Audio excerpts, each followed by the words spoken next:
Right.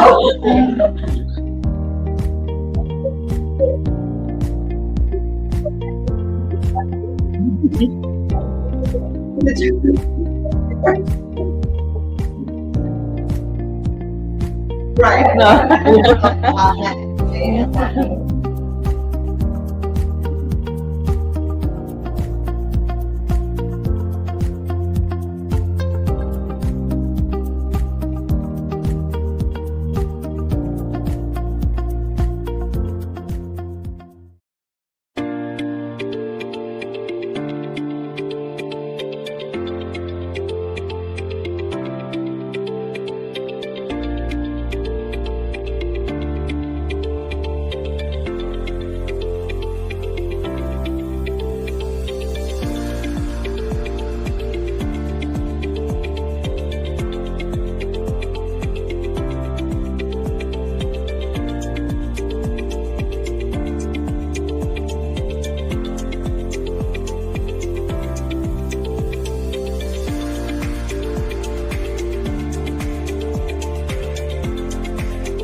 All right, wonderful. So welcome everyone. So welcome everyone to the SoulSearch Santa Clara Enlightenment Expo. Thank you guys for joining us today. How many of it's your first time here with us? Okay, nice. All right, welcome. I know a lot of you are regulars, so welcome back. We are delighted to have you all here at SoulSearch. We are committed to the awakening of consciousness, the upliftment of humanity. As you guys know, there's a lot going on in the world right now. You know, just having gone through our election process, which can be very emotional for a lot of people. So definitely, this is a time for us to come together, to move into our higher vibration for healing. And we're really delighted to have Dr. Victoria Shaw here with us today. She is an intuitive guide. She actually has her own show on SoulSearch TV called Living in Alignment with Dr. Victoria Shaw. So I encourage all of you to check it out. And today she's going to be bringing us some messages from your spirit guides in gallery style.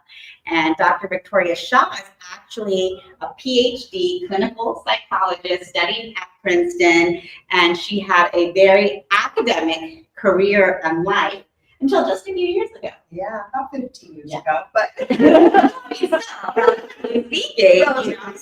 So, but she came into her gifts and now has devoted her life to be an intuitive guide and counselor to others. And she also has a beautiful retreat center in the San Diego area where she hosts healing retreats. And you guys can learn more about that by visiting her booth, yes, and also by checking out her show on SoulSearch TV. So just thank you all for being here with us.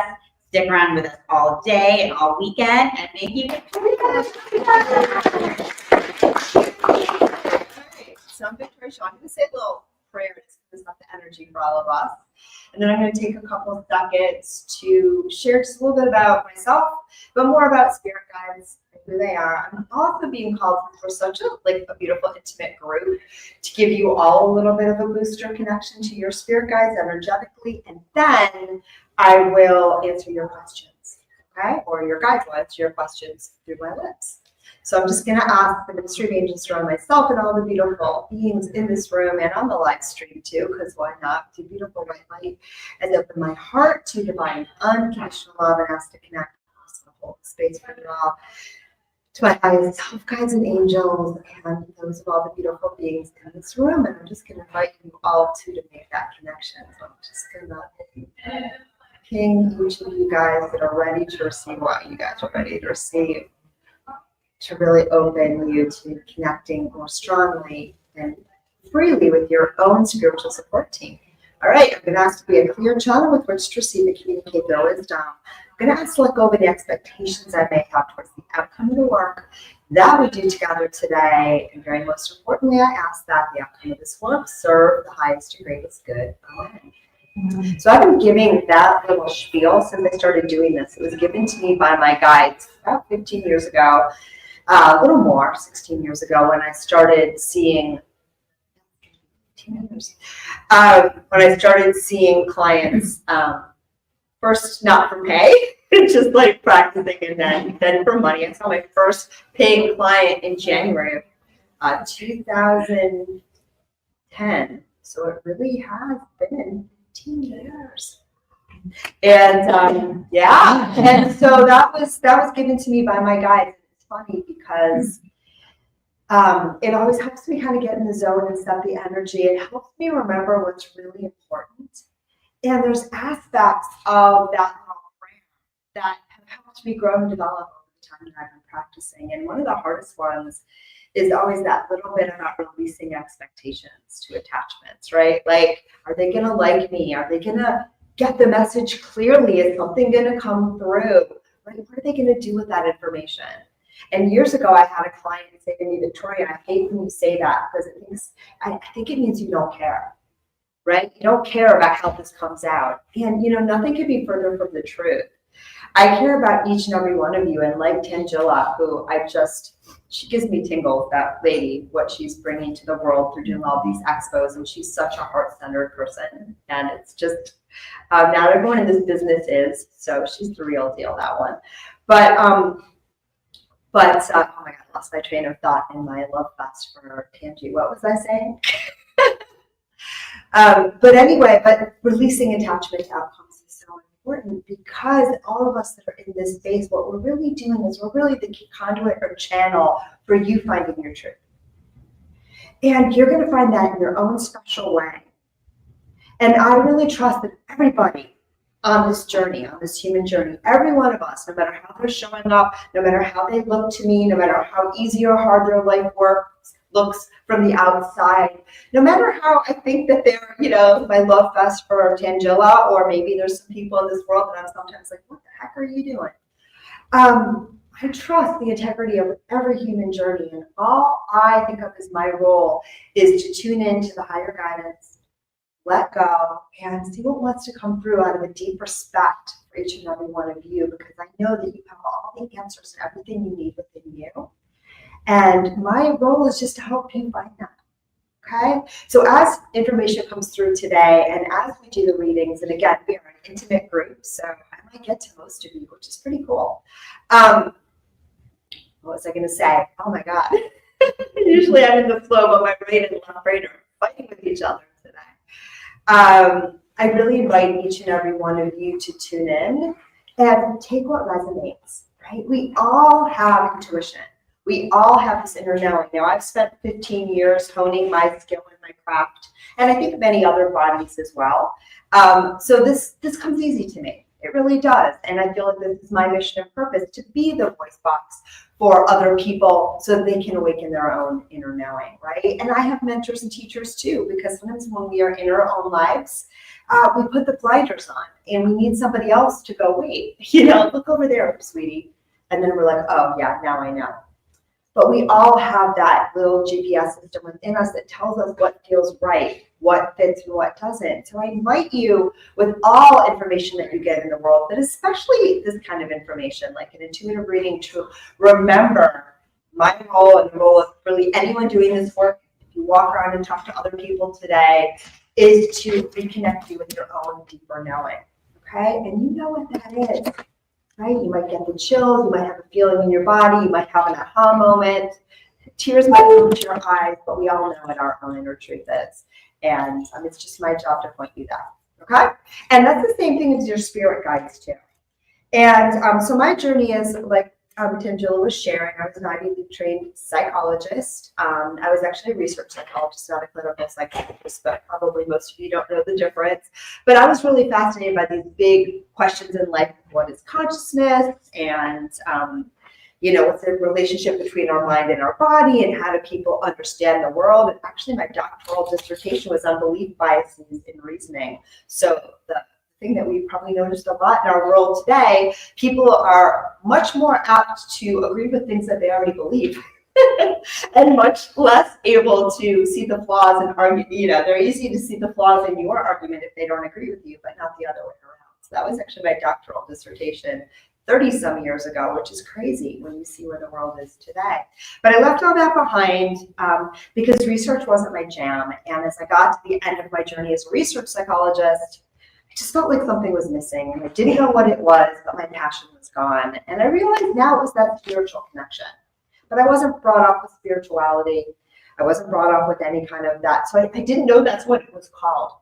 But I left academics and I took some time off to raise my kids. And in that process, I was struggling. My kids were struggling. I wasn't the kind of mom that I wanted to be. And that was so important to me. So I started on my own healing journey. And that's when I was introduced to intuition in the world of spirituality and spiritual healing. And that's when I realized that I've had this intuitive connection, this channeling ability, this connection with my guides my entire life. We all have it. Mine was just really loud.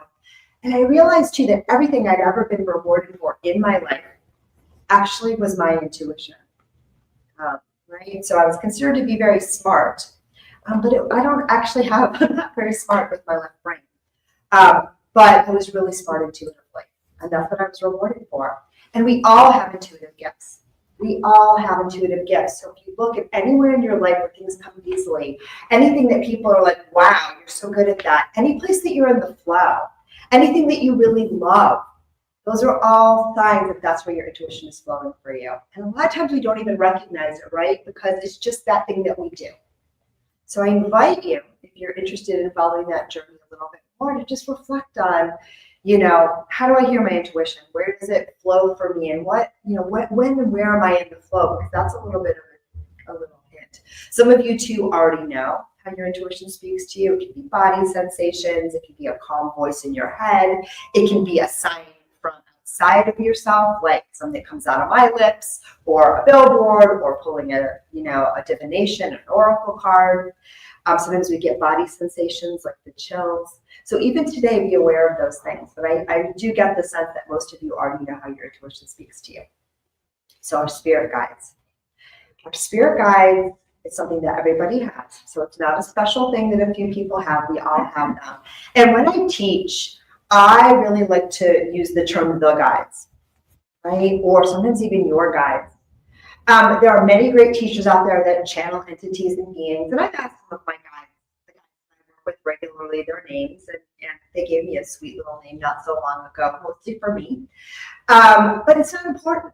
It's not important where the information comes from. It really isn't most of the time. Every once in a while, someone really wants to know the name of their guide because that's relevant to something on their journey, and they want to reconnect with an energy, or it's validating for them. But overall, it's the information that comes through and whether it resonates with you rather than where it comes from. Because if I said this came from my Princeton PhD, right, a lot of people would be like, yes, yes, yes, yes, yes, right? Because that would be valuable to them, right? If I say this comes from your spirit guides, you're going to go, yes, yes, yes, yes, yes, because this people in this room, right, that's valuable to you. But again, just because someone says it comes from your guides, or just because I went to Princeton, neither of those things are really important. What's important is your inner knowledge. Okay, but the other reason why I don't say my guides is because a lot of times it's your guides too, right? And so when I tune in and I come into these sessions, and when I'm going to give a little piece of paper around, to get your answers, your guides have already come to me. Your guides are already orchestrating this. Now we're all working together, we're all connected. So a lot of times it's not my guides, it's you, and I always want to be empowering. So we all have spirit guides. And they do lots of different things, and they're basically just energetic beings, often of a higher vibration. I like to use the term divine beings that are here to support us on our human journey. Because when we come into this human world, we forget who and what we really are.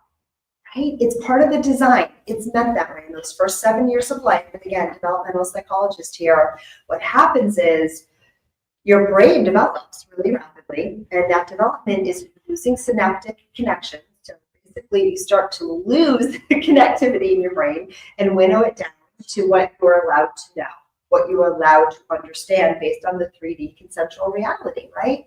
And so we start to understand that I'm allowed to know things that I see with my senses. I'm allowed to know things that other people agree with and say is true. And we lose a lot of that broader knowledge that we have. And we forget our divine origins, okay? And this is changing, by the way. And your spirit guides don't forget. And they remember who and what you really are. And they know what you came here to do. And they're here to support you on that mission. And we literally have spirit guides to help us with anything. I often share a story about when I was decorating a house 20 years ago when I lived back in Connecticut.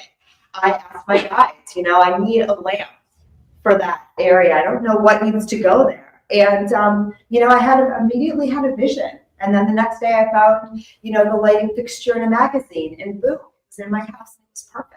So you can literally ask your guides for everything. And there's lots of energy beings that hang around that are like happy to help. So know that. And you can also skip the guides thing altogether. A lot of us like this idea of guides. For me, having grown up feeling very unsupported, I was raised by the wolves mostly. My parents both passed on last year, so now I know that I can speak of them freely because they understand. But I didn't have the most supported feeling childhood, right? And so for me, the idea of spirit guides, oh my God, it was a game changer because I knew I was loved and I knew I was supported, and I could fall back on that. And so many of us love and need that, and that's a beautiful thing. I also talk about channeling my higher self, right? Or your higher self. And sometimes it's just source or God or the divine or whatever. Again, I just trust the information that comes through. When it feels good, when it feels right, I know. Okay? And so you don't even need this idea of spirit guides at all. I like them. I like my guides, and I've been playing with them since I was a child. So I don't plan to stop. So do we have any questions so far about this before I get on to readings? Because I'm not tracking the time, but I think I want to make sure I leave time for that. Okay. What I'm going to do, because we're a slightly bigger group now, I'm going to pass. I'm going to pass these little cards around. Okay.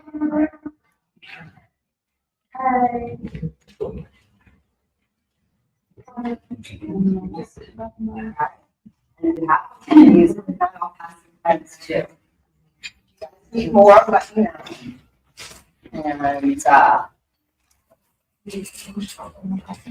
pen. You just put one question. Yes, and if you want the back and forth, I'd love you to put your name on it either way, because that's how I get the it just helps me tune into you. First name or last name?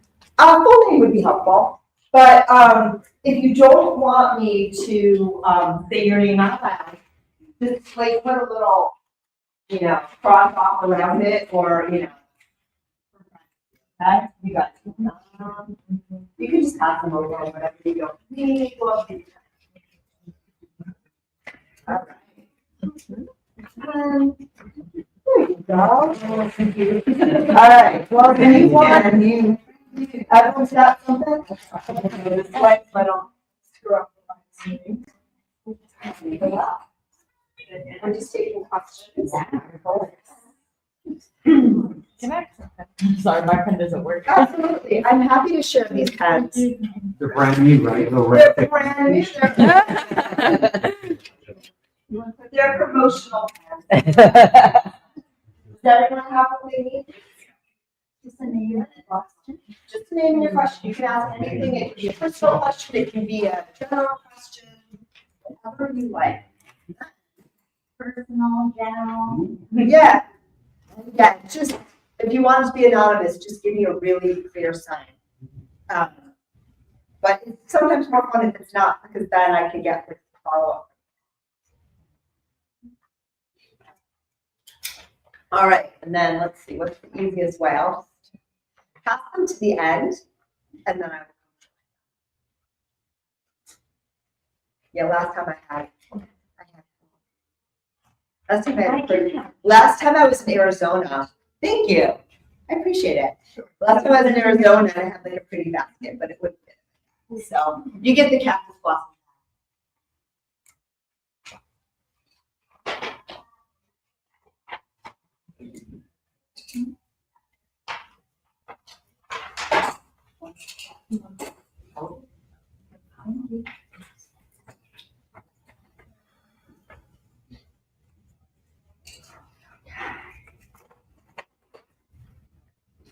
So what exactly made you switch from clinical to more spiritual? Like I said, it was I knew I was done with the academia. Like I just wasn't passionate, and it was the kind of field back then. There weren't a lot of jobs, and I had friends, couples that were split up across. I mean, it was like you had to be all in, and I was at a very high level. So, the motto at Princeton was our graduate students work 110% of the time, which is interesting because most of them were mathematical like programs. So I find that motto really funny, but since that's not mathematically possible. But anyway, so yeah, I knew I didn't want to do that anymore. I didn't know what I wanted to do. I wrote some books. I wrote books in the interim. So I was busy, but it was really the parenting journey that awakened things for me. Just to decide to show up for my kids, and then there was just this. I started my own healing journey. And then just being exposed to this thing and seeing how much it worked, meeting other people doing these kinds of modalities, and just being like, wow, that's good stuff. So, but I was always deeply spiritual throughout my whole life, but I always felt a deep sense of purpose, and I was always listening. I just didn't know what it was called. And that's how I teach too, because oftentimes we are, and we do. Okay. I think that's good. All right. You ready? Okay. Sorry. Oh, you guys can have the pens. They're promotional pens. You go visit the website and you look at my other ones. All right. Everything is orchestrated, guys. All right. Okay. I think this is good. You just have like really pretty flourishes on your name. Oh, wow. Okay. So I don't usually predict the future, but I'm going to see what comes through on this one. Barbara asks, will my upcoming surgery be successful? Oh, yeah. Can Barbara identify herself? Wow, there's a lot of hesitation, and my feeling is this is something that you've been grappling with for a while. It's not a new condition. Is that correct? Yeah, I haven't had the reversal for my ostomy. Okay. So I've been having a couple of months, so I make sure they're successful. I'm not having problems. Yeah. So I want to get from the guides, rather than a yes or no question, if that's okay, I want to get how to prepare yourself for this. Okay? Because I think that'll be a more fruitful answer, even, and it's not the lack of reassurance, because everything's always working out for us. Always, always, always. But unfortunately, our human minds want certain outcomes more than others, and we deserve those. Most of the time, we deserve to get what we want. So for you to kind of prepare yourself, I want you to remember this feels, again, like it's been a long time issue, and not even this, but there's been other health issues for like a long time. So there's a long history for you with, it's not really distrust of your body, but just, not feeling safe and centered in your physical form. Does that make sense? Yes. And so this is a beautiful opportunity for you to work with that, heal that, but also let it go. I would also say there's some past resentments around your medical health. So how things were treated, how things were doing, That's true. right? And also maybe how people treated you, even as sometimes, our medical can be like an extension of how we were treated as a child, or where we felt, our parents didn't show up. And again, I often share, that I didn't win the parent lottery. Though my parents loved me a lot, they did the best they can do. They always do. And I'm a mom too, with 2 kids that don't think I'm perfect, little buggers. And you know what I mean? Like, so we're humans raising humans, and it's on the job training, right? So there's no disrespect, but oftentimes there are places in our early lives where, the people that were tasked with showing us what love meant in the human realm were limited. They were limited in their own conception of unconditional love, and therefore, they reflected that back to us through a broken mirror, through a broken lens. So there's, we all have those little things and bruises, even if we did win the parent lottery, like my children most definitely did. So some of this is old stuff there too. So I would love for you to forgive yourself. Because when we can't forgive someone else, there's always that little bit in yourself that feels like it's your fault, right? So we all have that. I'd love for you to let go of the past and know that everything that's happened for you, even when people don't show up for us the way that they should, and it doesn't feel good, honor the fact that it doesn't feel good.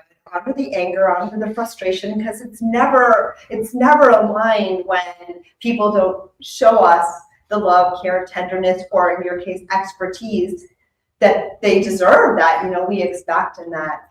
And then recognize that that's changing for you. That's changing for you, that's shifting for you. And I really think that this particular surgery is an opportunity for you to kind of let go of that whole script. It's hard to do. And move forward. So start to notice in your life all the people that show up for you, all the ways in which you feel supported, all the little things that are going well. And also, guys say, let go of this idea, this binary thing. I think it's going to go just fine. But just know my health is evolving. Everything is moving in the exact right direction. And, this is an opportunity for me to use a higher level of self-love and discernment. You guys also say if at any point you don't feel like you want to do this, it doesn't feel right to you, the doctor doesn't feel right, the hospital doesn't feel right, don't feel like you have to. Okay? Use your intuition to feel into when's the right moment. I know this scares you a little bit because you're like, how do I know? But you do know. And sometimes too, if something doesn't feel good to you, it can just be fear coming up. You know what I mean? Like you're being triggered, and then you can tune in and treat that, tend to that little child inside of you that's afraid, give her some love. And then, when she calms down, you can say, okay, like, let's look at this together. Is this something we want to do? Here's how we're going to do it. Does that make sense? And I think taking that stance with yourself will really help. Because right now it's like you're the mom that's trying to force the kid, but you're also like afraid, and so you guys got to work together so you can really orient yourself. I'm sorry, you were going to say something? For the surgery, I just want to make sure that it's going to be successful. I reversed it from my stoma and stuff like that. Months ago, I was through a lot of pain in the hospital and outside, so Yeah. I was, scared and all that stuff, but I want to get it done, so I have to wear the bag all the time. I really think it's going to be fine. Like, I don't have a bad feeling. It's just around with you comforting, soothing yourself, and reminding yourself that you're safe and protected, that the right people will show up for you and help you. Yeah. And notice all the times that they have, because that's the right momentum. Notice all the opportunities in this healing journey that people had to show up for you and care for you. Right? And then remember that you don't need illness anymore to affect that. Does that help? I think it's going to be just fine. Just keep listening. Don't bite your tongue if something doesn't feel right or sound right. If I ask a lot of questions, like when I go see my wounds, my nurse and stuff like that, I Yeah. ask a lot of questions about, what's going to happen, and why is this happening, this is Yeah. something I've never been through before. Yeah. It's very painful. And most of them are really helpful. And also, She's very yeah, so don't be afraid to do that, and then feel into yourself. And she lets me realize that I'm not the only woman in the world that has to go through this too. Yeah. That has to stoma and all that stuff, and had surgery and all that stuff. So I feel alone, which is good. Thank you, my friend. I hope. Thank you. Yeah. Okay. Yeah, I don't see a problem, by the way, but I don't like to just say that, right? Because there's so much to it. Okay. I don't know why I did that. Okay. This person did not give me their name. Oh, I see why. Okay. Know about my daughter who passed about 2 years ago. Help me to get your name, my friend, even if you didn't want to share it. But I'm going to see if your daughter will come through. I usually get my reads on a name, that's why.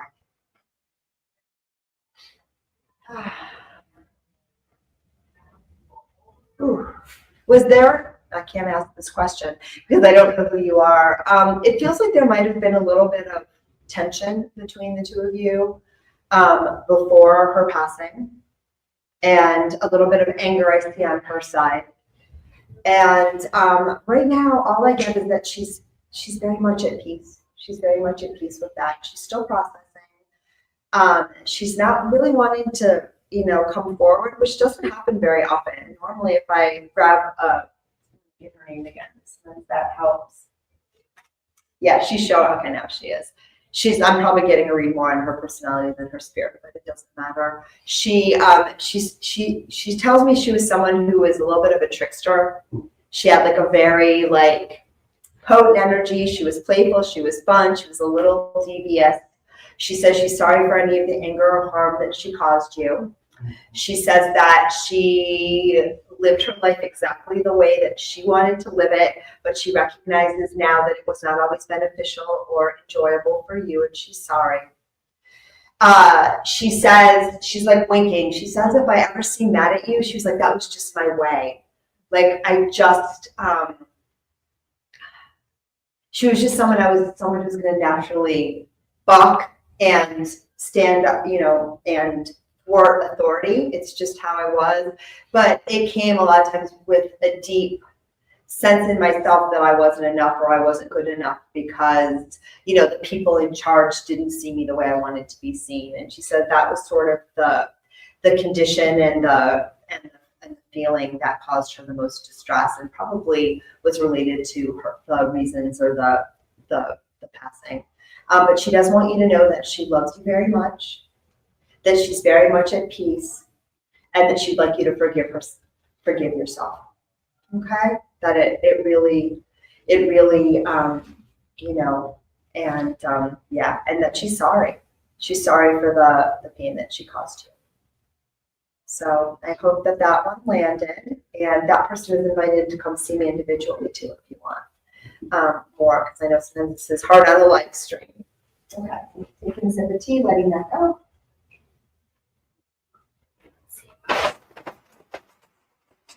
Sorry, I promised you all to get individual readings, and then the room filled up. Some of you have to come visit my table. Another anonymous one. I just need your name, friends, but I will do my very best. If you really wanted to know, I can do this one. If you really wanted to know who your spirit guides are, how do you figure that out? Oh, that's such a good question. Quick promo at the end of this, I'm going to give everybody a free gift, or the opportunity to get a free gift, which is my Spirit Guides class, online Spirit Guides class, $25 value. So yeah, I'll tell you how to do that. And people on the live stream can do it too, why not? So it'll answer that more in there. So I'm going to teach the whole class. I mean, there's a whole class involved with that. But the short answer is ask. Sometimes it helps to be in a meditative state. Sometimes it's nice to say, I'd like to know this in my dreams. I've had that happen. And sometimes it's just, or you go for a walk at the beach. Our intuition usually works best when the mind is still. So anything that stills your mind amplifies your intuition. So that's why people sometimes find it in meditations. In my class, I actually have a meditation that's Meet Your Spirit Guides. So it's like an opportunity to do that. It's a little guided visualization, right? So all of these things can help. But really what I want to say in answer to that question is ask and trust what you get. And even if you're not getting it exactly right, even if it's ego, because a lot of people want to be like, my spirit guide is Jesus, or my spirit guide is Isis. And those are two energies that I've worked with throughout my life. And like I said, I was not raised, definitely not raised in the Christian faith, but always felt a deep connection, right? And oftentimes and the first guide I worked with was Mother Mary, go figure. So now my guides are more amorphous, but take that. Sometimes too, we feel like it's our loved ones, right, that are opening the door for us. And remember that the face of the spirit world is the face that's going to get your attention, the face that's going to connect with you and open the door for you to hear that higher guidance. And on some level, we're all connected. And sometimes that personality is relevant to us. And, you know, like my primary guide is someone I've known in many lifetimes. And just checking in with this energy just makes me feel good and makes me feel loved. My grandfather's another energy that I love to connect with, right? And all of these other like name brand guides, and then some of my guides that they don't even give me names, and I don't even care, right? So get the name for you, trust it, play with it, and then let it go. Because again, it's the information that comes through that is the most important. If it's enhancing your life, if it feels good, if it's not just stoking your ego, and it usually isn't for most of you guys, it's good. The only time I would raise caution is, again, some people want to, you know, have the name brand guides because it makes them feel good. Just like I have a podcast, and like if I have a famous person on my podcast, that makes me feel important. I got news for you. My famous people weren't any better than my non-famous people. I have really good guests on my podcast from all walks of life, right? But, you know, that's how the human world works, right? But sometimes, too, with these well-known energies, we just feel a resonance and we feel drawn to them. So that can be really great, too. So I hope that answers the question. So ask, trust, and listen. And that's really all you need to do. And then also you can text me after this class, and you can get yourself that spirit guide class and do the meditation. I love how that works. Look at that. Like just a random synchronicity of an opportunity for self-promotion. But also it's a gift for all of you. It's a good thing. All right. Okay, this person put an X by their name, so I'm thinking they also don't want to do this. But do spirit guides show themselves in 3D? If so, how? In what ways? Love that question. I often see orbs, sparks of light, violet. Yeah, so I don't see energy. Sometimes I see it with my mind's eye. Sometimes a client will come in and I'll kind of see their aura. And I always feel like that person, I always ask them, like, do you see auras? Because like, I don't, and I'm seeing yours. I usually see in my mind's eye, which is a different kind of seeing. But yes, some people see things in the real world. And they do see Sonia Choquette, who's a very well-known teacher. And she has spirit guides. She talks about early on her guide would appear to her as a child as like a white flashy, I can't remember, she called her like spark or light or something like that, like when she was a child in her room. So she saw it. So absolutely, we can see as if we see with our real eyes, and some people see spirits that way, and some people shut it down. I know as a child I saw a couple things I didn't like, and I don't like to see things. I will see them in my mind's eye, thank you very much. But for some people, they're really comfortable with that. Some people see energy and see auras around people quite readily. So it's absolutely one way.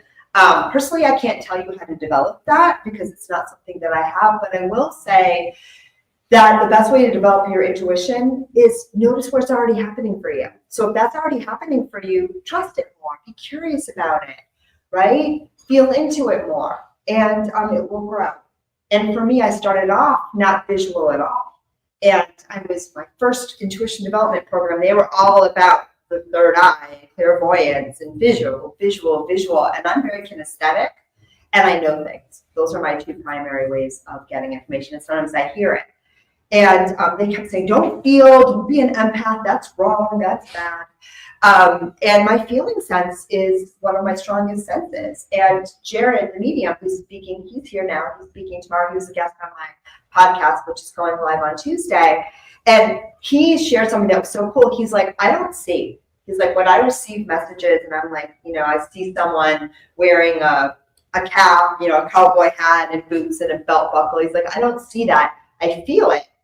And that's how I know, right? Because on the spirit side, we don't have the five senses. It's all kind of blended together. And then we are receiving it and translating it into the 3D. Okay? So trust how it's happening for you. Absolutely, that is probably signs that you are seeing guides and energies. Feel into it. And, you know, you can read books about these things too. But the only thing I say about teachings in the external world is don't give your power away to them. Let them awaken a knowing in you. See what you feel drawn to. See what resonates. See what feels right. Let go of what doesn't. There is no perfect teachings, even out of these very wise lips. Okay? It's always about making a suggestion, planting seeds, seeing what you feel drawn to, and flowing from there. Okay, when we're children in school, and I've done a lot of school. Tangela didn't mention after my first PhD, I went back and got a master's of counseling. Okay, so I have 3 advanced degrees. And when we're in school, right, the teacher has the right answer, right? We have to figure out what the right answer is and repeat it back to them. Please do not apply that. I know we all spent a lot of time in school, not everyone did as much as I did, but please don't apply that to your life, right? Everything in the outside world is a suggestion. But again, you have your own answers and your own truth for you. Okay? I think I have time for a couple. Oh, actually, yeah, it started like 5 minutes late, right? Okay, this person, it's a blank one, I'm not going to get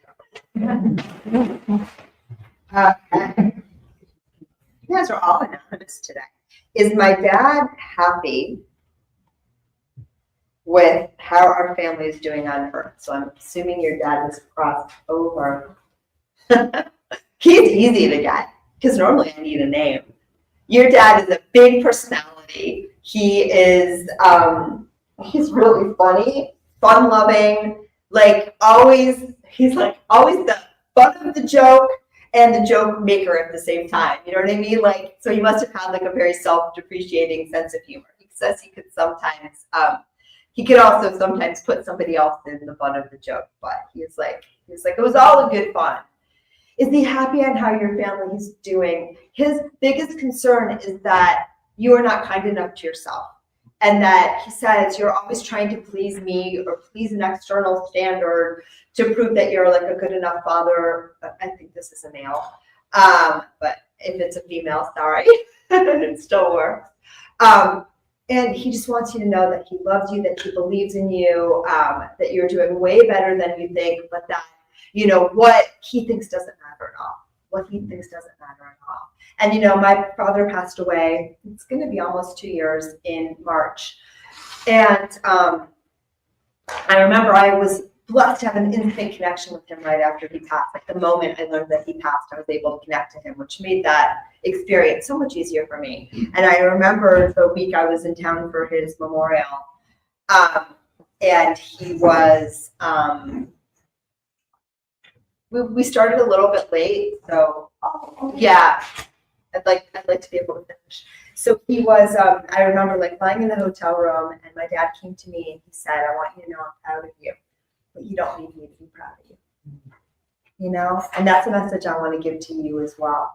You know, we don't need them to be proud of us, but they are, especially when they cross over and they see us in our full amazingness, and they don't see us through that human lens, which is often, you know, their own insecurities projected upon us, because that's often what we do with our children if we're not really, really conscious and aware. And I don't know that he always did that, but he said he sometimes, you know, guided and motivated by showing you what you are not. And now he would really like to invite you to know who you really are and know that he sees you that way and he believes in you. And he's also saying there's something with your kids. He's like really a son, I think. It feels like a male energy. And he's really saying, don't worry about him. Don't worry about him. You worry about him way too much. He has both a similar and a different temperament than you do. So in some ways, he's a little bit different. In some ways, he says he shares your stubbornness.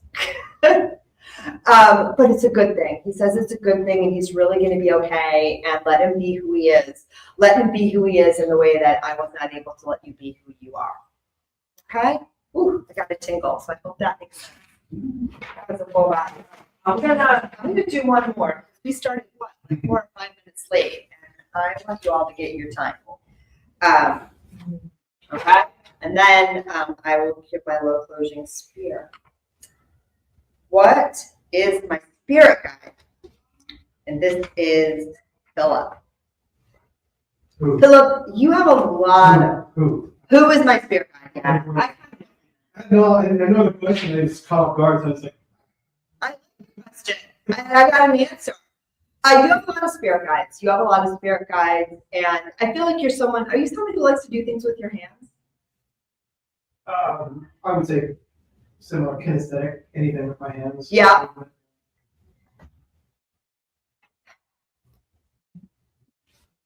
Sorry, I'm easily distracted.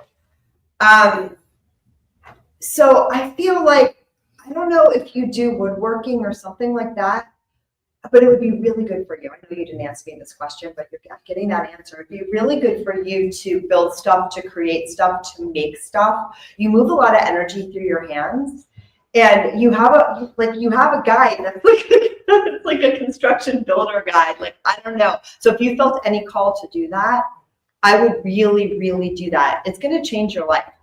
I don't know what it is that you're going to do. It could be artistic expression. It could be some kind of support. It could be some kind of healing. Some of us do have that healing thing with their hands. Like when I draw pictures for people or I move energy with my hands, like, you don't have to be a massage therapist or something like that. I really feel like that's like the next thing that you're being called to do. And sculpture too. If you want to see your guide, like make a sculpture. So I hope that helps. All right, I can see that our next person is very anxious for me to leave. So even though we started late, I do want to wind it down. Okay. Yeah. All right, good. Because we started like quite a bit late, and I want to give everyone. Should I do one? No. I just want to make sure I have time to tell you all how to get your free class and come find me at my table and all that other stuff. Okay, anything they want to share that's good with me, but I don't know your there's your name. Okay. I don't know if that sign means you want me to share or not. Does this person know who they are? All right, I'm going to just fill in because I do have a name. Okay, anything they want to share with me? Oh my gosh. They were like, you're a rock star. I can see that. Yeah. The message is you're a rock star. And you came up before too. Because when he was asking, I was already seeing your guides around you, even though it was his question. Because you have this circus of guides, and they're really fun. And one of the things that I think that you're here to do is you have a very playful, fun nature, and I think that you like awaken that in others. Does that make sense? And they want you to have that connection with your guides. Have fun. Be who you are. You are very much on this planet to learn that being who you are is the best thing you can be for yourself and for others. Okay? So that's a beautiful message. And by the way, that's true for all of you, not just for him. But he's just wearing that particular message front and center in his. So this was amazing for me. I hope you guys liked it too. So great to connect with all of you. I'm sure that you all got answers in each other's answers. But if you didn't, or if you want more, I will be at my table this entire day. Come get a reading. Come say hello. I'm going to give everyone $25 off if you come up to me and say the code word SoulSearch, which means that you are sitting here right now. So you all get a deal, right? Just from being here at 10 a.m. and helping kick this one off so beautifully. I'm also going to offer everybody, if you text my phone number, this is a new one I'm trying, 917. I know. This was a SoulSearch thing, but it kind of makes sense. It's going to be easier than getting 1,000 emails. So 917-583-2259. And I have my cards over at my table too, so you can grab them there. 917-583-2259. If you text that with your name, your email address, and the code word Spirit Guides, I will send you a free copy of the Meet Your Spirit Guides class, or I think that's what it's called. I don't even remember, but it's on my website for $25. You'll get the meditation. You'll get some more teachings about spirit guides, and so you can do that. I offer readings to folks all over the world. I do intuitive coaching and counseling, which is kind of a blend of all of that training I have as a counselor and psychologist with the intuitive guidance, which is kind of what you guys saw today. So check that out too. If you come to my table today to get a reading, I'll give you another little discount for future sessions. So you got all of that. Come check out Cactus Blossom Retreat 2, which is my retreat property in Escondido. Watch the show, Living in Enlightenment. On SoulSearch TV is 8 intuitive, season 1 is 8 intuitive readings with amazing guests that I had that will, again, you'll get your answers through their answers, but it's also just fun to be a fly on the wall and watch. And my podcast is Intuitive Connection. It's 4 years in the making. Next week, our beautiful Jared the Medium is on it. Tangela was on it a couple months ago. And I also do readings on the show and solo episodes. This week's episode that's streaming now is all about processing the election and how the world is a better place with each and every one of us in it, no matter, how we voted and how we're showing up in the world. So that is my love to all of you. I'm going to say a closing prayer because I feel so called. I'm going to thank you all for this great opportunity to learn, to grow, and to serve. I'm going to ask to release any attachments, maybe quarantine myself, my guest clients, and any energies or beings that showed up today. I want to release attachments to the outcome of the work that we do together today, and I ask that the outcome of this work serve highest and greatest good. Amen. Wow, thank you all so far.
Hello, everyone. Welcome to the SoulSearch Santa Clara Enlightenment Expo. I'm Tangela, the founder of SoulSearch, and I'm really excited to welcome all of you here to our event this weekend. And I hope that all of you can stay with us all weekend.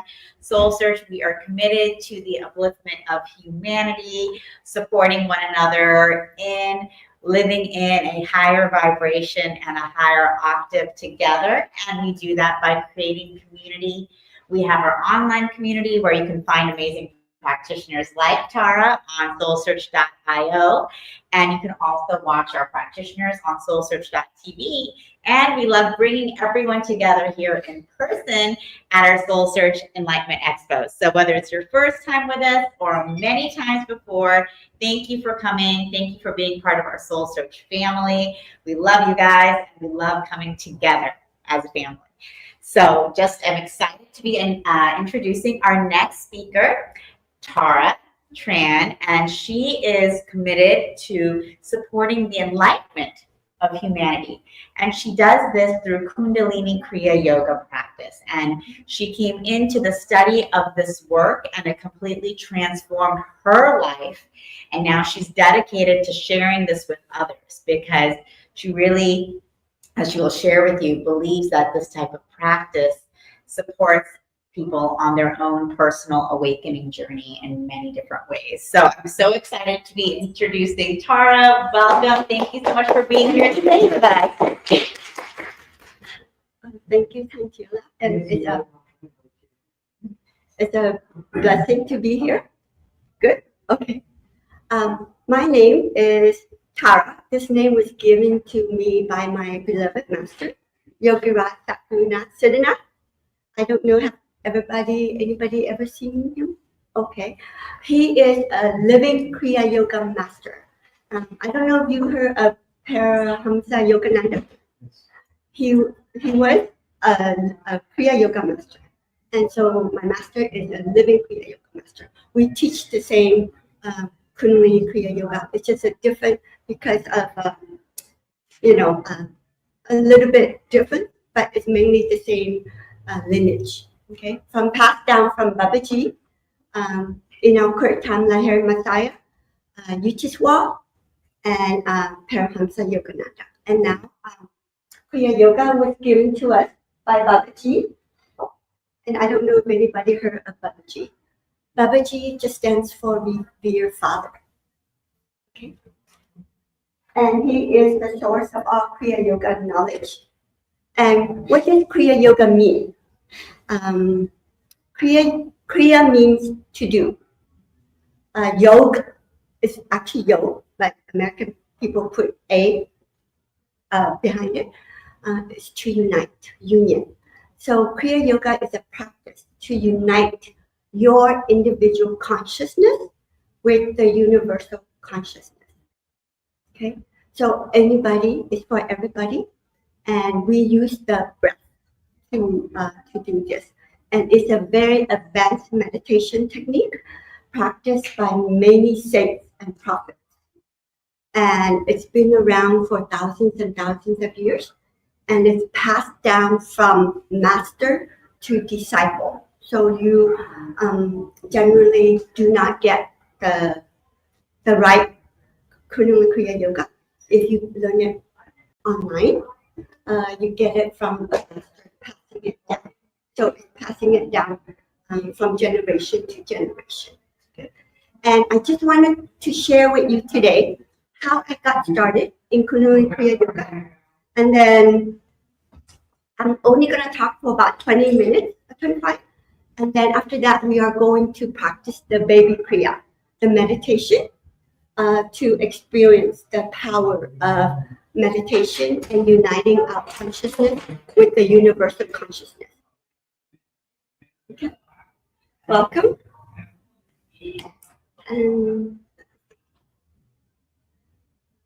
Hi, welcome. I'm just starting. I was blessed with the name Tara about 3 months ago, so it's still new to me, and I'm getting used to it. But what do you call it? Okay, so let me tell you how I got started into Kundalini Kriya Yoga. I think about before I even met my master, Yogi Rastanath, I was sitting in my backyard house that I'm living now. And I was really sick at the time, and I actually almost died in 2012. And I went to 7 specialists, couldn't figure out what was wrong. But, every test shows up normal. But yeah, I was just so sick. And finally, I just Google, Dr. Google, what caused your stomach problem when you eat, and it just popped up. It could be mercury. And that's when I had my aha moment that it was mercury, because I had a lot of silver amalgam filling in my teeth. So I was really sick at the time. I was sitting mainly outside my backyard because I was so sick that I could not even tolerate the Wi-Fi, the TV, everything electronic inside my house. I made my children turn off the TV, turn off the Wi-Fi, turn off computer when I'm inside the house. So they didn't really like it. I was that sick. I was sitting, lying on like a chair and looking at the sun. And you're not supposed to look at the sun directly. But for some reason, I was looking through the sun through a straw hat, like a Asian straw hat. And it has a little hole in it. And I was looking at the sun, and I saw a vision. I was blessed with a vision, but at that time I had no idea what it was. Okay? And it was like a man or woman with long hair inside a mandala, looking like this. Okay, but all around is rainbow colors, beautiful. And each one of the, what you call cells, I call it lifetron, energy vibrating, has that vision, have that picture. Yeah, of the man or woman, I didn't know, long hair, and all around was a rainbow. So I didn't know what I was blessed to see. So I went around and I saw my family and friends, and I even attended one of a meditation retreat, and I stood up and I shared the experience. And of course, they didn't know what it was, and I didn't know what it was. And 2017, I was guided to a Buddhist temple. Now, I was raised Catholic, so I didn't know anybody else other than Mother Mary and Jesus. And I was even taught, if you even think about other gods, you're a sinner. So I didn't even think of other gods. Jesus and Mother Mary was all I could pray to. So I had this intuition to find a place to open a healing center. And I told my friend, and she said, oh, there's this lady that has a place. You can check her out. And when I called her, she said, it's a Buddhist temple. I'm like, oh, great. My family not going to like me. They're going to disown me.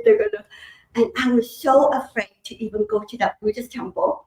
And so it took me 2 months to overcome that fear of my family disowning me and just getting, like, oh, how could you do that? And then I called her and I told her, I'm guided to go there and open a healing center. She said, just go and look. So as soon as I stepped onto that property, I started crying like a baby. I didn't even know why I cried.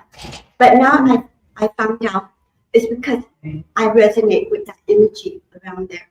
And all around the temple had life-size, like really big statue. And I didn't even know who that represents or what that statue, who that is. And later I found out it's Mother Kuan Yin. And I don't know if you guys know Mother Kuan Yin. It's the same spirit as Mother Mary, Durga, Parvati, Clara. And so that's the energy that I resonate with. So for 5 months, when I got there, I'm like, I'm just talking to God in general. God, what do you want me to do here? And it turns out I asked the owner if I can rent the space, and she said, "What kind of healing am I going to do?" I said, "I don't know." "How many clients do you have?" "I don't know." And of course she's thinking, "You're crazy. You're coming to ask me for, to rent a healing center. You don't know what you're doing. You don't have any client, but yet you're willing to pay." And I went. I got my checkbook, and she said, "Put away your checkbook. If you volunteer here, I will let you use the center for free." So that's how I ended up volunteering at the Buddhist Retreat Center. It's right on Story Road behind Walmart, because I live in San Jose. So you guys can go there and see it. But so for 5 months, I did what you call karma yoga. I did whatever the owner said: clean vessel, pick up trash, do the weeds, and all that stuff. And I'm talking to God, I said, "God, I'm a nurse, and you want me to do this? It's not use of my time, But I kept, waiting. So I knew I was waiting for another guidance. So 5 months after doing a lot of cleaning, volunteering there, a disciple of Master Yoga. So that means he sent a disciple to give me a message. And that disciple told me, that was July 2017, who I was in my past life, what I was going to do, and that wherever I go later, I will bring blessing to the world. And I'm like, "Oh God, he's crazy. I don't even know what Kriya Yoga is, and I have never heard of Yoga Sadhana."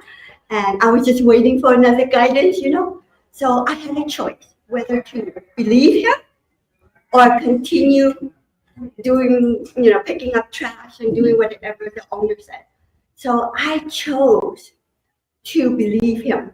So I went directly to India to meet my master, Yogi Sadhana. And the first time I met him, I just thought he was the old man who talked. So I didn't understand why his disciples loved him. But as I kept coming and coming to his retreats and being near him, I realized he is more than what he shows to the world. And I just want to let you know the vision that I saw is this, okay? And the day I got initiated into Kundalini Kriya Yoga, I was giving this book. And that's when I asked the teacher again, "What is this? Who is this?" And he said, "That's Babaji." I'm like, "Baba," at that time, I didn't even know who Babaji was anyway. But at least I found the answer to my vision. And later I found out Babaji is Lord Shiva. I don't know if you got her. Lord Shiva represents the universal consciousness. Okay? And that is the universal consciousness is what sustains our life. And the breath is the spirit of the universal consciousness. And I learned all that from my master. Okay? And even though when I practiced Kriya Yoga for the past 7 years, I've been initiated in 2017, I had a lot of times, difficult time, but because I have faith in the vision, because I was given with this vision a couple years before I even met my master and got initiated. So I knew that I was being guided in some way by a divine power. And from what I learned from Master Yogaraj, the sun is God in physical manifestation.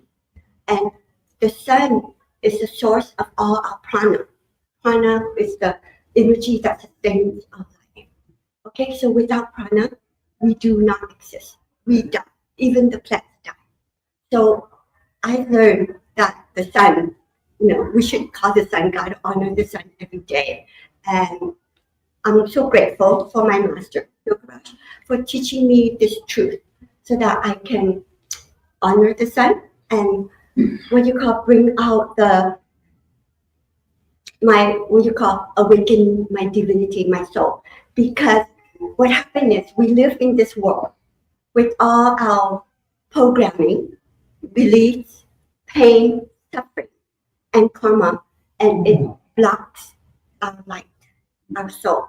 So what Kundalini Kriya Yoga does is that it helps you to purify your mind, purify it, the more you do it, the more it purifies your body, more it purifies your mind, so that your light, your soul can shine. And that's what Kundalini and Kriya Yoga does for you. And let me just tell you what else it does. There are so many great benefits to practicing Kriya Yoga, and it's an advanced meditation technique. You do not need to be physically in shape to practice Kundalini Kriya Yoga. It's meditation. So it's number one, retarding, arresting, and reversing the decay and aging process of the body. Who doesn't like that? That's how I got healthier, because I was doing Kundalini Kriya. It brings in extra oxygen, more oxygen, oxygenate your blood, and then you get rid of more carbon dioxide. Okay. Number two, healing the physical, emotional, mental, and astral body. Who doesn't want that? Because we all go through pain, trauma. Someone hurt us badly, right? And we store that pain in our emotional body. So when you practice Kriya Yoga, you will remember the incident, but you will not have the pain attached to that thought. So I have personally experienced that. I've gone through a lot of painful experience, trauma, and now when I think about it, it doesn't bring back the pain anymore. It just brings back, oh, okay, then I can move on. So that's how it helps you to transform your trauma, your pain into love. And this is actually the path of love. Transforming your pain into love, into peace, into joy, into compassion. Love, the highest form of love is compassion. Love unconditionally. No matter what people do to you, you love them because you realize they are in pain. And that's the highest state of love. Okay? And cleansing of the chakra. We are a spiritual being in a human body. So I just want to let you know that. We are a spiritual being in a human body. So the chakras are vital centers that we get the energy through the chakra. So we need to cleanse the chakra in order for us to release the blockages in our physical body. Because each chakra connects to an organ or several organs. So that's why when you practice this, it does cleanse your chakras. And awakening the Kundalini. I don't know if you guys heard of the Kundalini. Anybody heard of the Kundalini? Couple people? Okay. Let me just share with the people who don't know. Kundalini is the divine feminine or divine mother energy located at the root chakra in every one of us. Okay? And it's sleeping right now. Most of us are sleeping right now. Sleeping beauty. So when you practice Kundalini Kriya Yoga, it helps to awaken that energy. And when it awakens, it cleanses, it goes up and cleanses each chakra until you're ready to show your soul, your light. Okay? So that's the benefit. And this is what I practice for: diversion, dilution, and eradication of karma. And I don't know if you guys believe in karma. Karma is whatever action you put out, you will get the equal or opposite direction. It's just the law of justice. It's a spiritual law, but it's a law of justice where everything you do on this earth is recorded and it will be given back to you for what you put out.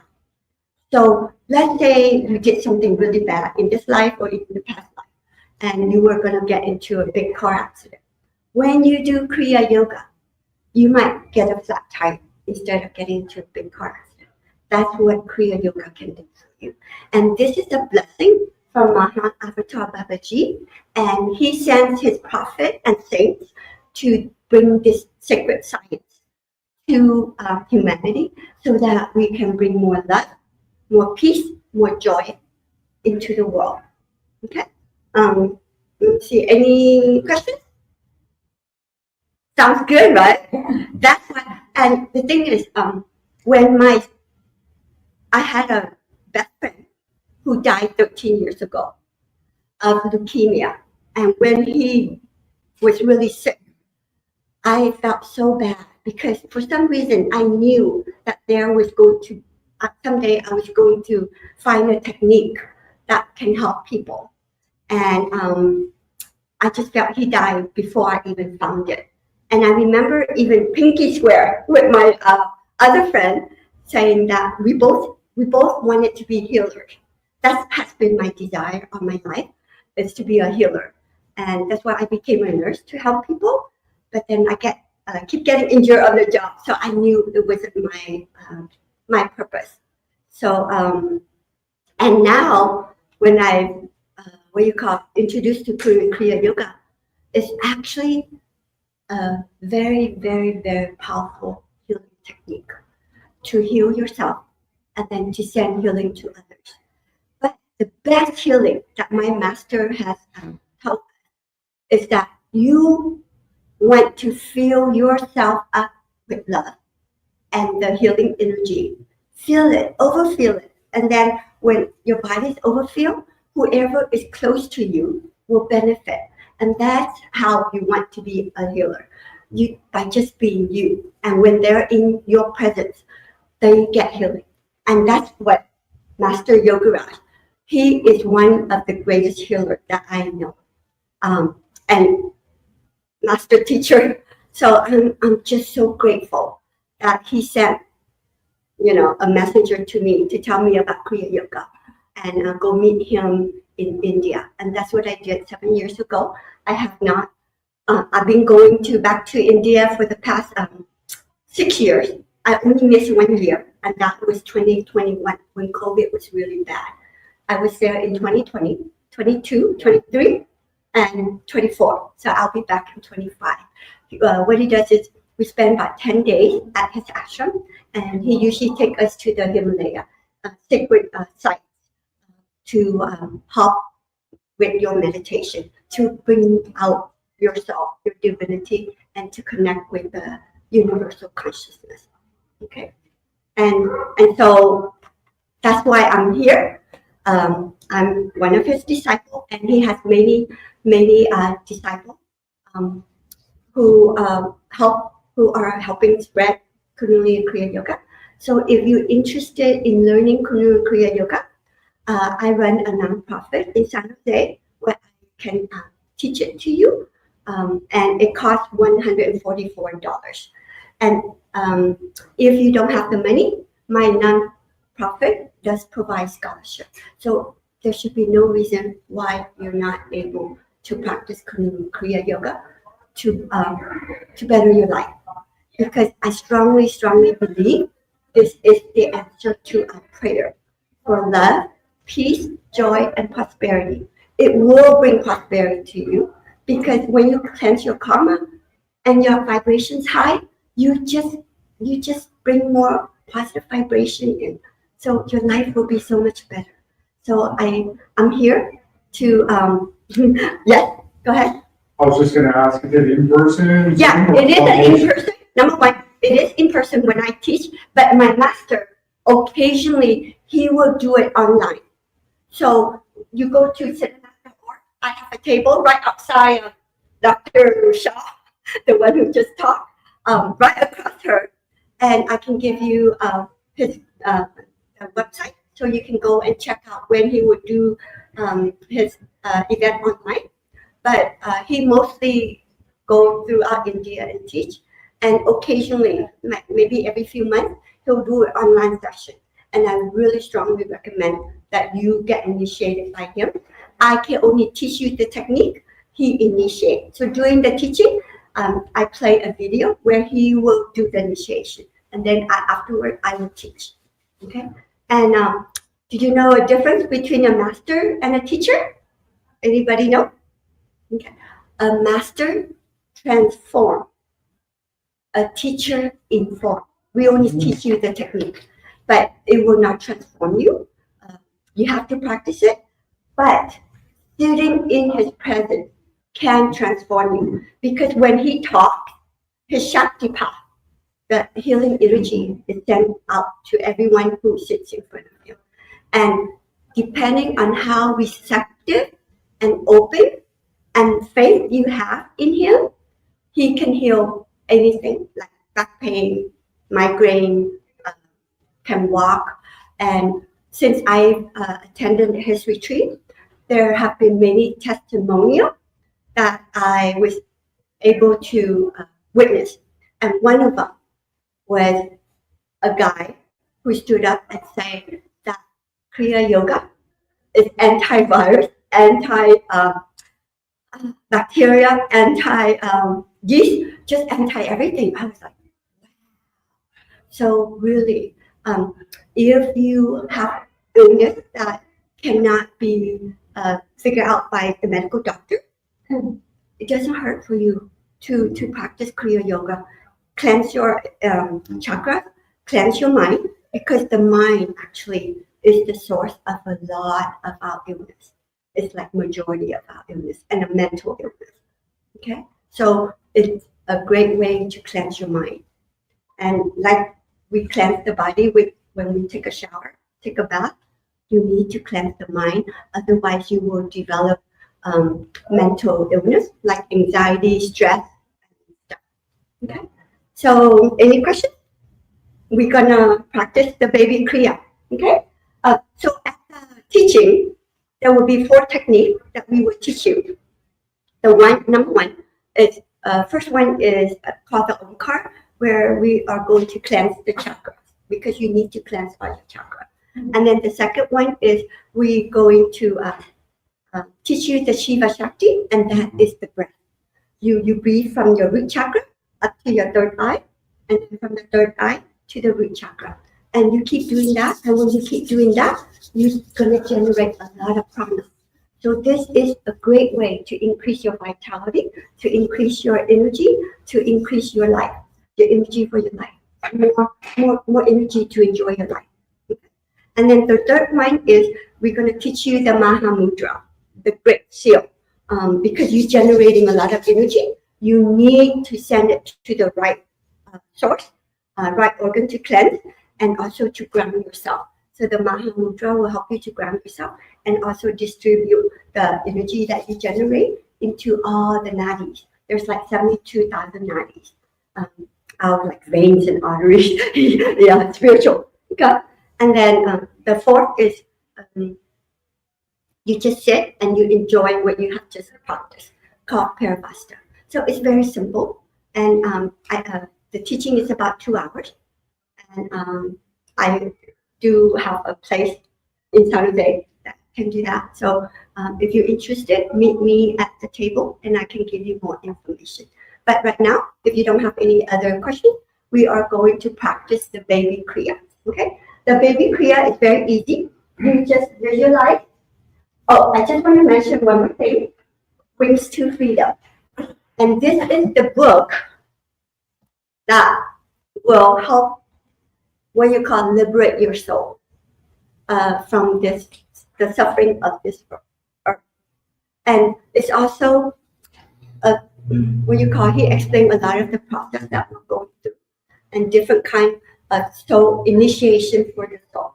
And most of us are like the first initiation, and then as you go higher and higher, you get initiation, and then the highest is God realization, enlightenment. And he is the one that can help you to reach the state of enlightenment, like Buddha, like Jesus, like the gods. Okay, and this is Kundalini Kriya Yoga is the secret of the gods, how they became God. So all of you can become that. Okay, so Siddhanath Golden Lotus is a free technique given by Master Yogaraj Siddhanath, and you just it's a simple way to get out of your mind into your heart, and you visualize a golden lotus in your heart chakra. And most of you know golden lotus, right? If you cannot visualize, just visualize a rose or a flower. Okay. As you inhale, we're gonna inhale love for self-peace. Okay. We're gonna open the petal of the lotus. So that's inhale. Okay. And then as you exhale, you're gonna close the petal of the lotus, and you're gonna send peace to the world. So when I guide you, I will say it out loud. But when you do it, you're just mentally inhaling love for self-peace, love for earth peace, love for self-peace, love for earth peace. So it's a great way and a simple way to get you out of your mind into your heart. And the heart is the seat of joy. So if you can connect, really connect your mind with the breath, synchronize it, and then you will feel the bliss, the joy, the stillness, and that is your true nature. Okay, so and sometimes I teach it with a mantra, per master seminar, Hamsa, and I don't know if you guys know what Hamsa stands for. It stands for the soul. So we're actually trying to connect with our soul. Okay, so any questions? I will just guide you for like a few minutes, and then I'll go quiet and let us practice on our own. And then after that, I'll end it with the Om, and then you slowly open your eye. Okay, and then let's see how easy it is to do Kriya Yoga. So we're baby Kriya. Okay, I have to sit down since it's so hard to do it standing up. So let's all chant Om to start meditation. Okay.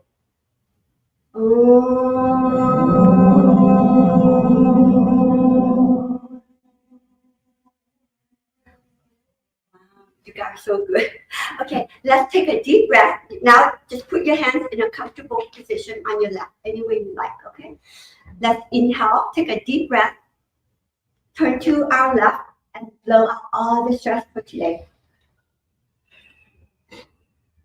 Okay? Okay. Let's close our eyes. Visualize a golden lotus or a rose in your heart chakra. Shrink yourself and put yourself in the golden lotus. For the next 5-10 minutes, we are going to nurture ourselves with love and peace. Okay? And then we're going to inhale up with open the petal of the lotus. Love for self-peace. Open the petal of the lotus. Fill every cell of your body with love. Remember to keep focused in your heart. If thoughts come, it's okay. Focus in your heart and just as you inhale, love for self-peace. And then as you exhale, love for earth peace. So mentally say to yourself, golden lotus am I, who divinity breathes. It inhales up with sigh to open the petal and exhale down with hum to close them. So you can do sa as you open the petal of the lotus as you inhale, and then hum as you exhale. And if you don't feel comfortable with the sa and hum, just inhale love for self-peace, love for earth peace.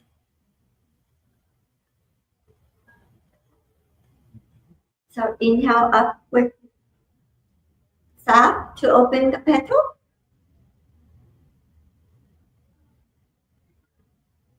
Exhale down with hum to close.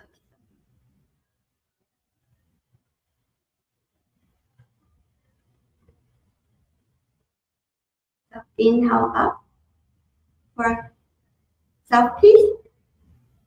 Inhale love for self-peace. Exhale love for earth peace. Close the petal.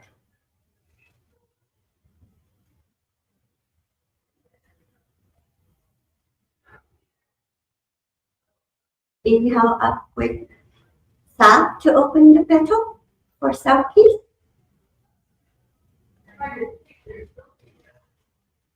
Exhale down with hum to close.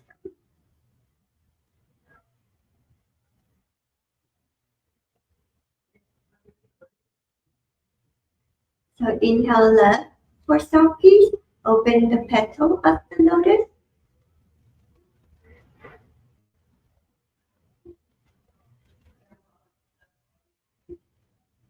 Close the petal of the lotus Exhale down for earth peace.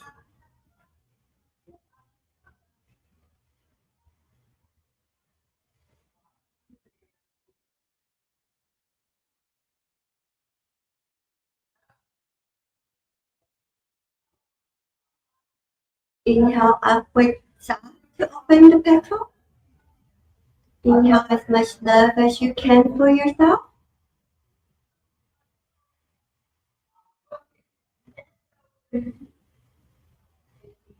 Exhale down for earth peace.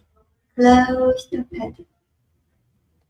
I'm going to go quiet and let us practice on our own for about 5 minutes.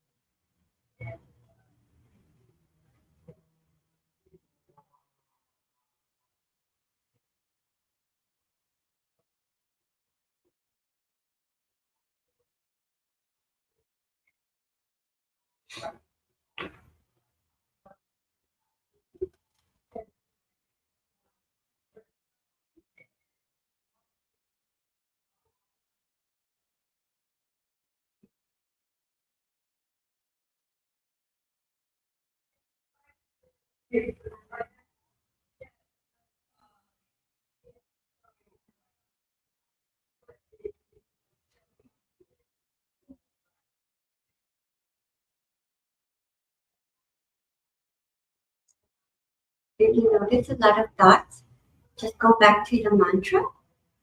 Love for self-peace and love for earth peace. Love for self-peace as you inhale. And love for earth peace as you exhale.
Slowly, slowly open your eyes. And then take a deep breath and ground yourself.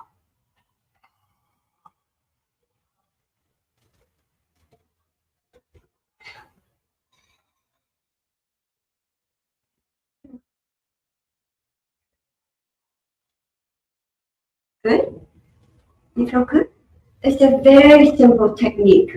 You can do this meditation anytime while you're waiting in line anywhere before you go to sleep. It helps you to go to sleep.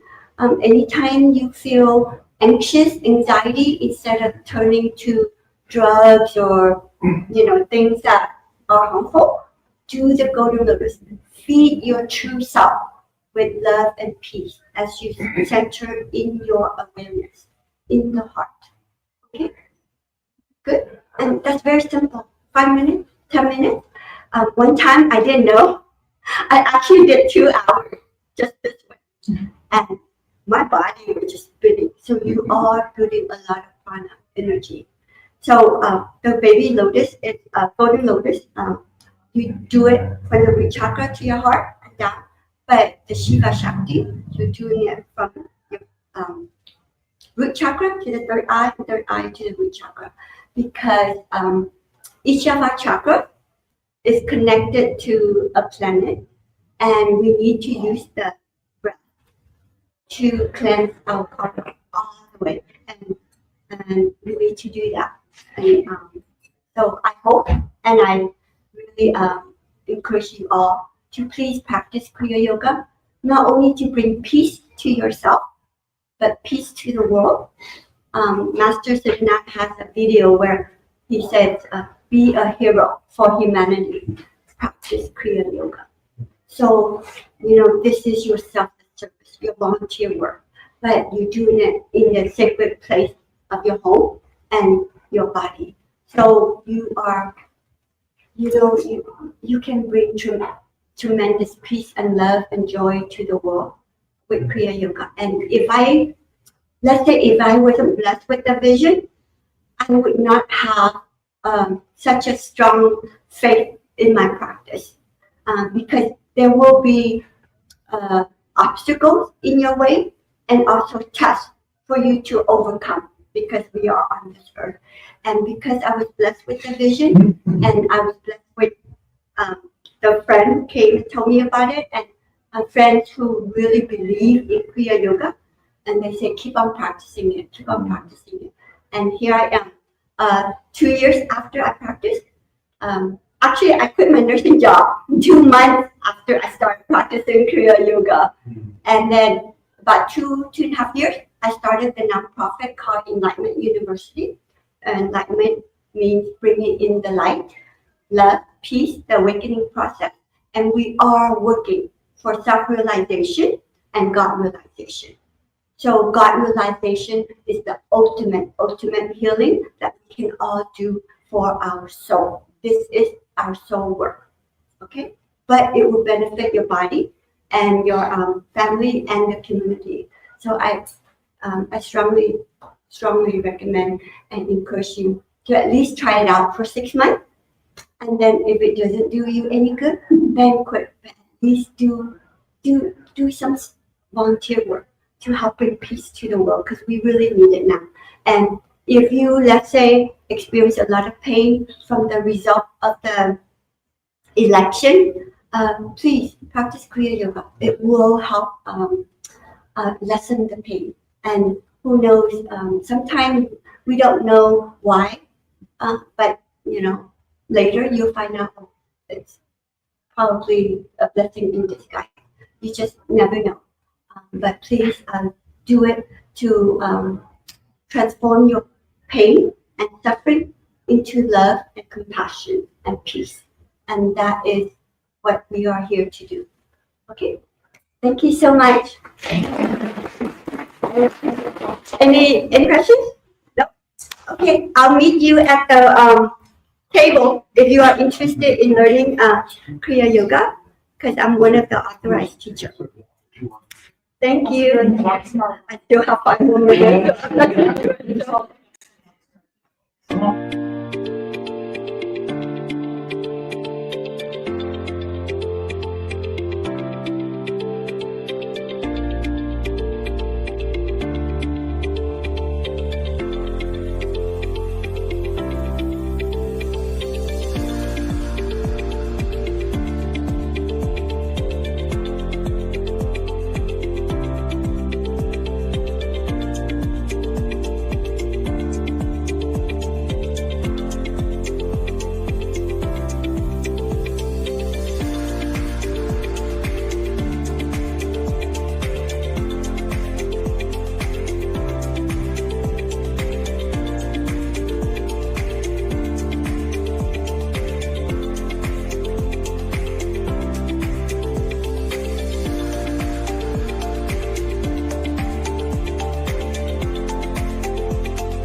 Hello, everyone, and welcome to the SoulSearch Santa Clara Enlightenment Expo. I'm Tangela, the founder of SoulSearch, and welcome to our weekend of amazing, uplifting experiences. Here at SoulSearch, we are committed to supporting the awakening of humanity so we can all raise our vibration together and create the world that we know is possible for all of us. And we do that by connecting all of you with incredible teachers like Annie Batchelor here.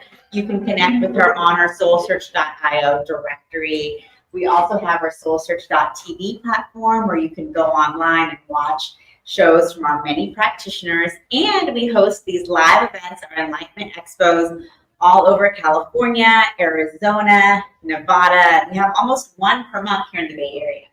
And Annie is one of our amazing regulars here.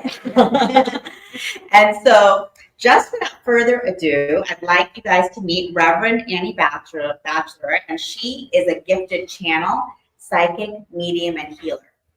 She has over 30 years of experience and has dedicated her life to helping people reunify with their soul and the divine.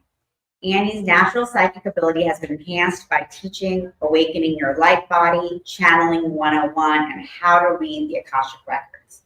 Through these spiritual practices, Annie has made peace with her own painful life experiences, including being disabled with multiple sclerosis for 10 years, multiple triple pregnancies, a miscarriage, and having to give back an adopted newborn to the birth family. So she has definitely lived a lot of intense experiences in her life and is now sharing the gifts and the teachings that she has come to really support all of us in our own transformation and evolution. And so we're very grateful for Annie for being here. Thank you for being the amazing teacher and healer that you are. And welcome. I better deliver now.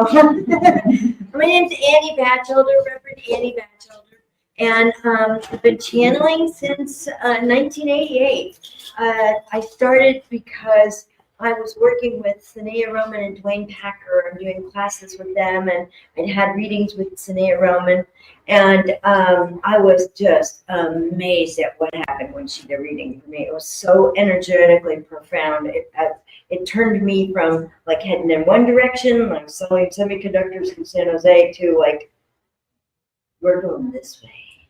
We're going to investigate being a soul, And so in order to be in one of their classes called Awakening Your Light Body, the prerequisite was you had to be able to channel, which I didn't know how. And so it was like, well, I got this thing, and I'm like vibrating when I'm reading the letter. Back in the days when they sent you mail, actual physical mail, to invite you to a class. And so I said, okay, I'll get their book and I'll read their book, Opening the Channel. And I don't really remember reading the whole thing, but I sat down and followed the basic instructions about inviting a high guide to come in and asking that guide what its higher purpose is and how does the guide's higher purpose, blend with mine. Why are we to be working together? And, and so my guide, Anubis, which, first off, it came through with like a 12-syllable Hindi name. And I'm like, I appreciate how you feel. It feels good, but I can't remember that name. Something similar. And so they're like, Anubis. And then later, as I'm channeling for this gal in the class that I had to channel for, she said, you're good at this. And I was like, I just learned like last Thursday, And she said, do you know who Anubis is? And I'm like, no. And so she's like, I'll send you some information about this. I'm like, okay, this turns out to be an Egyptian god who's really involved in embalming, and Anubis weighs the heart against a feather, and if the heart weighs more than a feather, you have to go back into another lifetime. And if the heart weighs less than a feather, Anubis escorts you to the afterlife. And I'm like, too many crickets. What do I get? And But it was so beautiful being connected to Anubis. And when I still channel Anubis, it's like really, oh, they're using the words honey sweet, and it's liquid warmth and love and magnanimousness. And there's a lot that Anubis knows that I don't. And that was like, okay. And I had to get used to that. And I had to learn how to receive the information that was coming in and then learn how to deliver that to you guys. And like sometimes they go, twang, this is still twang in my neck right here. And I'm thinking, oh, my neck is twanging over there. Like, that's just a body thing. And then it kept happening. And I'm like, do you, when I'm reading for somebody, do you have a neck issue? Does it kind of bother you right about there? And they're like, oh, yeah, man, right, yeah.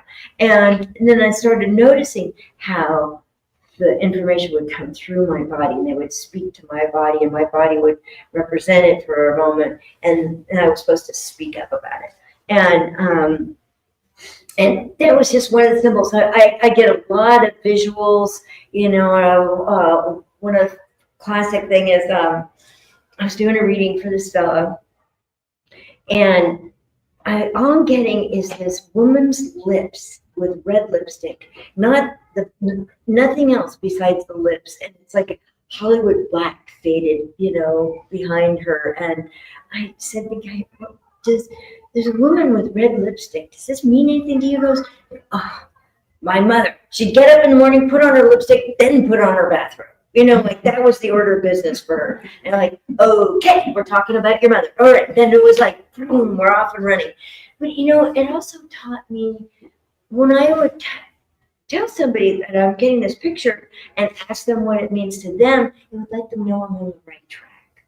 And so if you're learning to give readings, that's kind of nice. I want to know I'm on the right track, and you want to know if I'm on the right track, right? That way we're really working together, and this is going to be a good reading.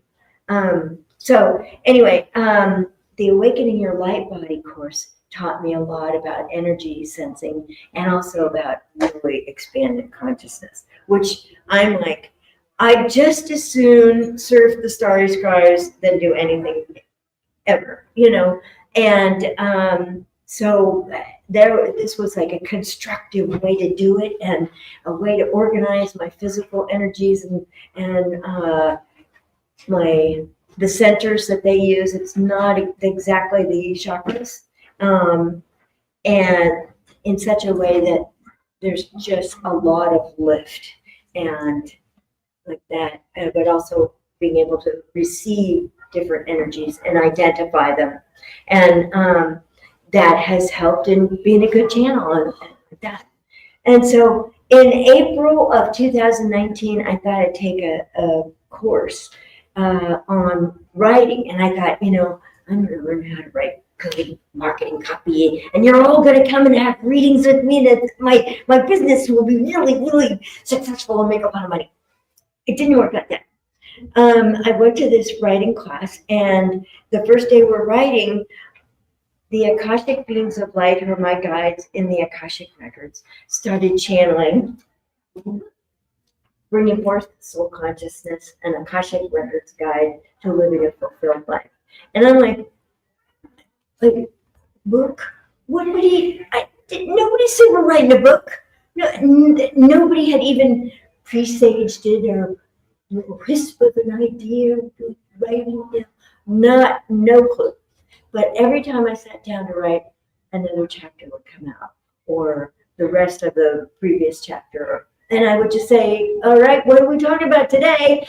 Write the title of the chapter in. I'm going, what does this have to do with bringing forth soul consciousness? And they would always wrap it up. So it always counted. And so Anubis channels in here, the Akashic Beings of Light channel in here, and my guides, the Akashic Beings of Light, call the Supreme Divine the Great Creatress. And that was like a big step for me to go with this other kind of name, and it's a female and all that. And I think it's befitting in these times. And it works for me, and I'm not here to convince you of anything. You should go with the divine that suits you. That's bringing forth soul consciousness really is sitting in and operating from what's your truth. Not trying to dance around it. Your truth is divinely inspired. Might as well go with it, you know?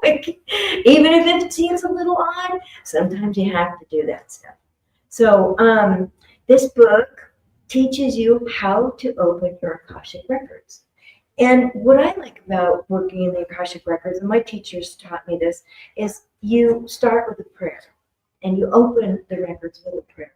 And at the end of the session, you close the records with a prayer. And to me, that sets a very safe, cogent, sacred sanctuary for us to explore soul level truths. And, you know, I've done everything in exploring for myself from, okay, why did I have 3 tubal pregnancies, a miscarriage, and an adopted baby I had to get back? And then the entire story would come out.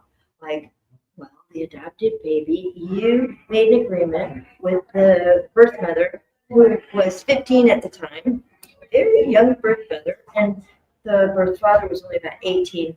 And they had decided to adopt the baby out. And I said, okay, I'll be part of this.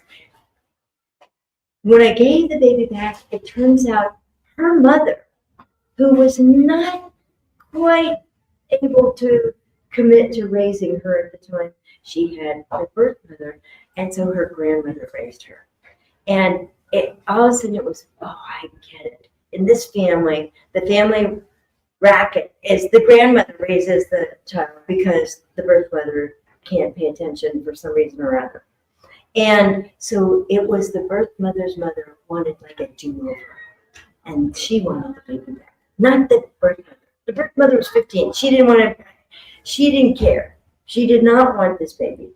But her mother, that, you know, if your mother's asking from you for something, that's a powerful ask. So she didn't have any ability to say otherwise. So I had to get the baby back.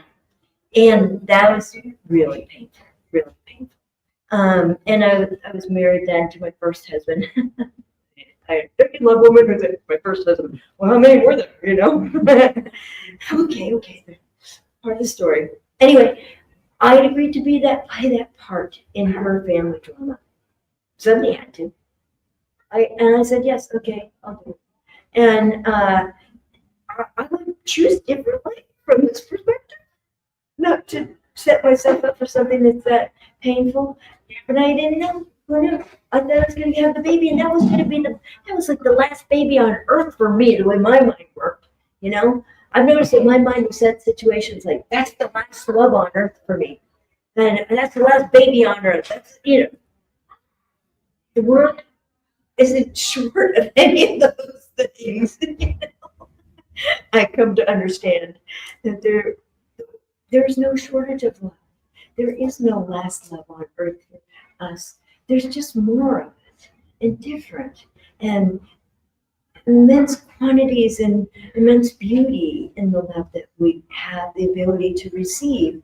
And it might not fit, you know, my society's pictures. It might be different.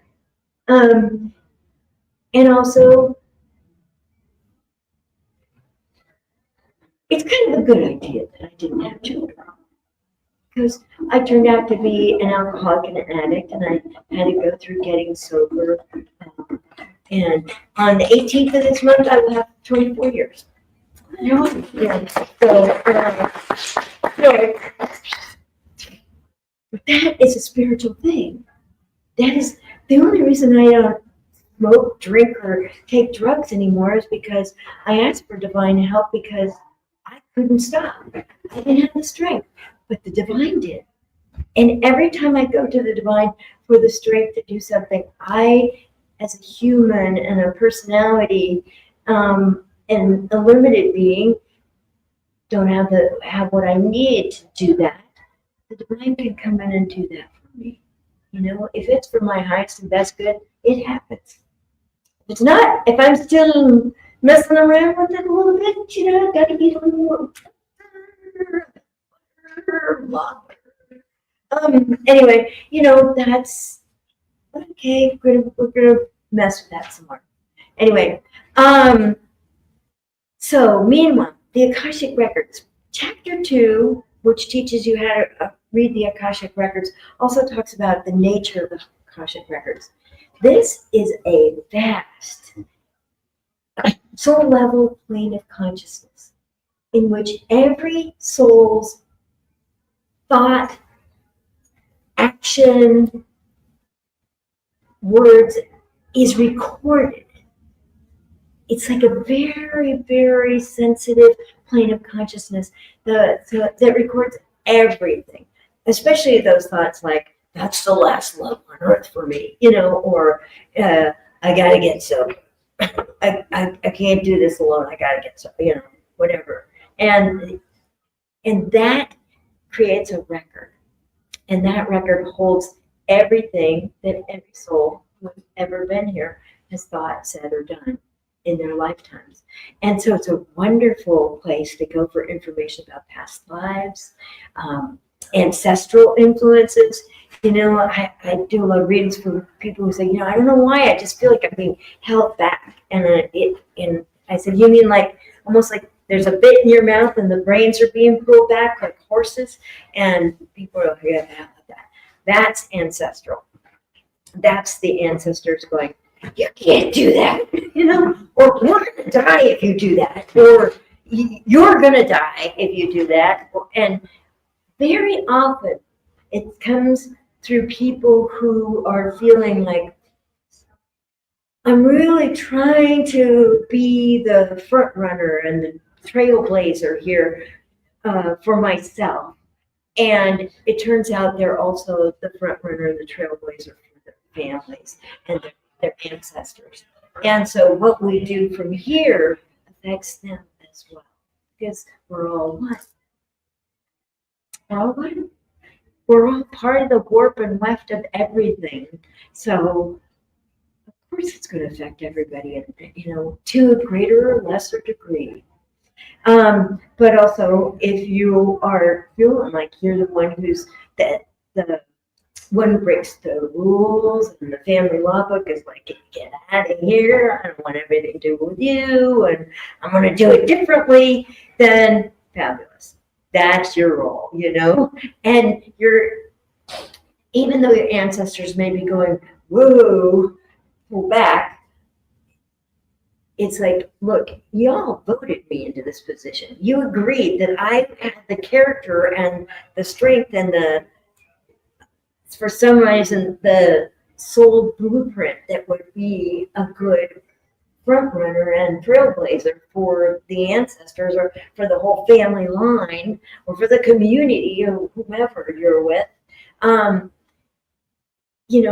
on, let me do it. Let me have this. Let me do the job you gave me. And it seems to ease things. Okay, the Akashic Records are the soul level plane of consciousness, and you access them through a prayer. In the Akashic Records, it's energy first and information second. So that twinge in the neck, or why am I doing this reading for somebody and I'm getting stuff about their intestines or their digestion,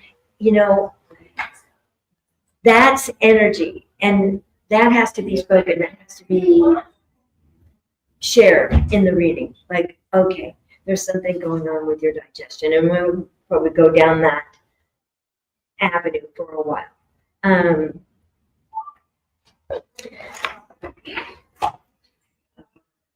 Get my glasses. The Akashic Records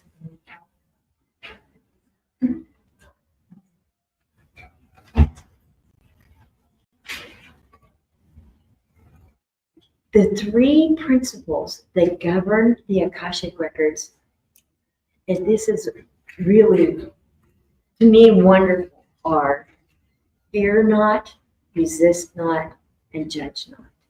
So when I open the Akashic records for somebody or for myself, I'm in this wonderful space that's free of fear, judgment, and resistance. And I don't know about you, but like, I have a family history of like my brother and sister were a little older than me, and they did everything together, and they did a lot of things differently. You know, they did the S training right out the bat, and they went off to Tahoe and became ski bums, and they lived communally with a bunch of other people and families and children. And I'm like, no, I'm doing it different than you. You know, but you know, it takes like physical effort to be a resistance, and I didn't necessarily have to join in order not to be in resistance to their influence and what they're doing. I just had to be kind of open-minded, like go in, go out. I still have discernment. It doesn't mean I have to do everything they did, although I did do the S training and a lot of other workshops.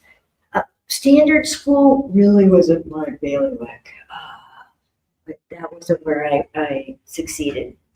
And to be out of fear in a space there's no fear, it's like, what a relief. And especially in this last week, like some people must be feeling a little fearful about what's going to happen now with the elections having been happened, you know, and it's easy to fall in that space of fear and being afraid of the future and feeling like, how do I defend myself and what's my strategy, and you know, what am I going to be found wrong for, and you know, I don't know, all that stuff.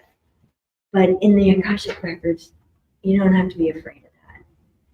The other thing about the Akashic records is it's about the soul level plane of consciousness. So it's about your soul, our soul, the big soul that we all belong to, soul groups, soul families. So it's all about the soul, and it's all about the soul evolving. And it turns out that the soul, as the soul evolves, the personality in the body housing that soul evolves. And as that person evolves, the soul evolves. So it's sort of like we're helping each other. And so we might as well be in cahoots with our own soul. But when Anubis said our higher purpose is to reunite humanity with their souls, and from there to the divine, I didn't know really what that meant. First off, I didn't know, do I have a soul? If I do, like, where is it? And why am I responsible for it? Like, why am I being told your soul's gonna go to hell? And how do I stop that from happening? And I found that leaving the Jehovah's Witnesses did that, and we stopped it from happening, and opened my mind to some other alternatives. That was on my path. But I didn't know I had a higher purpose either, much less reuniting humanity with their souls. That's such a good job. So in my little corner of the world, I do readings for you, and it's about who's your soul and what's your blueprint, your soul blueprint set up to do, and that colors your life purpose. It influences that. It really creates the menu for which way you want to express this, like through the arts or through divinity, or you want to do it through writing, you want to do it through really concrete efforts, whatever. It could be all kinds of things. And in the Akashic records, you can ask questions like, what's the truth about my soul, and fill in the blank, you know?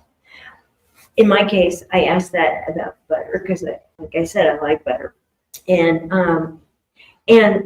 I was doing a swap with another Akashic Records reader, and as soon as the question came out of my mouth, because we don't ask the question until the records are open. That way, we're learning differently. We're in a different plane of consciousness when we're in the records, and so you learn differently and you take in information, and the perspective is the soul perspective. It's the higher perspective. It's the perspective of the Akashic Records, which is vast, right? And so as soon as I asked that question, I got this image of a little orphan girl in a dirty white dress standing next to a white cow with black spots. And this cow and I were joined at the hip, and we walked around these different villages, and people paid me for the milk. When we traded goods and services and whatnot with each other. And during the night, I slept with a cow, and this cow kept me warm. And I had to make butter and cheese. And so, like, butter was like manna from heaven. A low-calorie diet, butter is really essential. It's a survival food. And in my modern world, it should be optional, or a little more optional than I make it. So it was so clear to me. That's why I have this thing about butter, and it was this whole past life that sort of unfolded for me, and it just came into view, unfolded like a movie. And that was, I don't know, interesting. Good to know. I didn't have to make myself wrong about the butter anymore. I'm like, okay, great. Next. So the Akashic Records are spiritual. They're not psychic. So you don't have to be a professional psychic to work in the Akashic Records. You just have to say a prayer, open your mind, open your heart, and ask questions. In the Akashic Records, questions are the can openers to information. Like who would have thought, what's the truth about being butter? Like, maybe you want to ask questions about, why did I have to have an adopted kid and then give it back?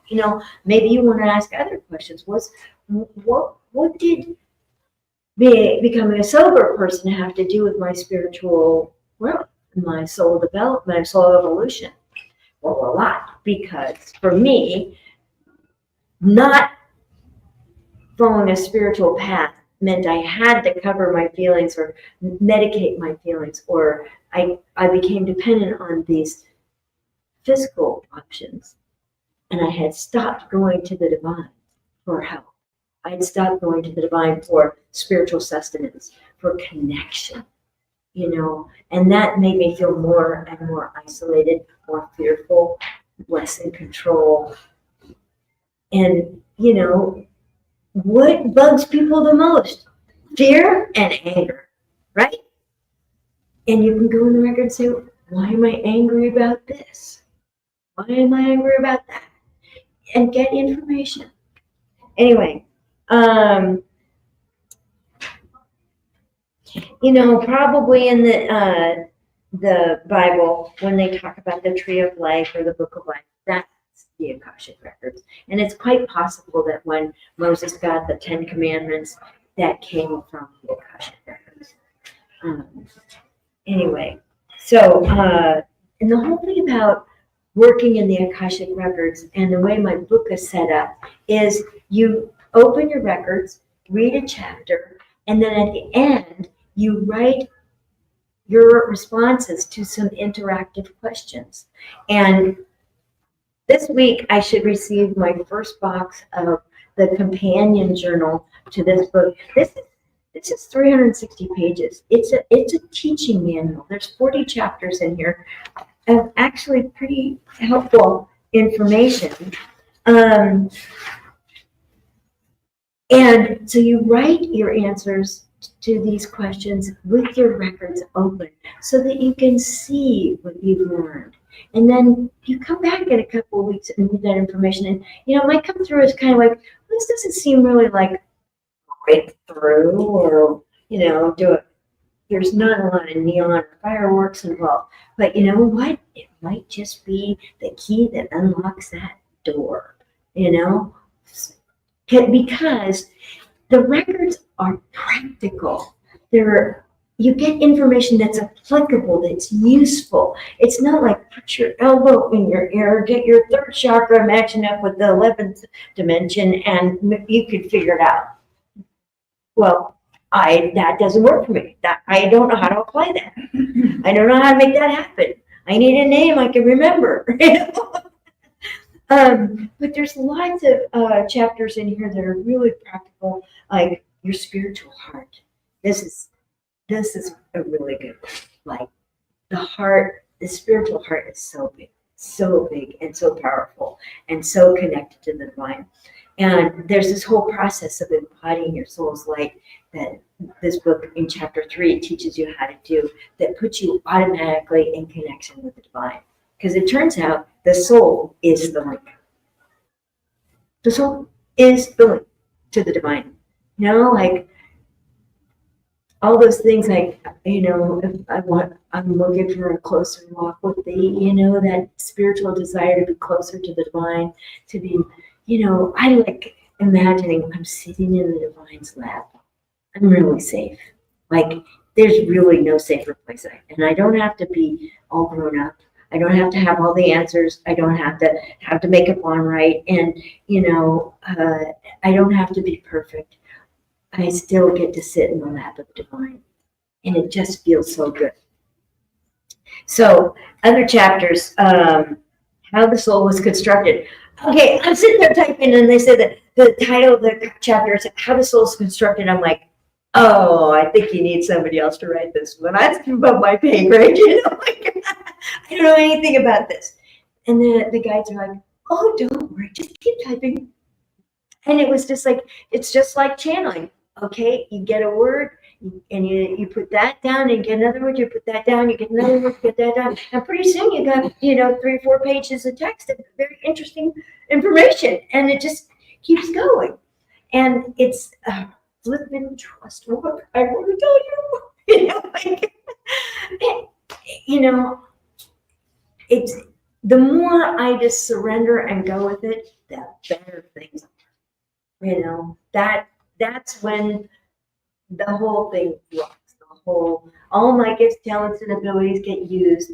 You're happy, I'm happy. You know, it makes the world a better place, at least in this corner.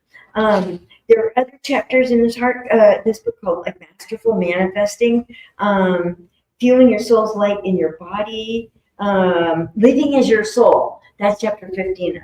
I want to do a whole writing class on living as your soul with specific questions like, if you were living as your soul, how would you respond to competition? Because my human self is like, they're all better than me, you know. Like, I can't match up, right? I can't compete. There's always going to be somebody better than me. But you know, look at the racket. It sets up this measurement of, you know, a judgment. It's like, you know, I'm lost right off the bat. But as my soul has specific abilities, talents, or imprinting that need to be expressed in this lifetime. And living as my soul goes, oh, don't worry about that.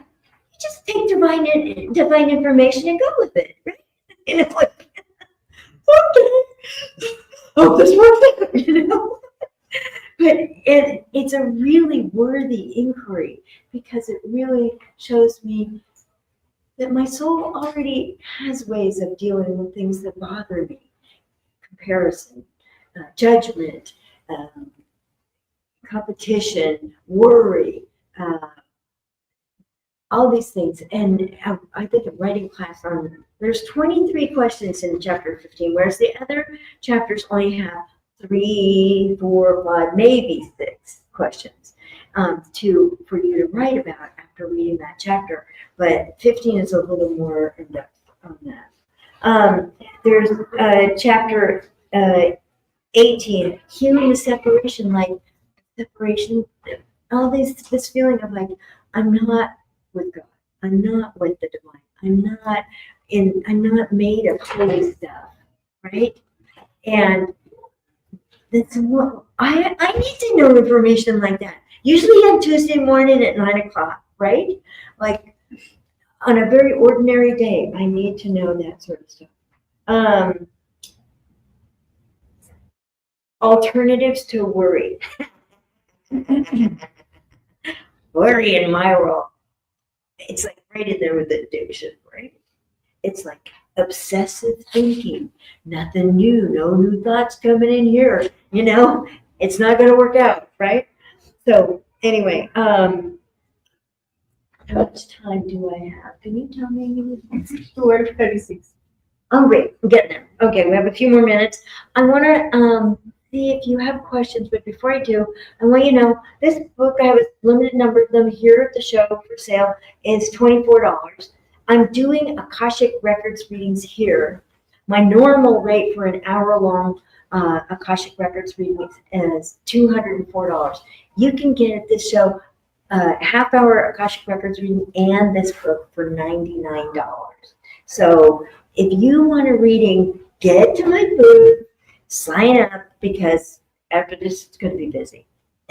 But today you can buy this book, and there are some of these books that have a little sticker on them, whoopsie, that says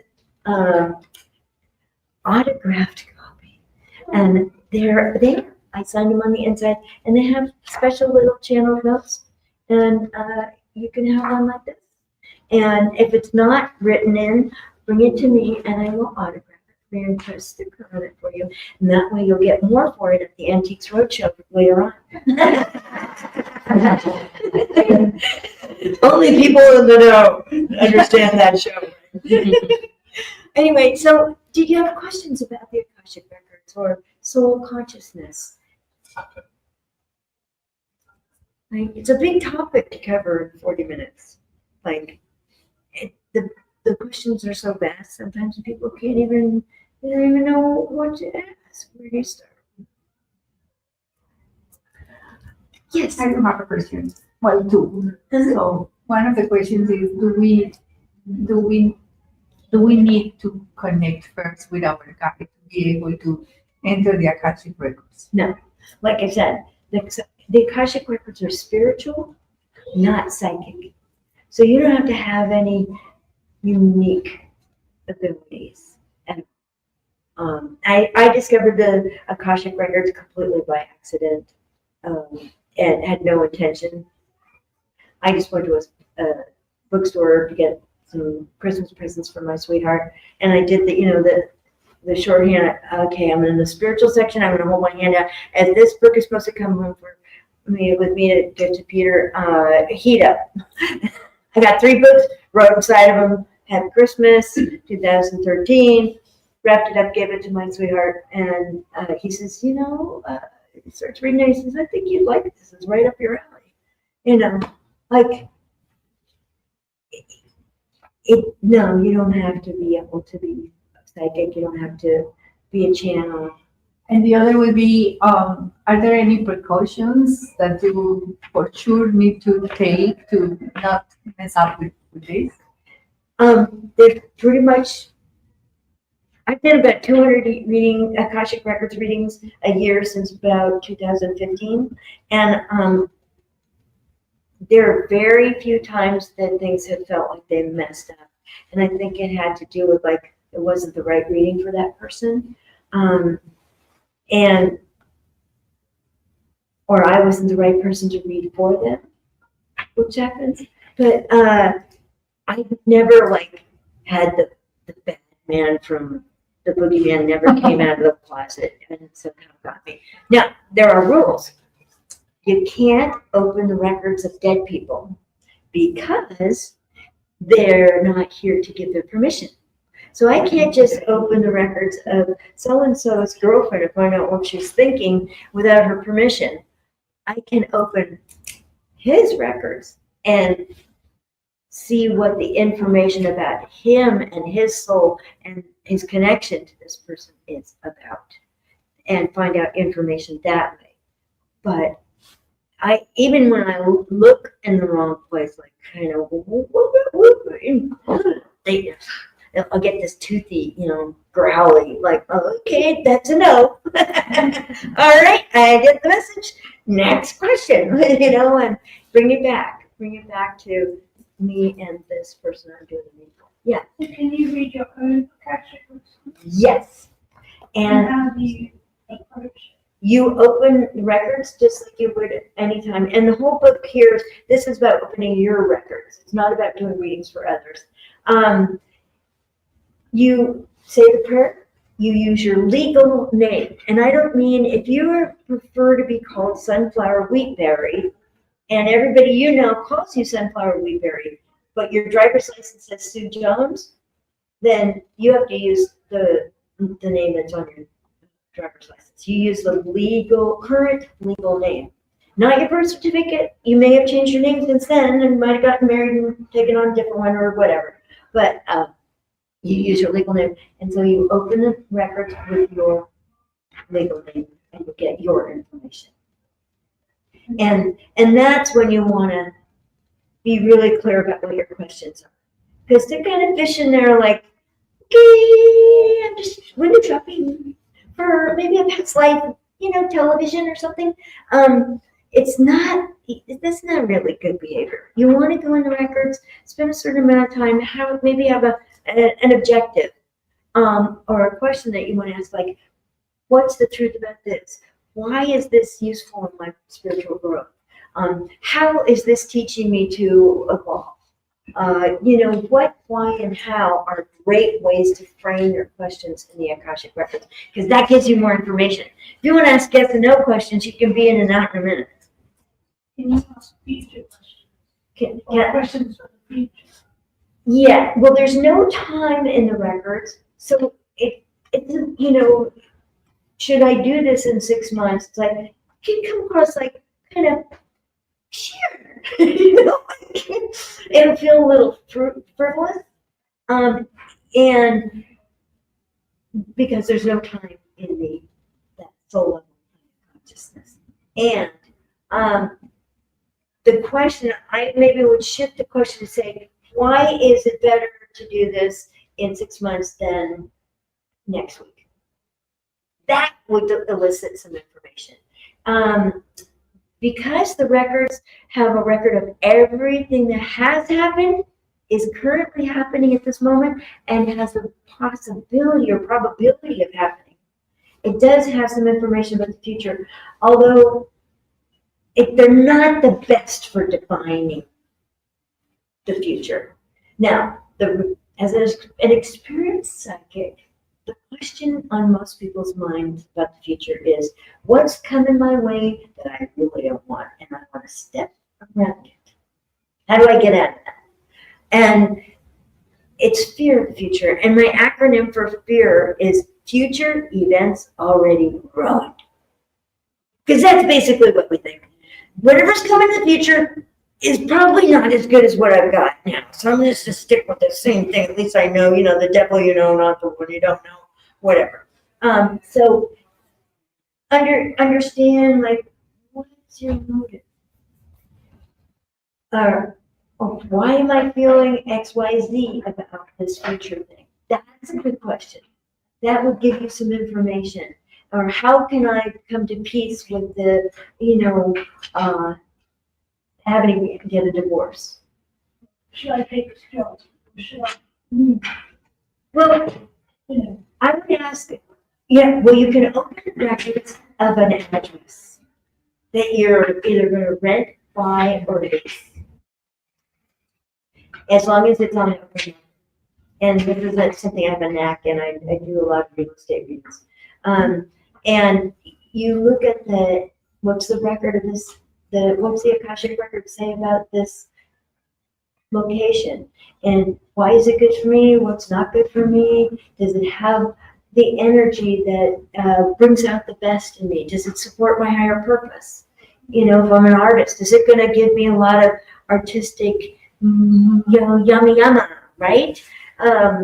It's good to know those things. So it's not so much should. There's no should.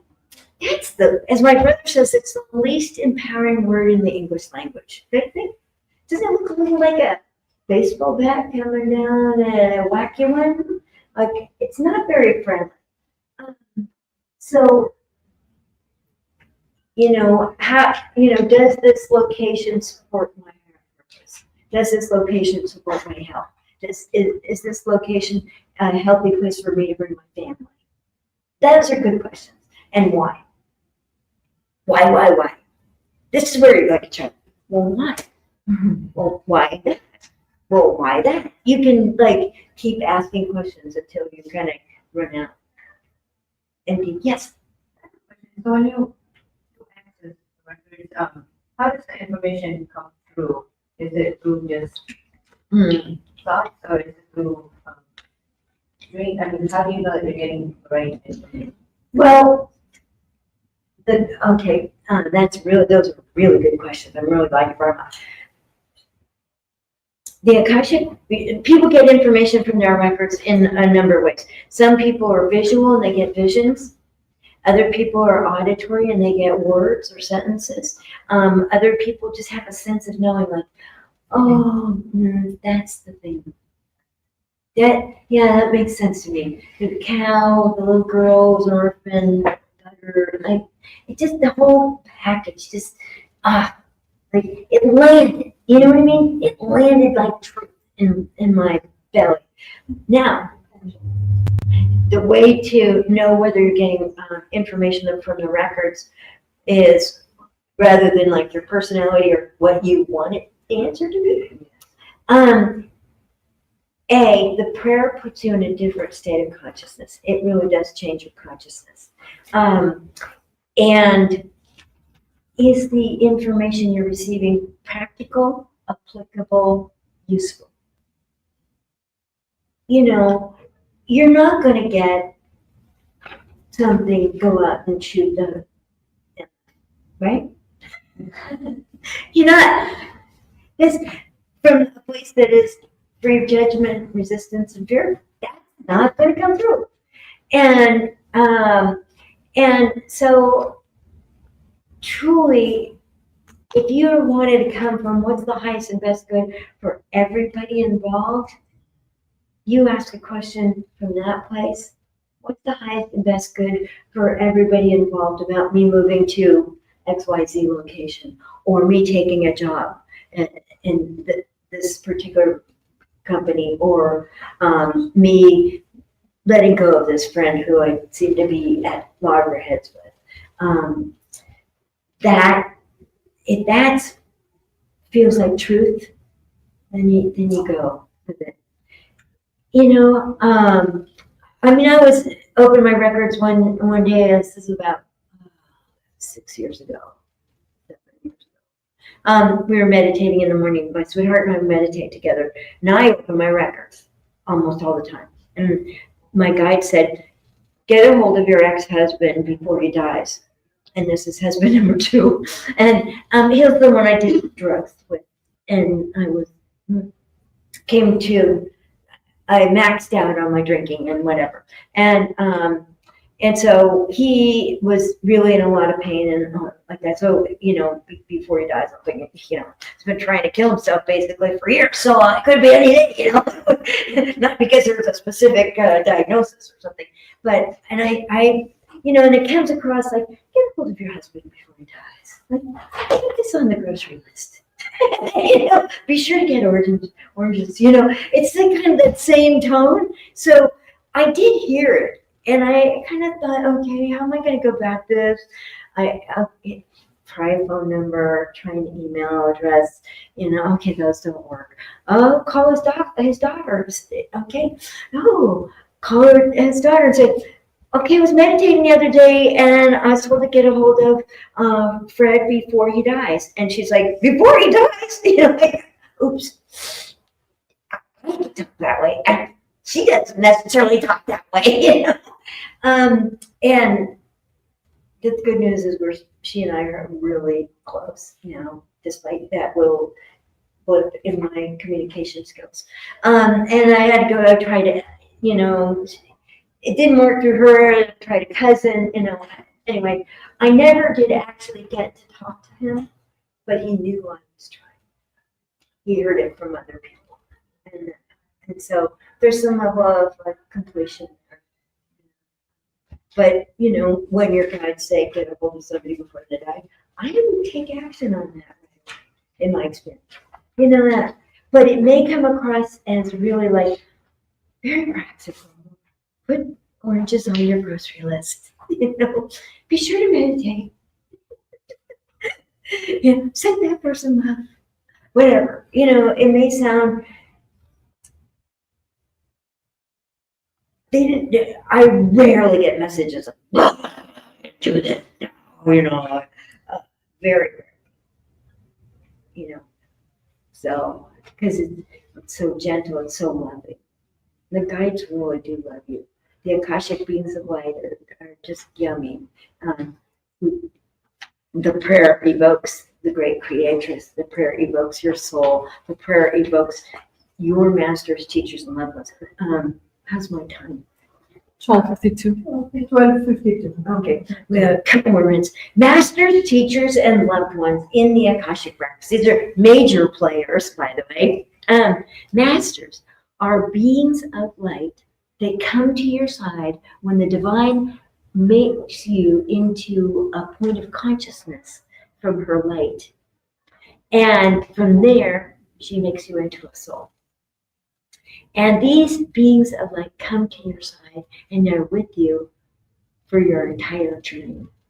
Every lifetime, every in-between lifetime, if you decide to do some extra credit study with the so-and-so beings on the, you know, planet number 886.f, then that they will be there with you for that. And these are beings of high light and they love you. They love you. They love you. You know, of course you feel that way. Oh, right, of course. Of course you thought that. Oh, right, yeah.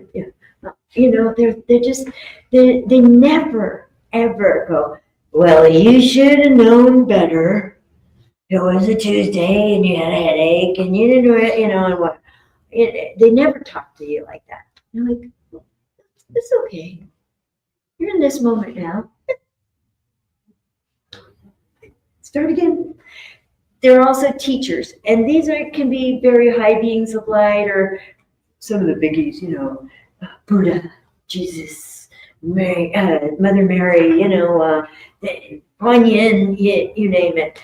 Or they could just be unnamed high beings of light who are doing service, and they're your teacher. And they usually are subject specific. So if you need a teacher about love, sex, money, time, guilt, you know, things.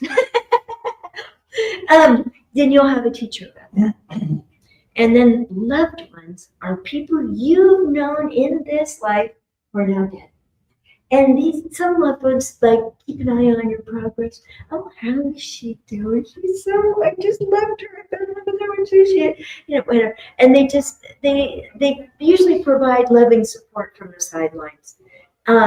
Sometimes they will have something to say. You know, like if they show up at a reading, it'll be like, okay, I'm getting a picture of a guy in like a 49 pickup truck, got his elbow out the window. He's wearing a big check shirt, flannel shirt, he's got a bandana around his neck. Does that guy sound familiar? That's my grandpa. You know, like, or they can show up and they will complete like whatever communication needed to be completed in that lifetime.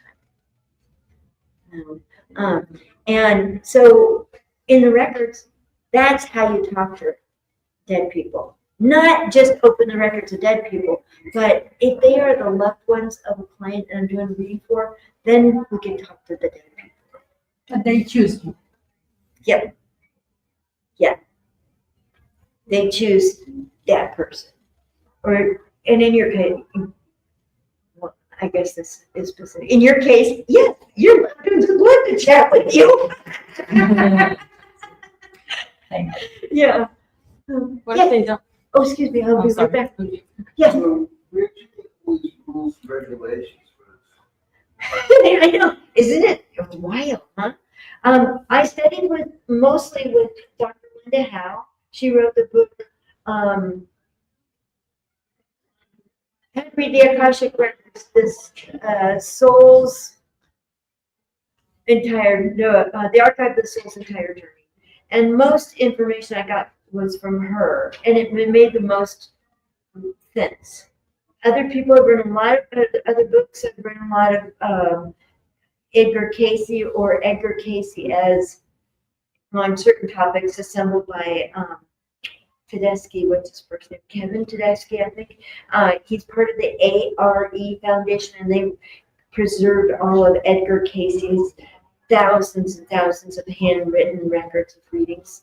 Edgar Cayce, when he did reading, he had a secretary come in and write down word for word. And he did a lot of readings and then mailed them, so, and she had a copy of those readings before they got mailed. So there's that information from there. And Edgar Cayce used to also receive a lot of healing recipes, like to take care of this gut problem, you eat this and that.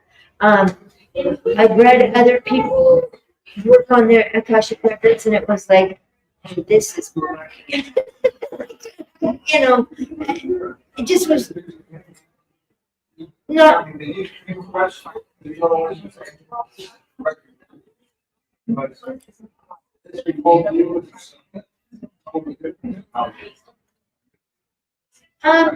I'm sure there are different approaches.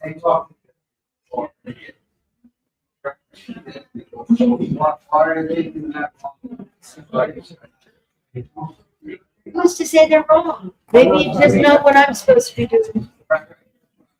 Right. Okay, I have to wrap it up. I thank you. You have a great audience. $24. If you want your book written in, let me know. I have to pack up and go.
and welcome to the SoulSearch Santa Clara Enlightenment Expo.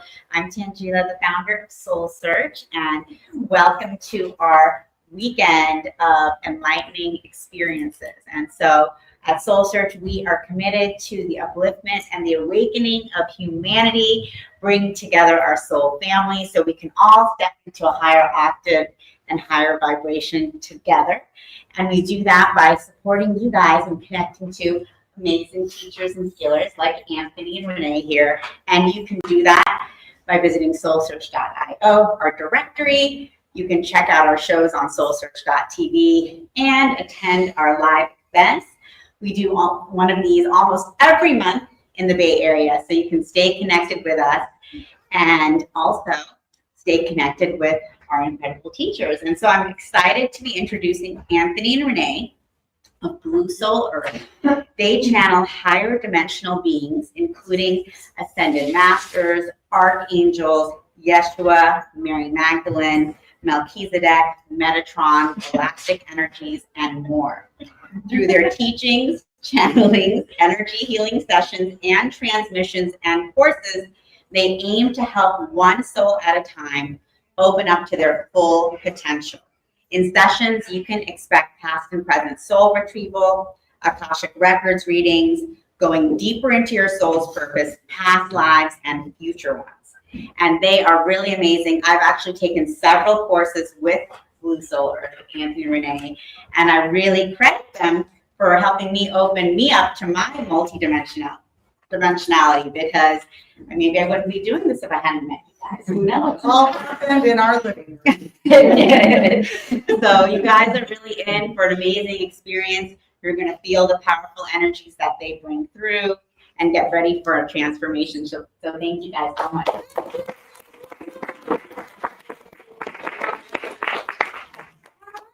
today's a little different, isn't it? I believe it is. So normally what happens is we do a little topic. We'll throw in a topic. Usually it's about the balancing of the divine feminine and masculine, or it's about the multidimensional soul, or it's about ascension and where we are and what's happening on the planet. And so we tend to talk about various topics. But today we're going to talk about the rise of the divine feminine and why it matters, why it's happening now, even when it doesn't feel like it's happening. Right? Yes. So Miriam of Magdala is, I would say, is one of our primary teachers that come through. She is. I mean, so primary that it's the first book. It's not out yet. It's going to be coming out in January, but it's her story. It's her story, it's her life, and it's her teachings. So that's how big of a guide that she is for us. I would say that Miriam is more of a masculine energy more than Yeshua is. And that's that balance of divine feminine, divine masculine.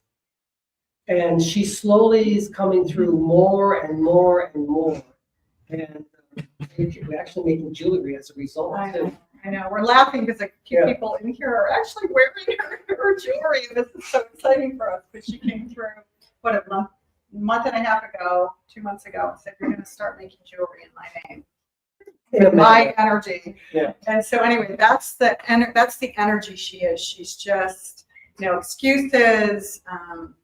I don't want to hear your pity parties. I don't want to hear how hard it is to do or where you need to go to get to the next level or whatever. You just step into it and do the work. And that's really who she is, this energy. Yeah, she's like one of your best coaches you've ever had. If you played that, any type of sport, that's how she is. She just keeps driving you and driving you and driving you. When you think everything has gone wrong, falling apart, she'll say, "Okay, let's do this again. Let's do it again. Let's do it again." And you just keep moving and moving and moving. That's how she is.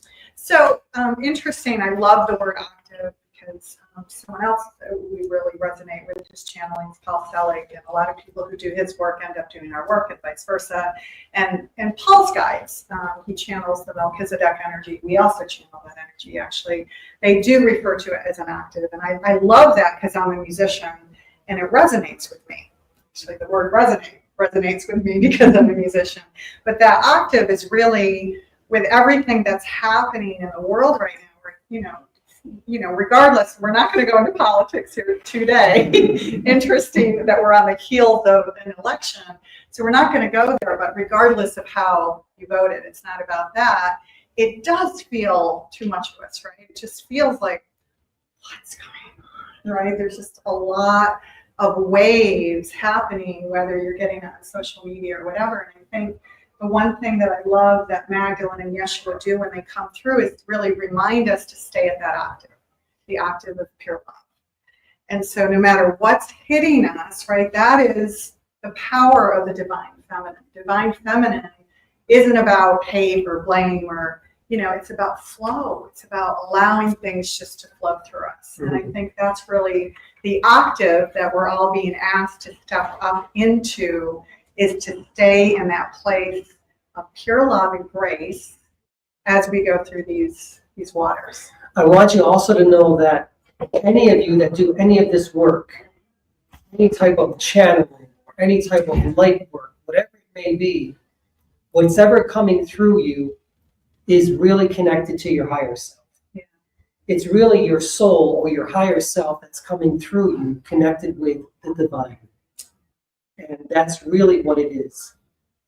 You can call it anything you want, and you can see what energies will come through you, but you are the one that's always in charge. No one else is. It's you. In the end, it's always you. Okay. Yeah, because there was someone, I don't know if she's here, but who had stopped by our booth earlier and was asking what I'm feeling like. I don't know. Can you speak up just? Oh, sure. Yeah, I don't know if she's in the room, but she was just asking. Some people ask us all the time that they feel like they're opening up to something and they don't quite know what it is. And it's, there might be a little bit of fear involved. And what is it? How do we know that it's Mary Magdalene? She asked us, right? And so do you want to answer that? How do we know it's Mary Magdalene? Because she said so. She said, "You don't know me, but I know you." That is true. My name is Mary Magdalene, and that's who I am. So we're very lucky because the beings will come through me and they will literally talk. I don't have to just guess who it is. I will ask myself, I will ask them when I'm there, who are you? Why are you here? And so they will say, I am this, I am that, and this is why I'm coming through. So I will only allow certain beings to come through from now on. I don't allow a lot of the other things I used to channel because this is where I enjoy being. I don't know if you noticed the look on Anthony's face when Tangela was reading all of those names of the energies that we channel, because it's true. We have channeled them, and we do in a private session if that energy is, if your soul is asking that energy to come forth, it will. But Anthony prefers to stay with Yeshua and Magdalene. And the other beings that come through, which are really our guides, have been with us for years now. Yeah. So are you ready? Yeah, let's bring her through, and we're going to make it interactive. A few people were asking, okay, Lindsay, how are you? You can ask questions, any question you want. Yeah. Again, be very careful with the very personal questions because we're live. We're live, Yeah. so everything is being recorded right now. And we'll see where it goes. The most important thing is have a good time with this. Have fun. So Journey's not fun when he's scratching his my head, head's right because it itches. because it's like a message, right? Because the frequency changes. When the frequency changes, this was the first thing that we noticed very early on, 12 years ago, when this first started happening. Makes my head itch. He's kept itching his head. Yeah. And I'm like, what are you doing? I thought I had really bad head. I shaved my hair off and everything, it's still itched. So some of the things that when you feel energy, you might feel it in the back of your neck, the back of your head might itch, your hands start to feel a little weird. Your ears might tingle. You might have like tinnitus or tinnitus coming through. These are all signs that you're starting to open up to who you are in this lifetime. And you can close it off if you want. That too is okay. But if you want to do the work, do this work, you have to open your heart. They don't come through your mind. They come through your heart. Yeah. That's how they really work. That's how you work. You come through your heart. The heart. And then you open up. So, and Nancy, because these are all the questions that came up today, and I don't know who's in the audience who asked these questions, but they come up a lot, so we can talk about them. How do you know it's pure energy when it comes through. How do you know that you're working with light energy? And the first thing is that you intend it. You intend it. So, you know, when you're playing at an octave of pure love, then that's all you permit to come into your field. That's it. Right? There's no second guessing. If you have fear, then you're attracting fear into your field. That's literally how it works on a kind of energy field, right? So if you have fear, we are mirrors to the universe. Remember, you heard that we are the universe is us. That's the science part of what's actually happening here. So we echo that out. It's like, shh. It's a ripple effect, right? And so we're always calling in and we are always co-creating. I say co-creating because that's really what it is. We're always co-creating in every moment. So it sounds like they're coming through already. If you can hear the clicking sound, Anthony, that's kind of a signal that the energies are shifting and a connection has been made. We usually do this sitting down, so.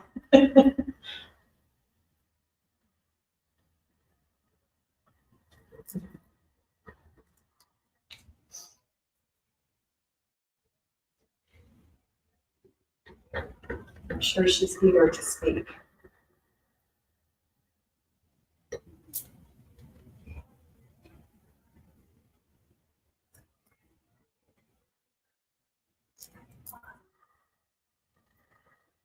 So you can also think of this as really, as Anthony said, connecting to your higher self, which is connected to the all, and you're going into an expanded state of awareness and consciousness. Good. It's good to see you. Good to see you. Beautiful, Julie. Yes. Yes, you turned our lives upside down. Good. Again. Good. I am Miriam of Magdala. It is good to see all of you. Turning your life upside down. Stand on your head and see what it's like. Turn your life upside down. You're so routinized all the time in your lifestyles. You're afraid to change, but it is through the change that you become. Don't be afraid to change. When you change, you learn. And when you learn, you become. It is good to see you. Male energy.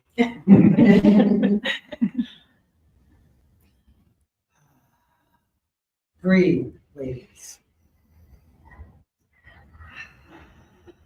Nice deep breath. Breathe. And be calm. Be in love with you. Most important, be in love with you. If you are not in your heart, then no one else can be there with you. Open your heart. And I see that in many of you. Open your hearts. I say that to the males as well, their energy. Open your hearts. And when you open your hearts, open the others as well. Show them who you are. Remember, we can't do this alone. I cannot do this alone. I need you. I need all of you.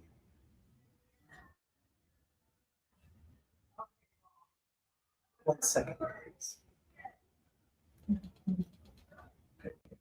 Connection. Yes. Do you want to talk about why you're coming through a male energy on this earth plane? Is he male? Okay, I will.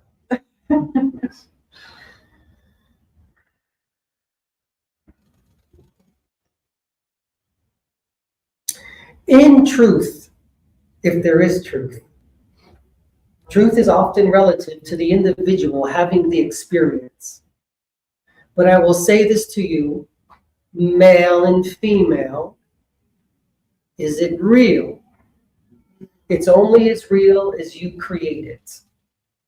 I can come through Anthony, but I will come through the divine feminine first and then into the male. You're a very good ground for him, you know. But I come through him because he's a good soul. And I say that truly, he's a good soul.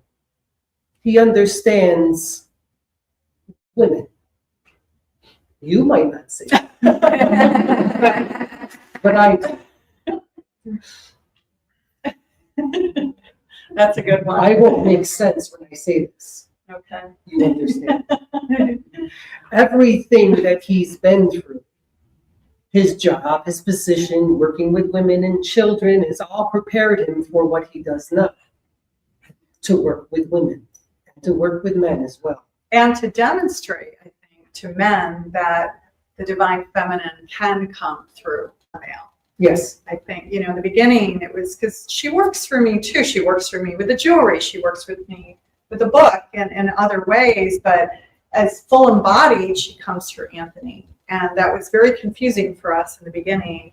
But as things are rolling out and we're seeing how things are progressing in the world, it makes total sense, right? It makes absolute sense that the male doesn't fear the divine feminine energy pouring into his field because she makes Anthony feel like a woman. Yes.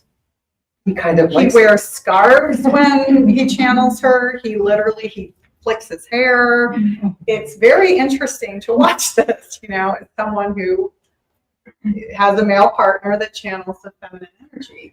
And so I think it's to demonstrate, not to fear it, but that we all need to come into that balance. Once you allow the feminine to come in and you put the masculine here and you bring them together, they become one. And when they become one, you become one with the divine. You become one with you.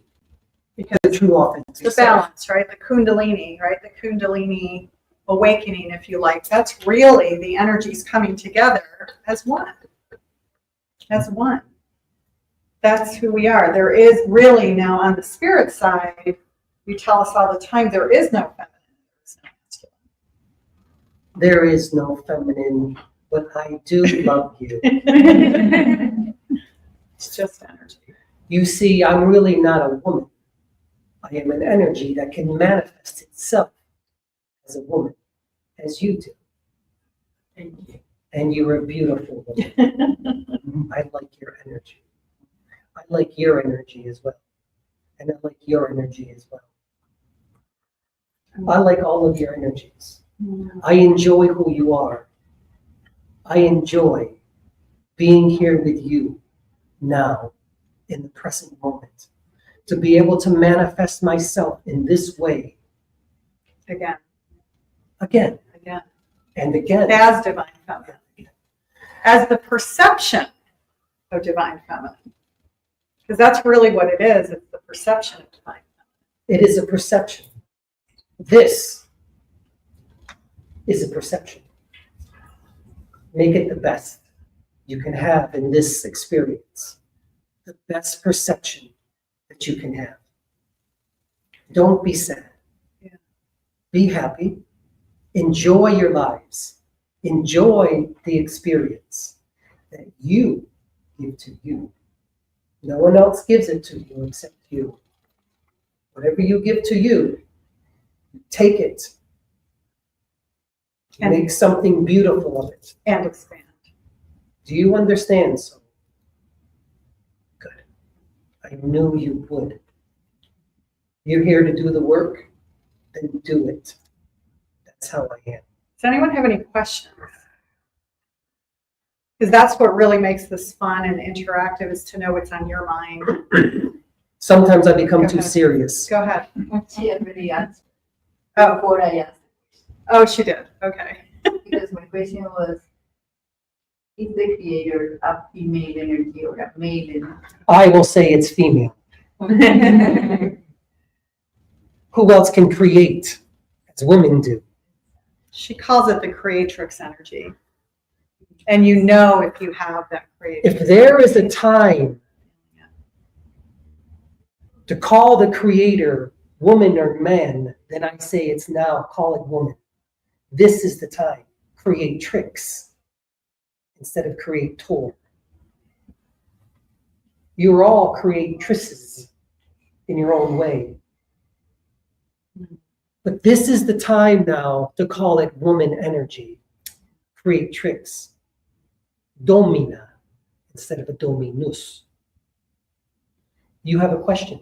I do. I think you're helping me with my book, aren't you? I think you're the inspiration for the writing. Do you want me to be?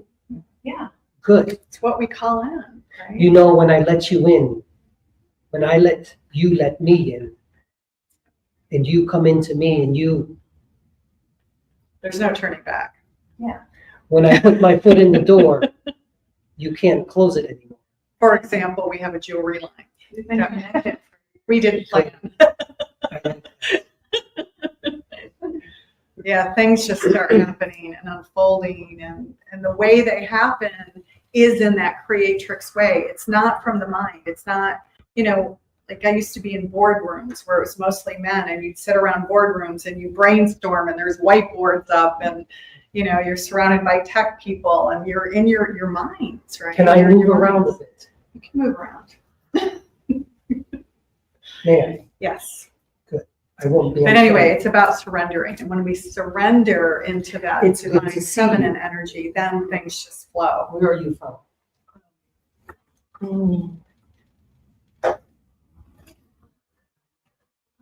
Me gusta su energía.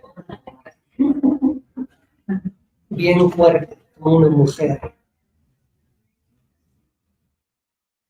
It is good to see you. Qué bueno. Because we have a Good to see you. short period of time. I know. I know.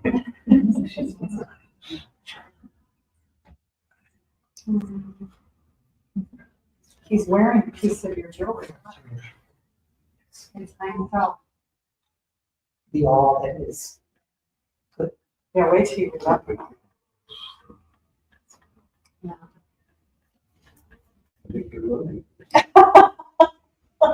בחוקת הארנאי וכן בין כחולה. You brought that through. I don't think it's an accident that you have that one. Wait till you read about it. It's going to blow your mind.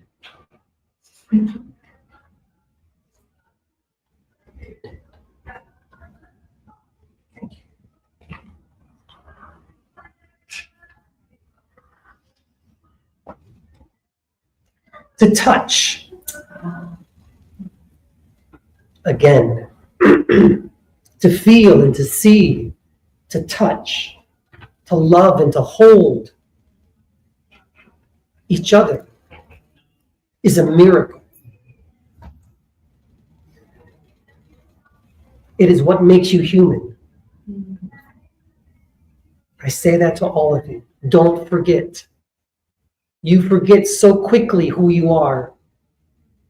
You forget the divinity of who you are. I am here to tell you that again.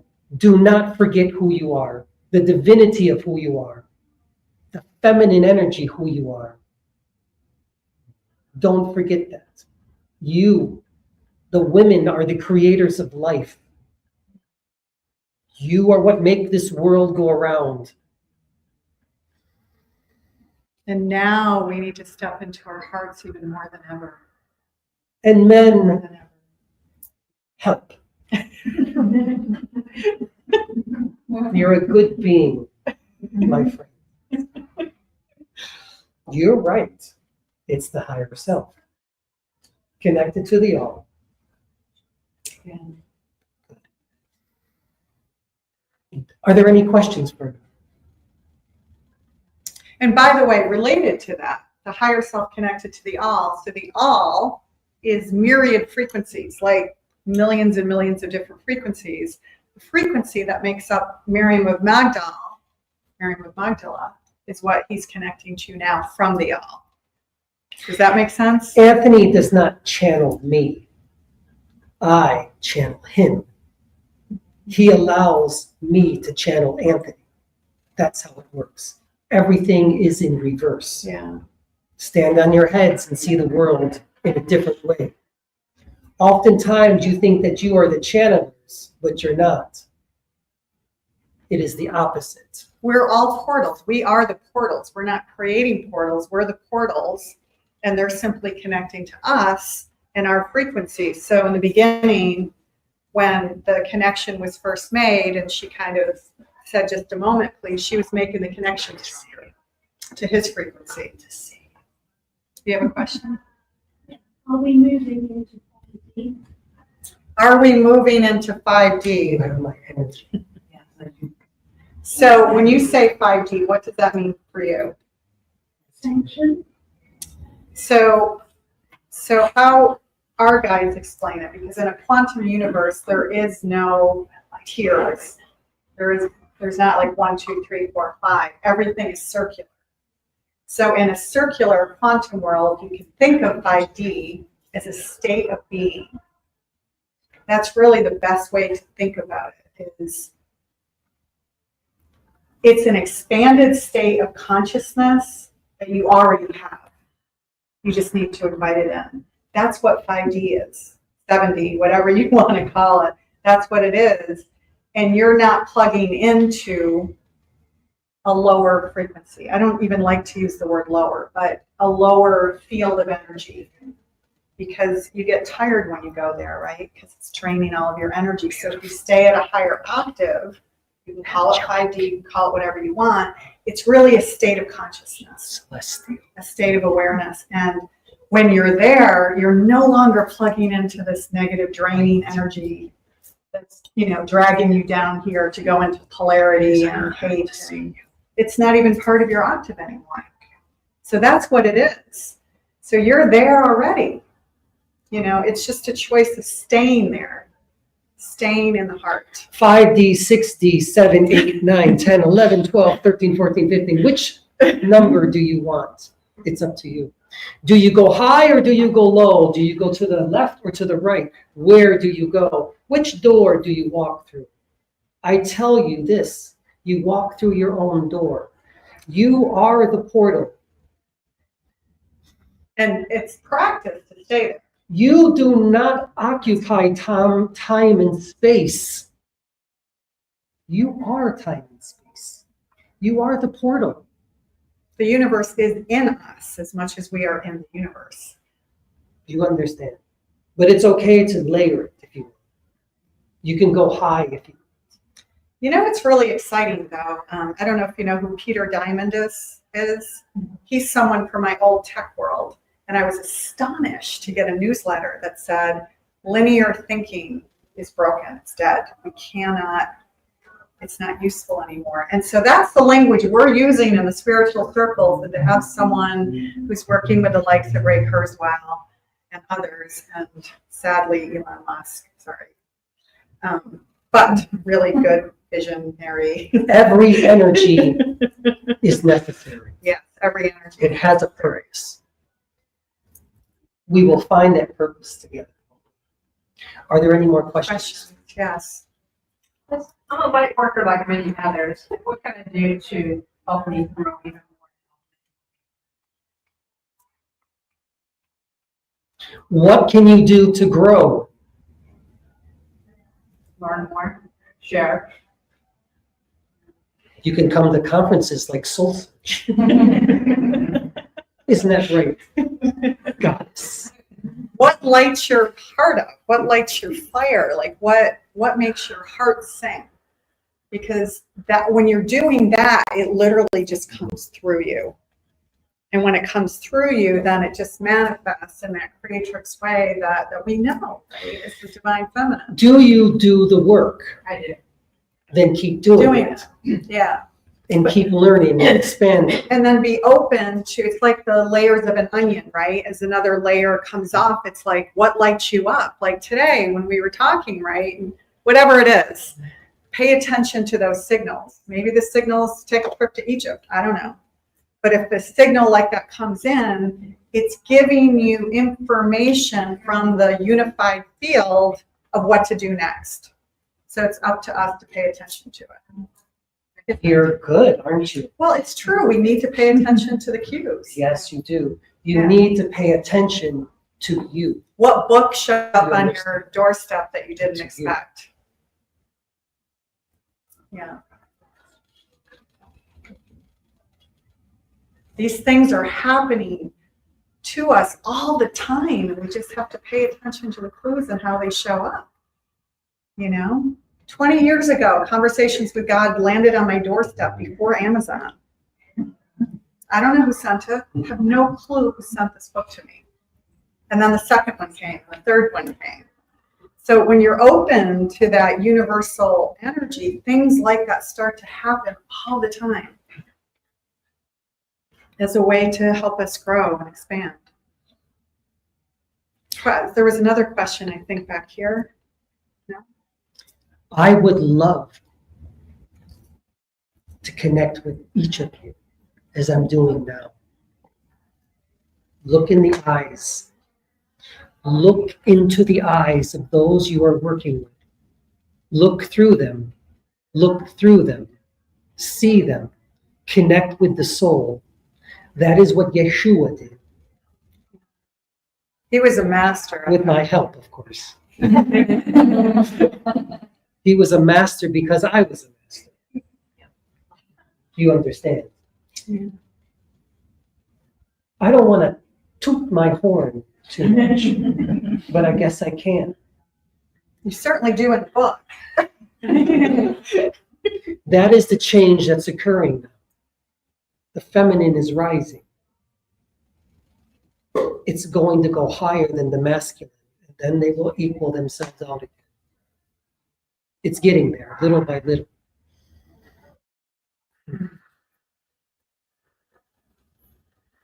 You had a question or someone? So what does that look like?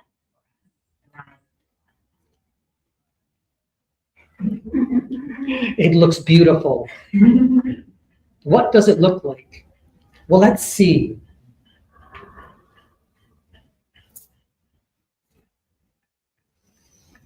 Are there more women in your governments now? There are.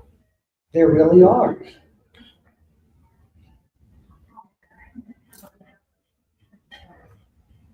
Believe it or not.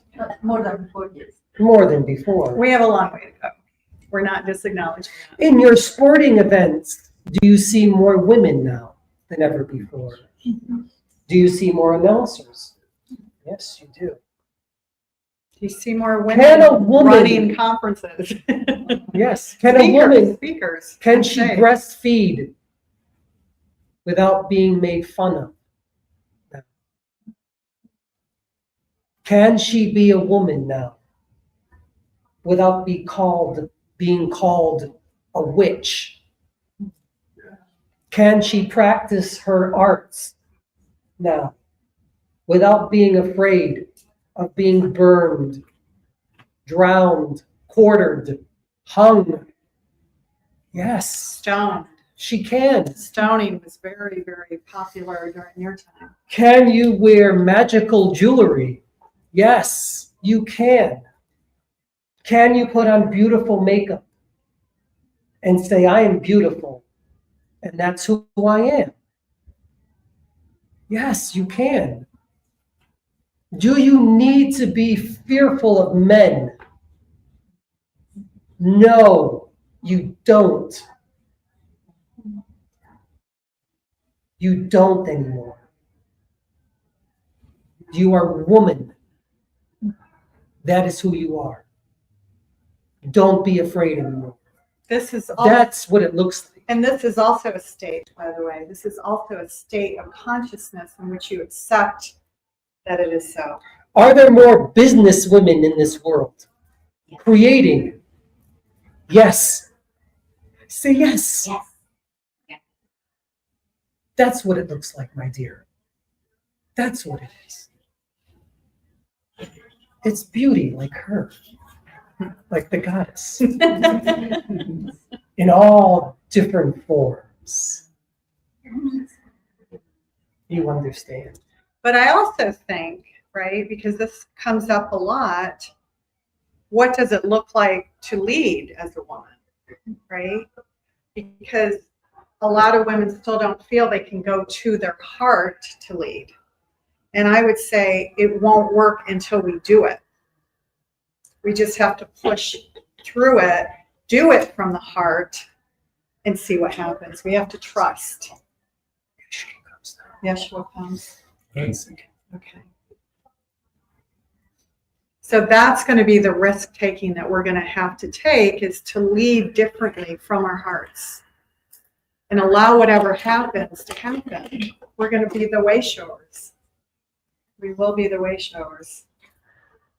So Yeshua's coming through now. Who, as Magdalene says, is a little more feminine than.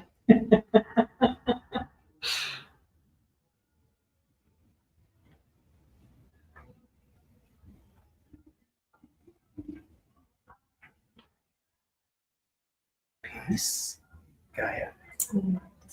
It is good to see you.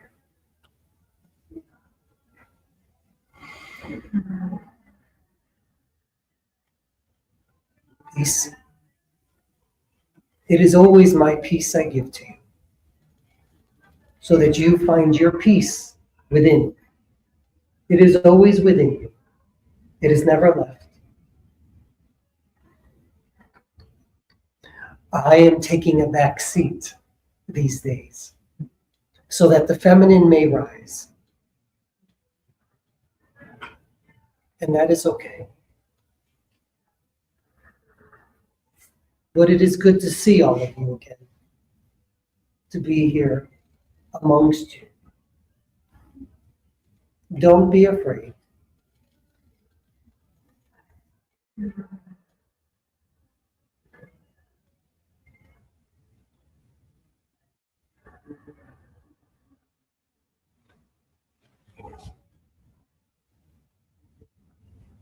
I am that which I am. You are that which you are. You are source. You are God. You are goddess. You are all of these things within. The message has not changed. The temple is always here. It's always in you. It never leaves. When you find who you are, you will find the divinity of God within you. God is not separate from you. She is the same. She doesn't leave you. You do not leave source. It is always here with you, if you choose to accept it.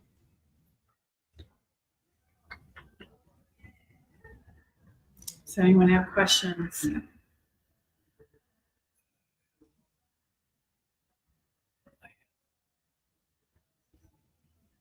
Ah, yes. Just doing energy right now. You could say feeling into all of your Akash. Avum Devash Maya. Avum Devash Maya. Avum Devash Maya.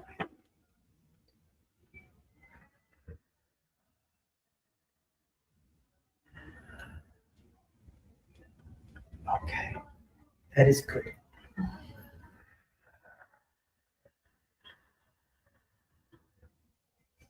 Open your hearts again, all of you. Again and again. And don't be afraid. He's just raising the octave a little bit. You're all wondering. It's really, he doesn't speak much. He mostly does energy.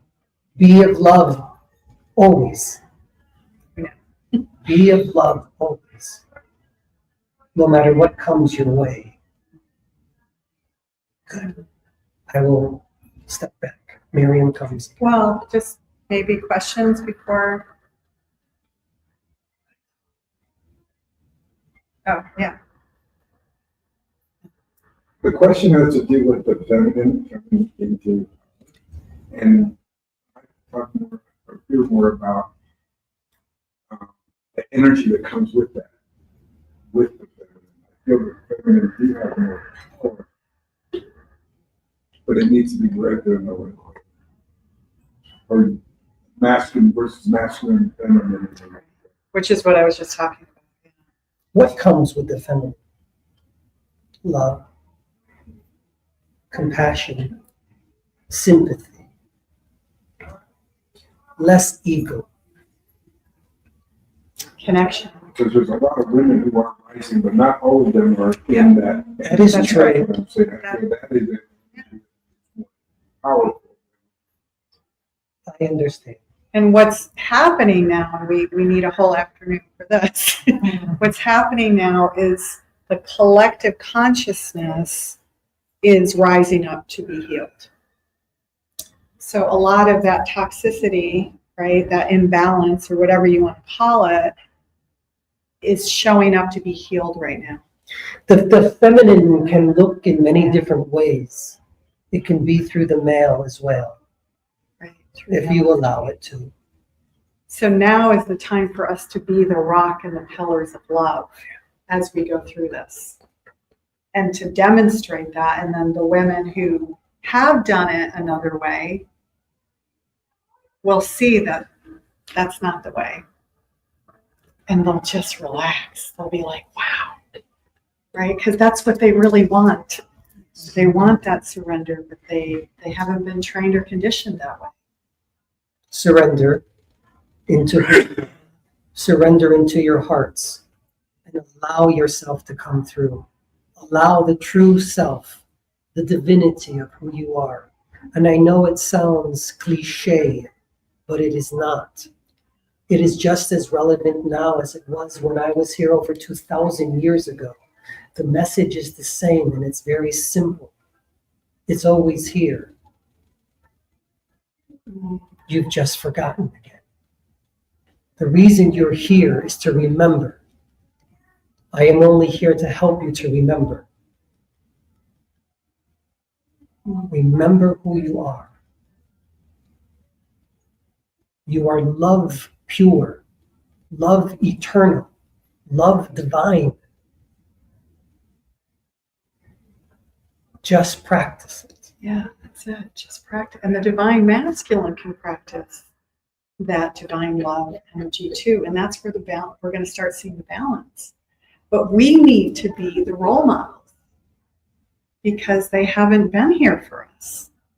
So as light workers, we're being prepared by being in the very chairs that you're sitting in, by being in this room, having this conversation, knowing that it's safe to do so, to go into that surrender and let things fall as they may. Things may not be pretty sometimes when we do that, but we need to do it. And then someone else is going to be like, wow, she did that, or he did that. It's safe for me now. And we're going to have a snowball effect. It's going to start to happen. And you had a question too. You answered it. Oh. Was how are we different from 3,000 years ago till today? And what a kind of beautiful couple you are. Thank you for bringing this into your lives. You're not so different than we were 3,000 years ago. Still made up the same atoms. Your technology is different, isn't it? You understand something called quantum. The small particles of what you're made of what I am made of. And you understand that those small particles are the same. They vibrate in a certain way. They create waveforms, and that they're always connected, no matter how far apart you are. You understand that, don't you? And that's how this connection can be made. That's how this connection is happening. As your science advances, so does your spirituality. You don't have to be afraid. We're all connected, aren't we so? We are. And relax into that. And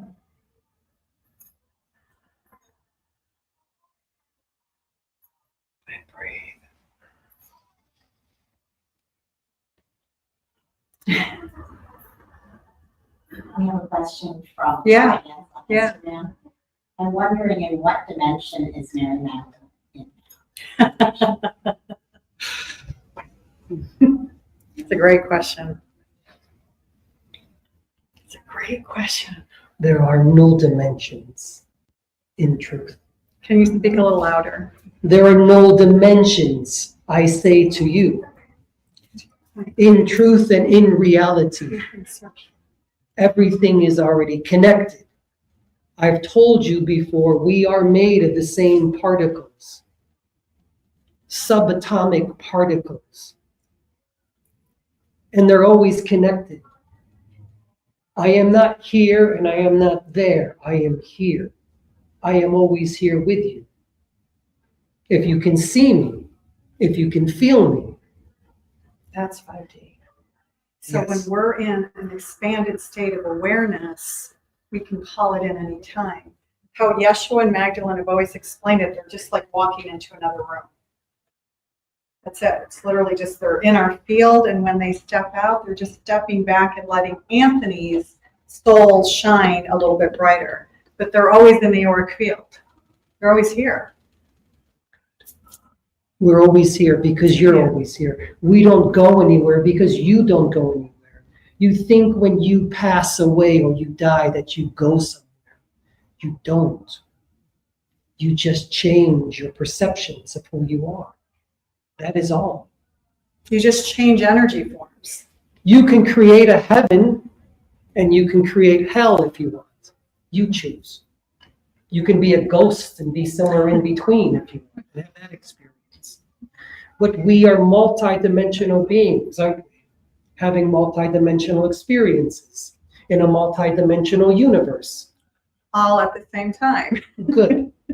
All at the same time. But stay here in this present moment. Because in this present moment, what we do here affects the other yous, the other multidimensional aspects of our fragments, if you like, to the point of myself, right? The fragments, the other aspects of ourselves, it affects each other in every single moment. So our intention matters, our words matter, they all carry frequencies. So now, back to the full circle of what we wanted to talk about today. When things feel this way, stay in that high vibration with your language, with your thoughts, your words. That's where we need to stay. We need to stay in that expanded state of consciousness and awareness and not plug into the fear grid. Because media and we're on social media. I have 6 Instagram accounts, which is crazy. But, I can't plug into it. I can dance with it. You can dance with it. You go in and you dance like it's a little energy field, and then you come out, but you don't allow it to stick to you.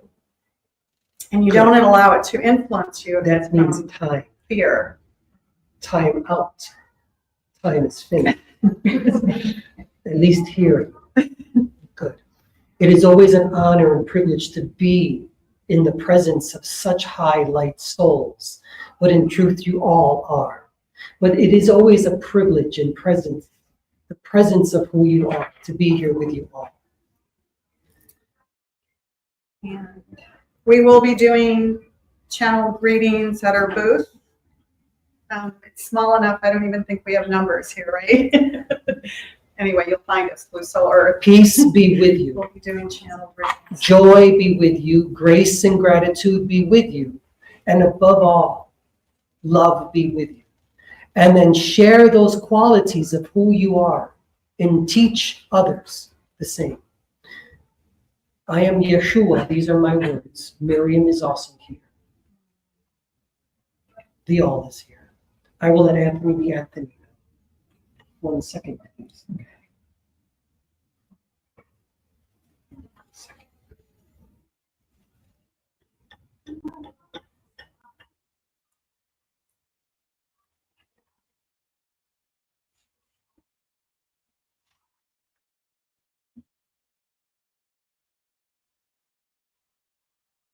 Just grounding him.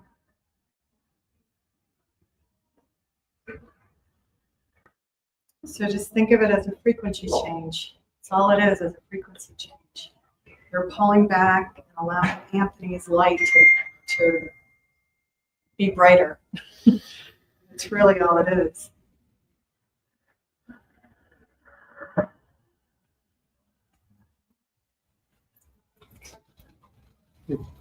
Is my Italian back? We joke about that because our guides will always say we are spirit first, we are human second, and we are our culture, our language, and everything else third. So, are you back? Yes. I am back Yeah, here in the so- earth realm. Thank you. I don't know if we Thank you. took you where you wanted us to today. I mean, we do best when we have a whole day. Tangela knows we can't do anything in an hour. Because Yeshua, if they could, they would go through and want to hold all of your hands and transmit energy to you, like just one-on-one. That's what they would do, and not say anything at all, which doesn't make for an interesting talk. But that's what we do in our circles, as Lindsay knows and Tangela knows. So thank you for being Yeah, here. and stop by our booth, and yeah, we do readings. We have a membership. We have 2 membership programs, actually. One is Blue Soul Ignite, where we meet twice on Zoom, right? Twice a month on Zoom, $33, that's all. And there's And Magdalene Sisters. and Magdalene Just for women. Sisters, just for women, twice a month also, and we channel. It's in a sacred container, and you can ask questions. And then the book is coming out, and I think that's it, right? And we have jewelry, 2 months old, that Magdalene said you are doing. Yeah, she did. She did. So anyway, Thank thank you so much.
Hello, everyone, and welcome. Welcome to the SoulSearch Santa Clara Enlightenment Expo. And I'm Tangela, the founder of SoulSearch. Thank you for joining us for this magical weekend. We have amazing experiences planned, so we hope you can stay with us all day Saturday and Sunday. At SoulSearch, we are here committed to supporting all of us in rising to a higher octave together so we can create the world that we know is possible. And we do that by connecting to amazing practitioners like Jeff, Dave, and Aaron here, who are going to be delighting us with a beautiful sound bath, Reiki-infused sound bath today. And so stay connected with us at SoulSearch. You can find these incredible practitioners on our directory platform, soulsearch.io. You can check out our shows on SoulSearch TV and come to our live events, our Enlightenment Expos. We do these almost every month around the Bay Area. So stay connected, come again, bring your friends and family, because we're all bringing our soul family together when we come to these events. And so thank you all for joining me. I have amazing Jeff Sarah here with us. He is a self-development sensei and Reiki master focused on healing the physical, body, emotional state, and mental well-being. Zane is here as well, also a Reiki master. They have a booth out in the front where they're doing Reiki healing. Zane is a sound healer as well as a musician. And Erin is here with Mosaic Mandala, also a Reiki master as well as a crystal healing practitioner. And she has beautiful Reiki-infused crystals out in the front as well. So we're going to turn this light off so you all can relax and go into a deep Reiki-infused sound bath today. So thank you all for joining us, and thanks for joining the live stream. Stay connected. Thank you. Thank you so much, Tangela. Welcome, everyone. Before we get started, I just quickly want to make sure, does everyone have a crystal to hold? If you don't, please raise your hand. Okay. And a few of you. So I'm going to quickly pass those out, and then we will get started. That one's mine. Sorry.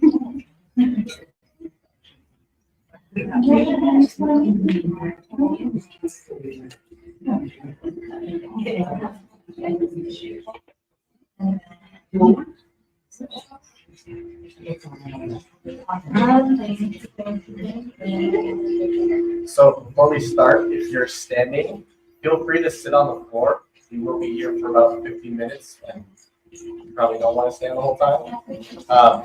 This is less visual, more audio, so anywhere in the room that you're at, you will receive the healing. Yeah, we will recommend that.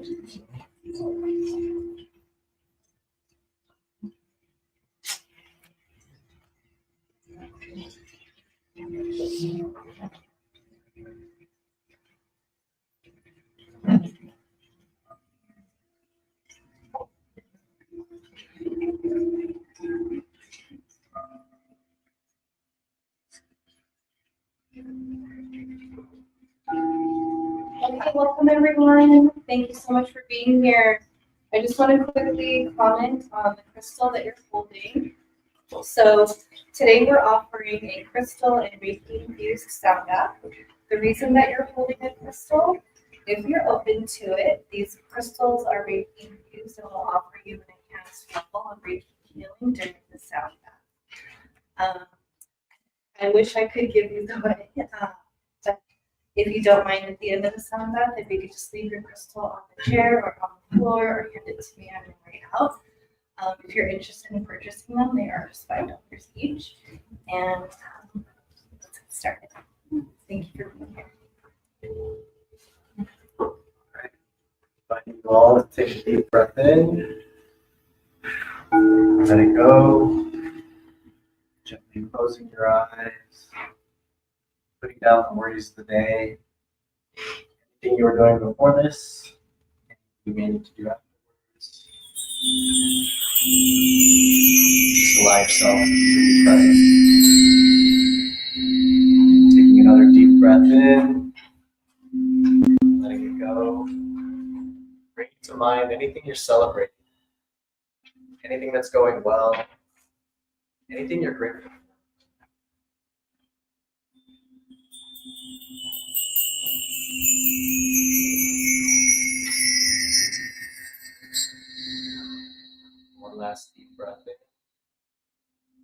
This one go with a sigh.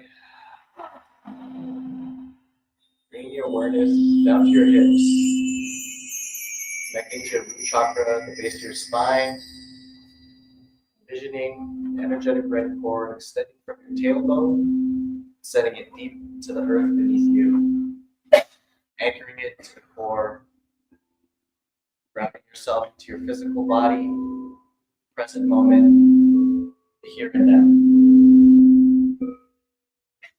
As we begin, set an intention for yourself. What is it that you would like to receive, heal, clear, or understand?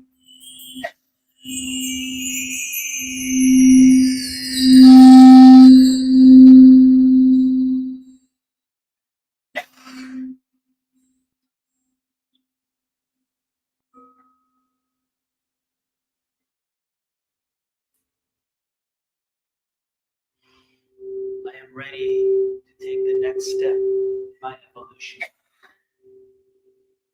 Let go and surrender to the God within you.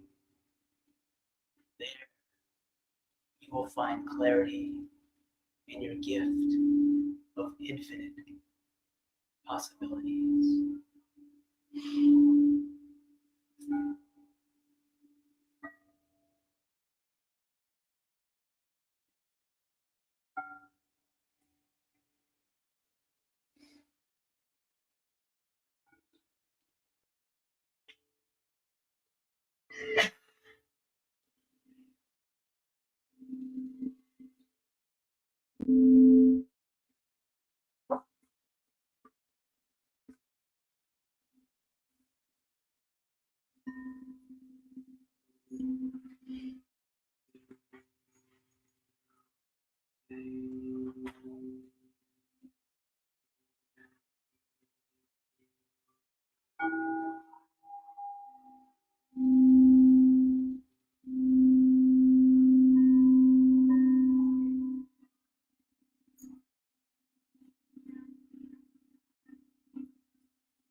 As I go deep into the forest, the courage in me goes to a place where the sun is kept from shining. Face what you see without judgment. You have the power to transmute all limitations.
Hey, hey,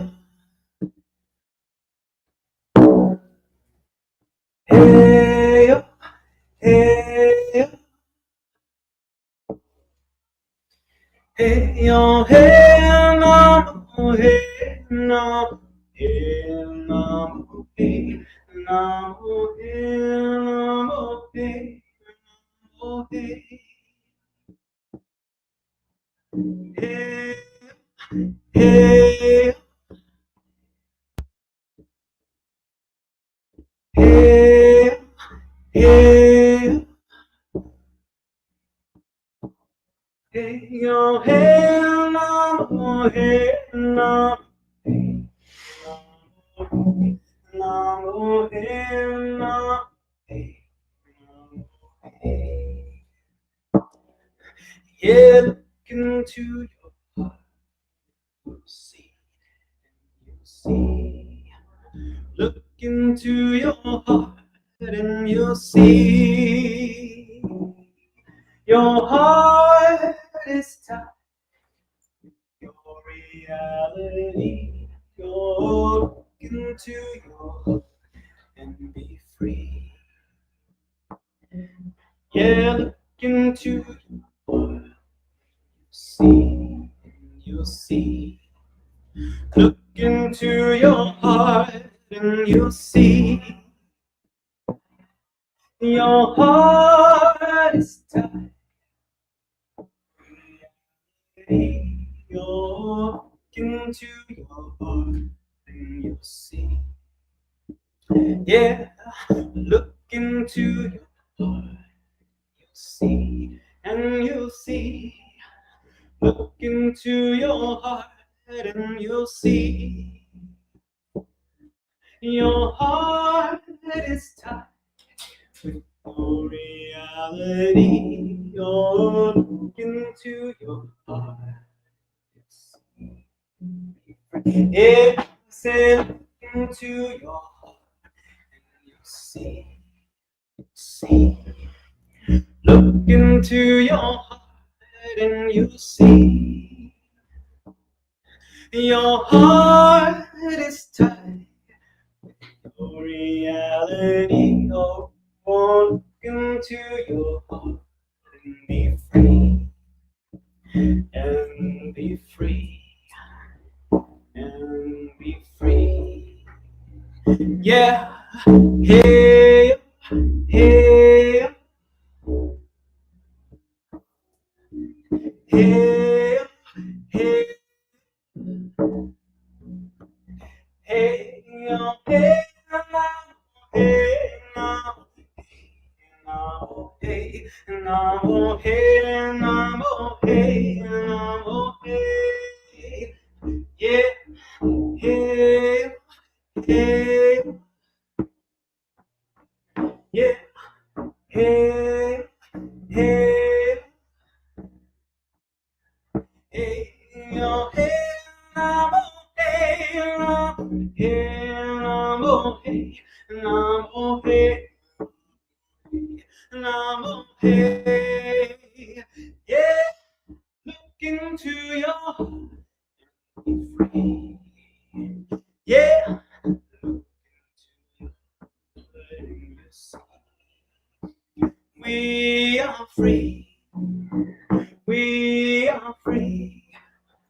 Yeah, hey, hey, hey. We are free. We are free. Yeah, we are free. Free. We are free.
matter how hard the world tries, they cannot put us in a box.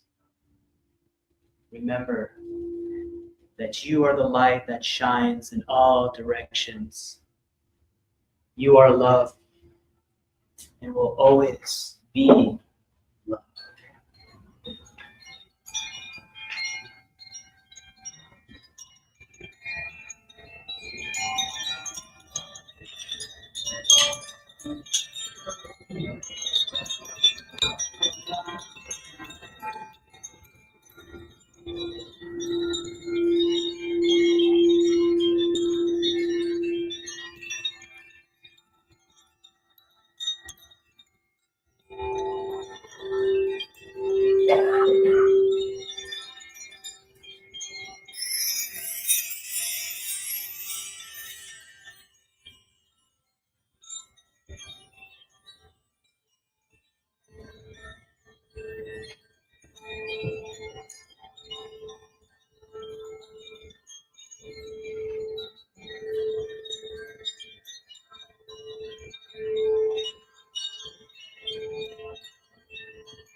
You can take a deep breath in.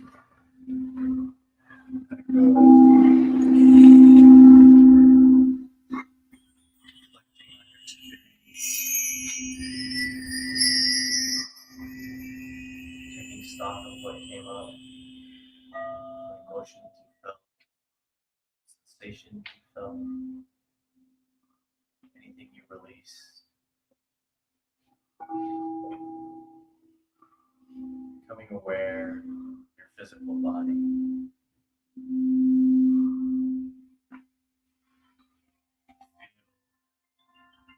Flow of air in your head.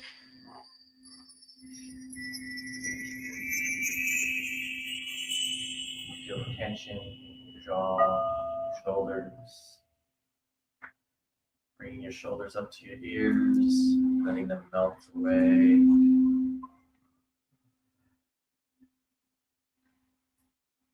Feeling the weight of gravity seep beneath you.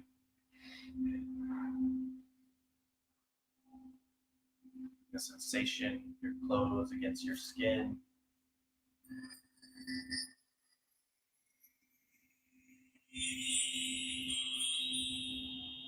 Gently rolling your head from side to side. Giving your fingers a little wiggle. Your toes a little wiggle. Gently begin to bring yourself back to this room, present moment. Inviting you to open your eyes whenever you're ready.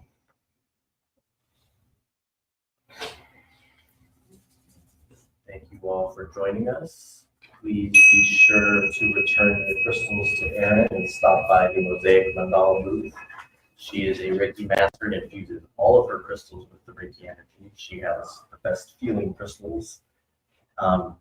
We have a booth. You can come and stop by, ask questions. We have a mailing list. Zayda and I regularly do sound baths together and with several others. We have one coming up on the 16th in San Jose, Japantown. If you have any questions, we'll be around to answer them. Thank you all. Thank you.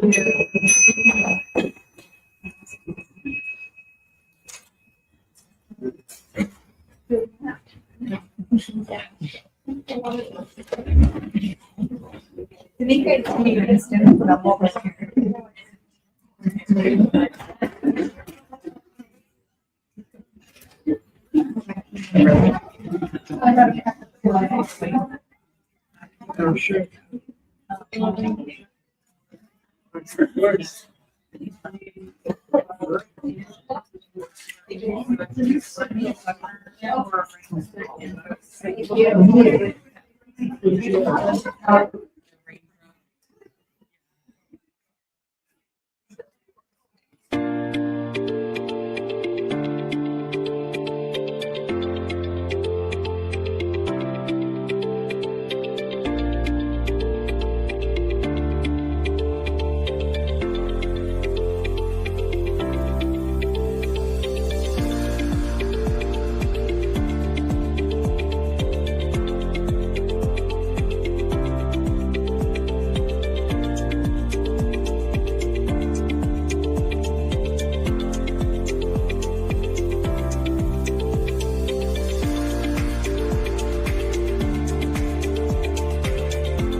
welcome. Welcome to the SoulSearch Santa Clara Enlightenment Expo. We're so delighted you guys could join us here for the whole weekend of magical experiences.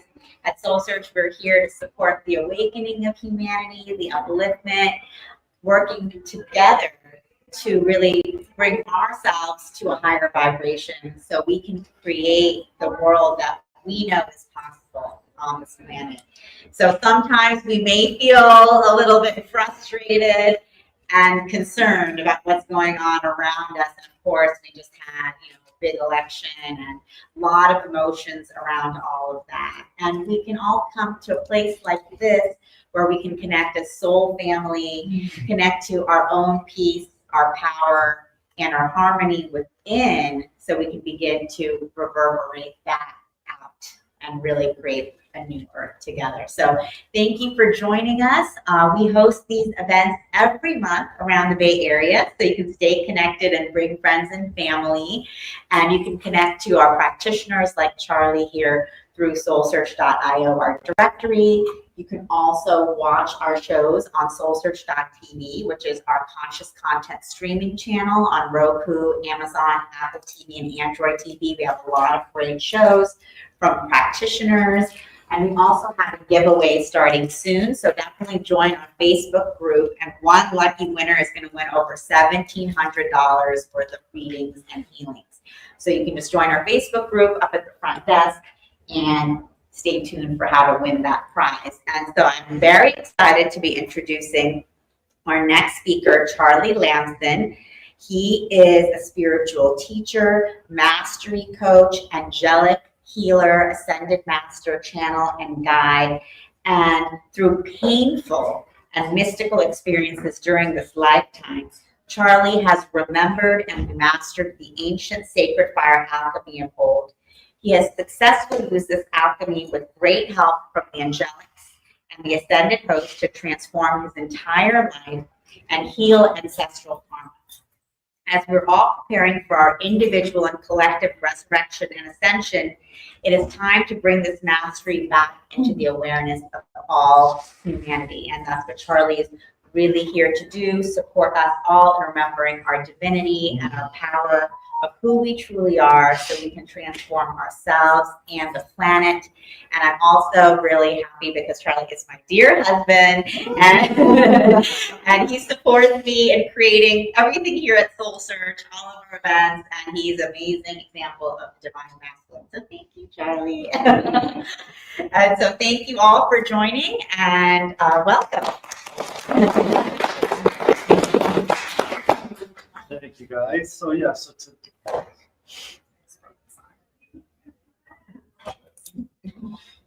so today I wanted to speak to you guys about, are you guys familiar with the teachings of the I Am Presence, or the I Am? Okay, and this is been spoken of in many different ways, in different traditions and religions, and all through the ages. But this is the presence that is within all of us. This is the consciousness that is a fire that's in your heart. It's how your heart beats and all these different things. But what people have forgotten, or they've come to believe over the thousands of years, is that this is something separate from you. And as we move forward, you'll see even religions and traditions will begin teaching people again that we are literally one with the Creator. We are one with God, and I called I Am Presence, or Jesus said I am that I am.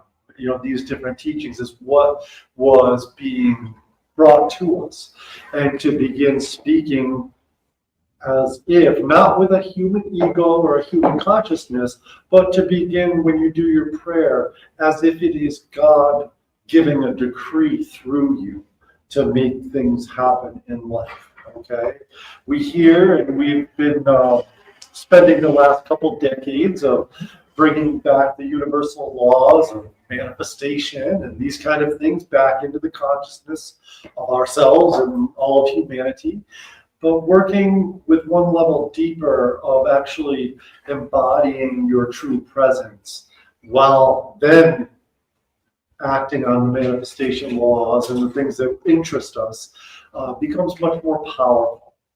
And the way that I do this with my students is I begin what will seem like a guided meditation today we'll do is a little 15-minute journey to bring you into your heart chambers and become your I am presence, and then make your decrees and prayer. But eventually it'll become second nature. So when you actually settle your energy down, you'll instantly be in that energy. Okay, and you begin making your I am affirmations and things like this, but from a whole nother power structure.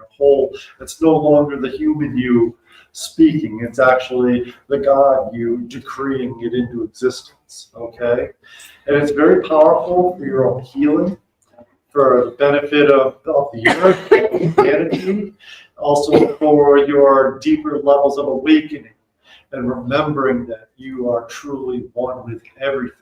Okay, and as you begin healing yourself in this way, you start seeing magic happen around you, and you start seeing everyone that you're connected to healing as well, even though they might not have any idea what's actually going on. But because I am that I am, and so is everybody else, we're working as one, like one entity, I guess you could say.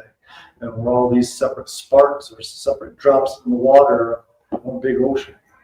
And this is what's a unique time for all of us to be living here, is to come back into that remembrance. And it's really only been fully brought back to the masses over the last maybe 85 years, and only very few have really grasped it. But now it's with YouTube, with mainstream connection to everybody on earth, we can really bring these teachings back. We don't need to be in the top of the Himalayas in a mystery school or anything like this anymore to really remaster the truth of who we are. So why don't we get comfortable, and I'm just going to guide us into a little mediation journey. And then what we'll do is, when I get you into this state, you'll see your own self in like a throne, like the way you might visualize your goddess presence or your God presence, and you merge your consciousness with that. I'm going to then do like I am affirmations, that I am the resurrection and the life. And you guys can just, if you feel called to, you can call back to. It's going to supercharge the room. And then we'll say my perfect peace or my perfect health. Okay, I'll go through a few different things that always begin with the I am the resurrection and the life, and then you do a callback to me. Okay, and we'll feel the charge. If you feel uncomfortable with it, there's no pressure. But we can really charge us in. But I want you to begin observing the true electronic nature of your presence within your body, the reality of it, to actually experience and know instead of having to believe. Okay? And we do this with the power of the vibration of our voice, the intention, and speaking as if. So if you do follow me in the affirmation, you can truly feel like your cells like coming alive. You know, that the life force within you vibrating and harmonizing within your organs, within your brain, your cells, your skin, all of this kind of thing. And once you experience something, you can't unexperience. And it's very blissful. There's nothing to worry about. It's your own presence in action. It's not me doing anything, okay? So why don't we get comfortable? I'm going to start off, if we could together we'll do like 3 ohms.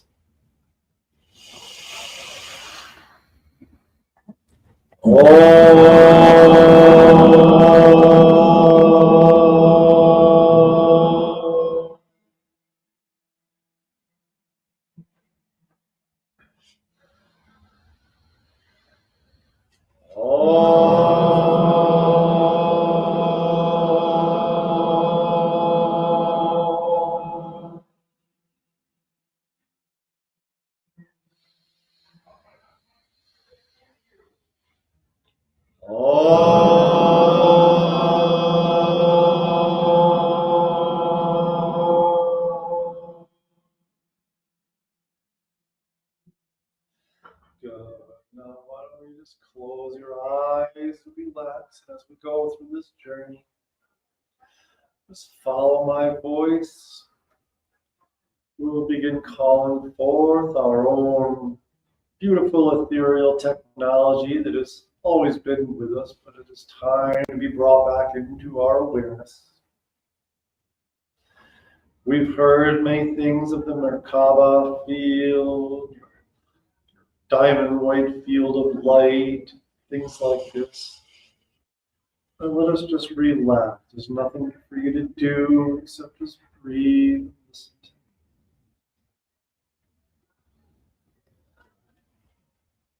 Breathe in through the nose and observe how it feels as the prana begins moving up. We'll hold the breath in the brain for a few seconds. And on the out breath, let that energy move down through the heart and out of your heart into the world.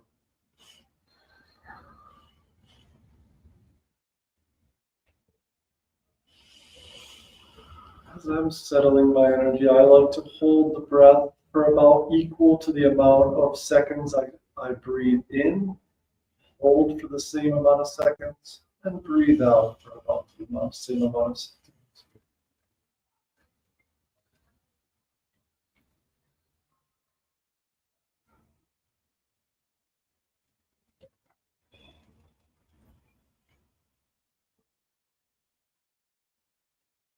As we calm ourselves down and we go through this process, make special note and observe any sensations you may be having on your skin, how you may feel. Perhaps some colors you may see behind the eyelids. Any way your body may be moving. I know sometimes I rock a little bit as I begin this process.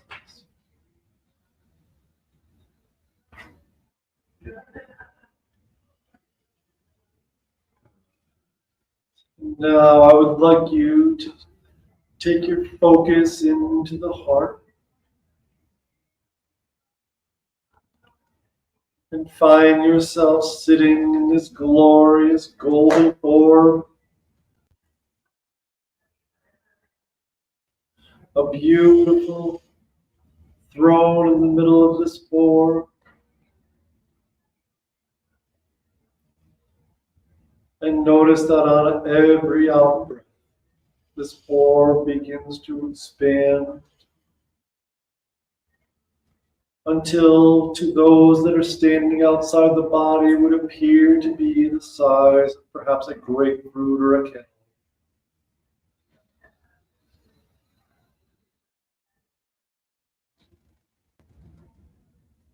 And as it begins to appear,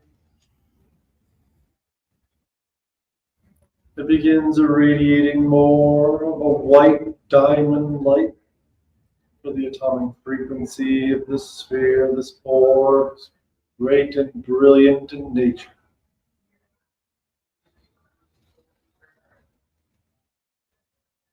Allow yourself to step your consciousness outside the physical body, looking in, where you can see this diamond shining star presence radiating from your heart and beginning to effortlessly move up a channel of light.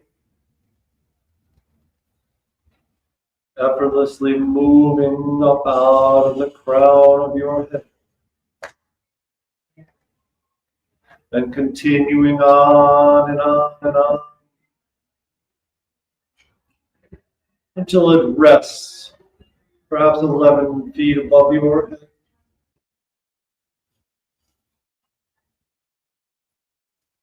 And as it stops there effortlessly, you begin seeing great concentric rings of the rainbow colors beginning to emanate out and around this diamond shining presence. The great promise fulfilled that the divine union is occurring. A promise that was given to mankind some 13,000 years ago. As we lost our connection to our divine source.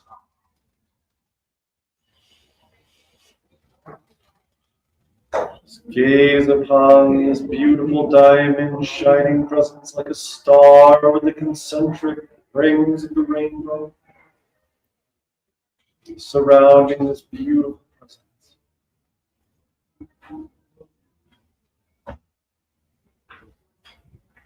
Hold that vision for 17 seconds or better, as is cosmic law, to anchor into the consciousness.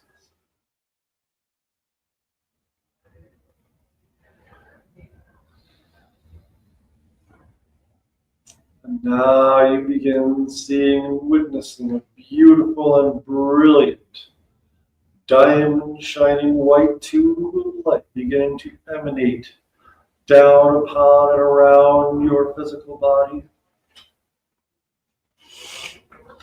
About 11 feet in diameter, emanating from this diamond shining presence, the star 11 feet above your head.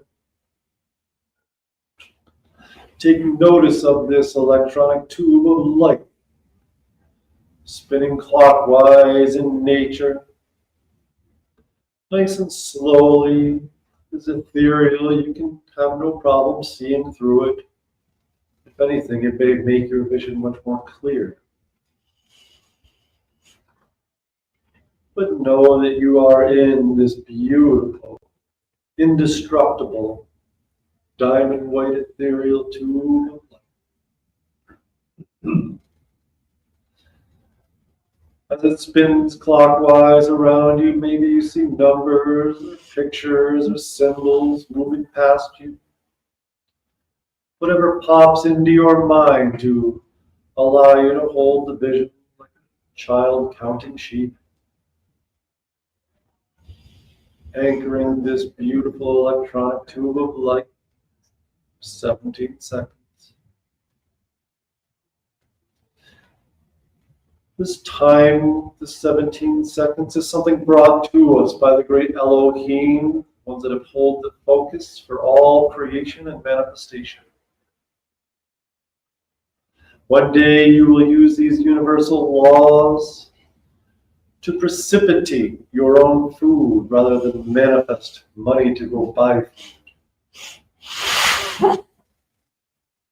It is your birthright. It shall one day be your responsibility to remember these truths.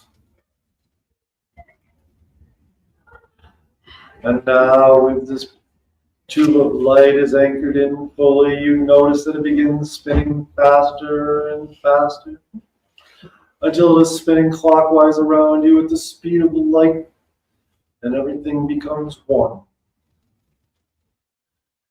At this point, no negative thoughts, no actions against you could ever touch you. The magnetic force of this electronic tube of light spinning clockwise around you is pulling up and out of you any discordances that may have actually been part of your aura or your energy. And now as this is fully activated around you, you begin seeing the emanation of a nice ultraviolet, neon violet flame beginning to emanate and fill this tube of light. Not missing one bit of space within this tube of light. Almost like a liquid filling a bottle. Yet ethereal and ultraviolet in nature. Allow this ultraviolet flame to move up in through and around your feet, your ankles. Always observing any sensations or feeling as you go through this purification and transmutation. In the back of the mind, knowing you're preparing your electronic structure to bridge temporarily with your I am presence and consciousness. As this flame is moving up, it's all intelligent in its own nature. You need not direct it, it knows why it's there. Transforming, transmuting everything back into the glorious perfection that is who you truly are. Moving up through the joints, the bone marrow, your ethereal and mental bodies, even the very emotional structure in your human existence.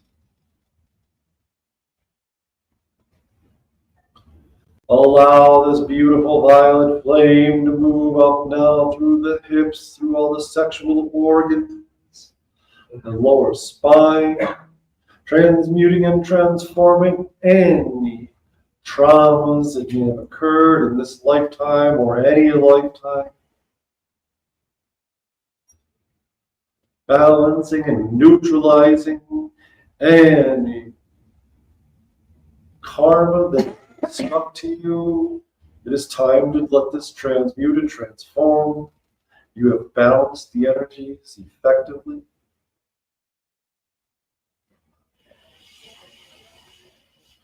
Allow this beautiful violet flame to move up now through the bowels, through the lungs, the heart, muscles. Maybe you can zoom in and see this violet flame working right in the very electrons and atoms within you. A great violet flame blazing around every strand of DNA, through every cell. Always observing what kind of sensations you may be feeling in this process.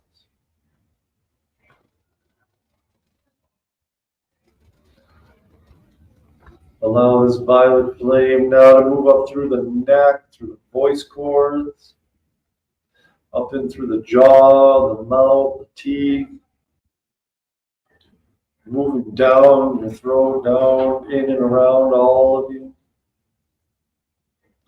Up in through the ears, the eyes, breathing this flame up in the nose, through the sinuses.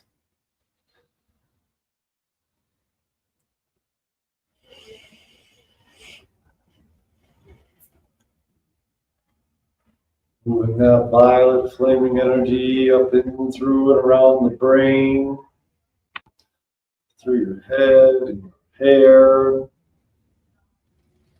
until it has ultimately filled this whole tube of light all the way up to the diamond shining presence. And now any discordances within your four lower bodies, here for this human experience, is transmuted and transformed into your glory and perfection.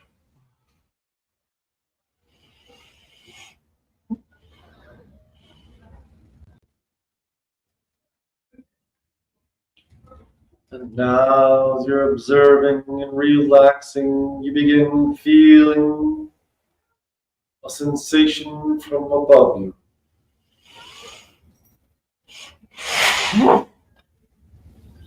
As you gaze up towards the sky, you see a beautiful golden ethereal pyramid, slowly spinning clockwise and descending down towards you.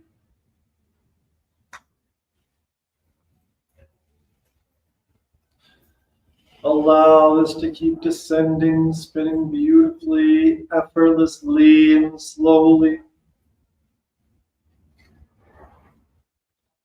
And it starts coming and moving around you. This pyramid is perhaps 33 feet square, 33 feet tall.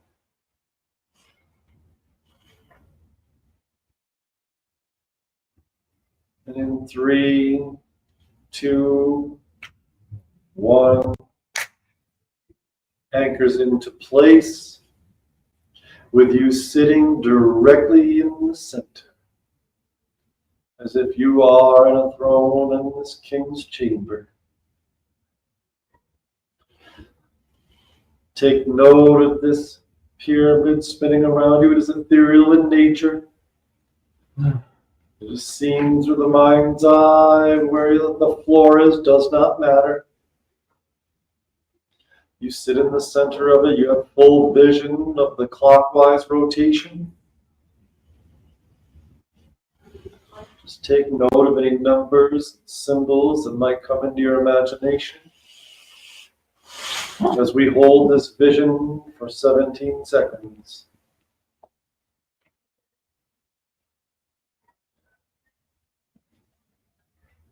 There's a beautiful pyramid if you choose to move your consciousness outside it. And look at the beautiful golden capstone, drawing great rays of light, spinning clockwise effortlessly.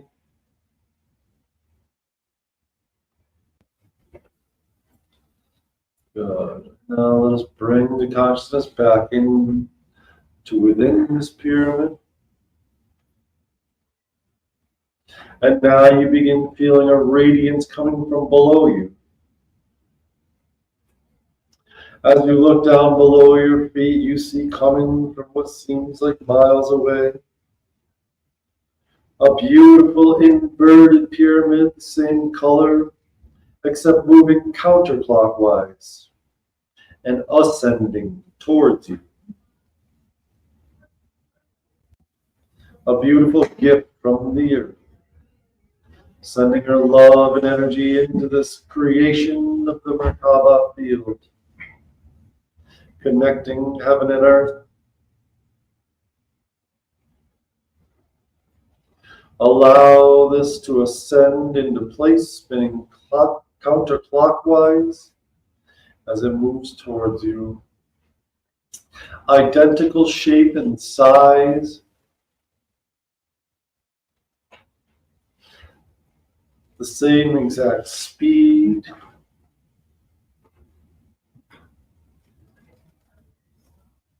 And now it moves up towards you in 3, 2, 1. Anchored in a perfect symmetry. This inverted pyramid spinning counterclockwise. Your regular pyramid spinning clockwise, taking note of the gold or any other colors you may see being emanated at this time. Let us hold our focus and intention on the inverted pyramid spinning counterclockwise as we anchor this fully into the consciousness. Always being aware of the other pyramids spinning clockwise. Perhaps you may see some hieroglyphs, symbols, some Roman numerals, whatever it takes just to hold the vision.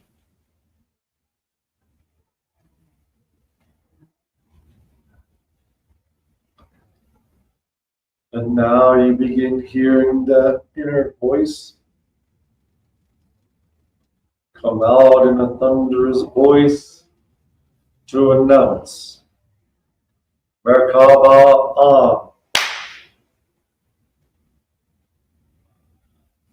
In this moment, both pyramids spinning in their proper direction begin spinning faster, faster, and faster until all blends together at the speed of light.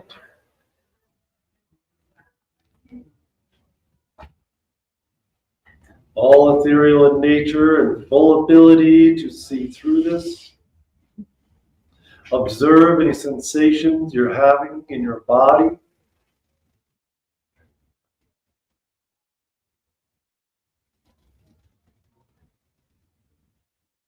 This magnetic feeling, almost of weightlessness, will one day be able to allow you to biolocate, teleport. All of this comes from this Merkaba energy. Knowing you have the very control of every electron of your body as a consciousness within you.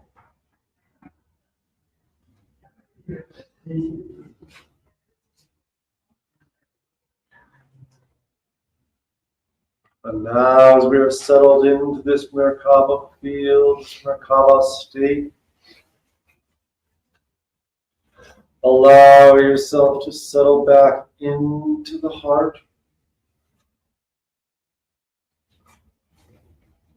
Knowing this Merkaba field is fully active around you and is purifying, we begin finding ourselves at the great doors of a glorious temple. Think of all of what you would imagine heaven to be like. Beautiful ornate structures, glorious art and carving. Beautiful golden doors to your own temple, the temple that is within you.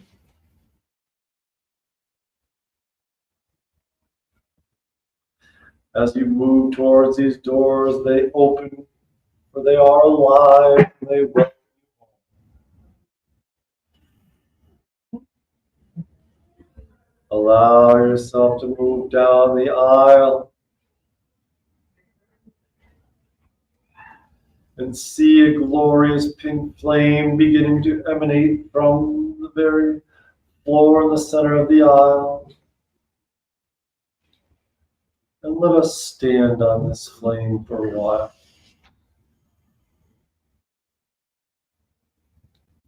Observe any sensations you might feel as these different energies are moving through our entire being. Preparing ourselves to be able to stand in the presence of our own higher self, our own I am present. As we begin to nurture the bridging of these two levels of consciousness. It is a bit at first like bridging oil and water together, but with time and practice, the viscosity balances and harmonizes, and we will unify into a divine union. But for now, we are being invited for a temporary union. You find yourself now stepping out of the pink flame and moving down the aisle farther towards a glorious throne, which you can tell is your higher radiance, sitting upon it, awaiting you. And activated in a nice crystalline emerald flame. In the middle of the aisle, you begin standing in this emerald flame, allowing it to work its magic and intelligence through every cell of your being. It loves to work in the glorious heart chakra, bringing great truth, preparing you for higher truth.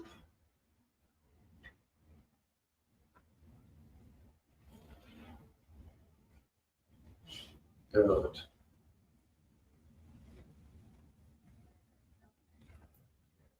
And now this flame subsides, and now you are looking directly at yourself.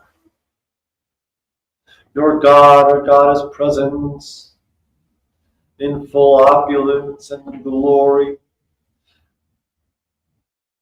Find yourself walking towards this beautiful being of light that deep in your core you know is you. An individualized God expression.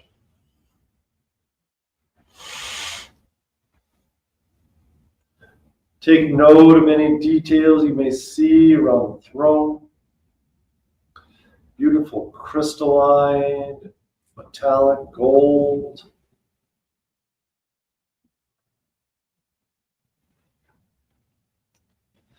And as you get closer and closer, you begin feeling every electron of your body and consciousness to begin being magnetized into the form of your I am presence.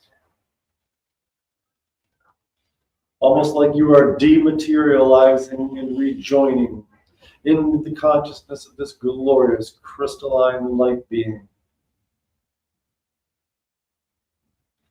And as you move into this glorious being, which is you, find yourself within this vision, opening your eyes as if you are looking through the eyes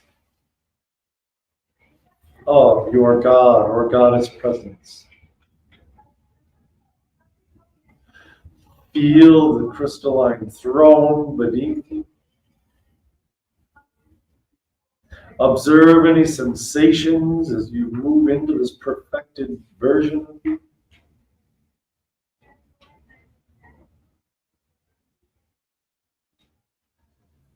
Feel if you have a scepter or any tools or devices around you.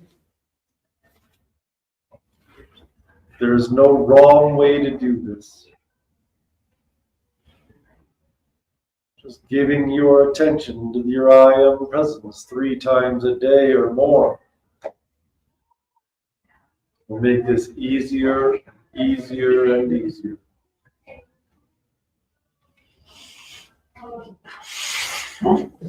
And now, for those of you that would wish to do the call and response, while you're in this state, keep your eyes closed, keep remaining your consciousness merged with your higher self, with your I am presence. We shall begin. I will start out with a call, and you will call back. I will make a decree, you will decree back. I am the resurrection and the life. I am the resurrection and the life of my perfect peace and harmony. Peace and harmony. I am the resurrection and the life. I am the resurrection and the life of my perfect peace and harmony.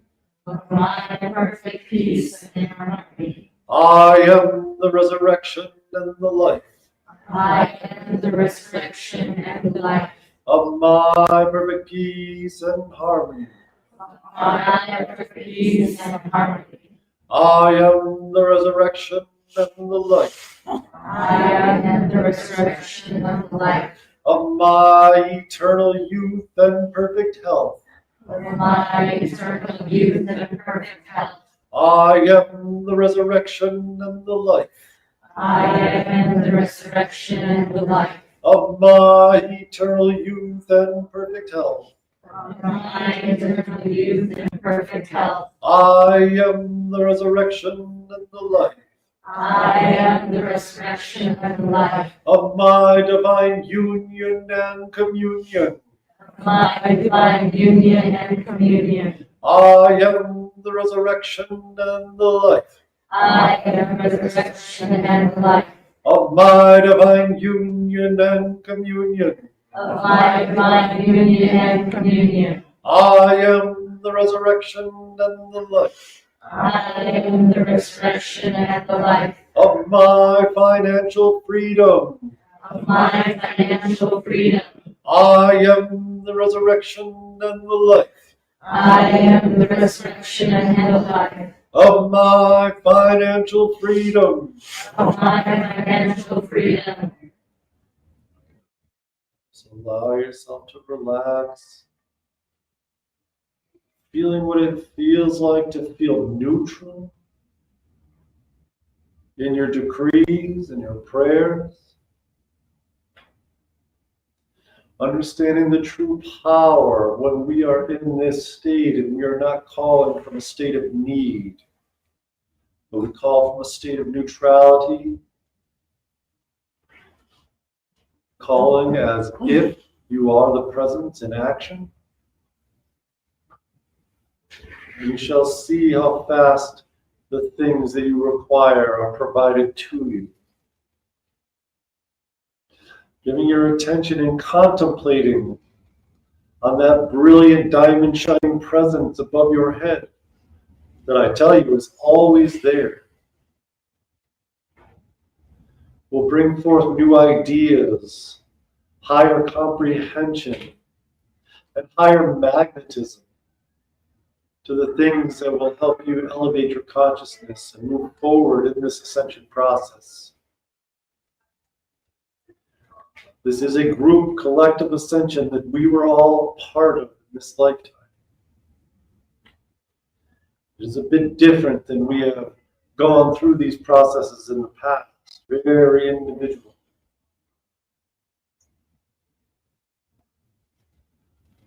Now allow yourself to move and bring your consciousness back into the outer world. Still observing and holding the vision, holding the feelings and sensations in your bodies. As we begin coming back into the room and opening the eyes. It's good. How's everybody feeling? Okay. Was everybody able to visualize that Merkaba field? Things like this. These are things that are, with practice, become second nature. When you walk out of your house, you just think about it for 1 second. The attention brings it right in. Okay?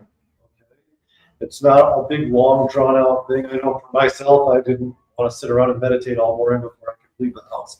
But with practice, it happens instantly.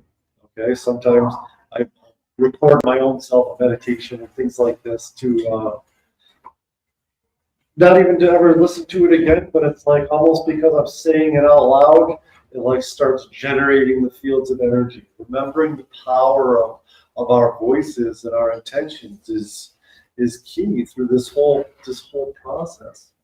Does anybody have any questions or anything? I'd like to see where you guys are at in the comprehension of what the words I am actually represent.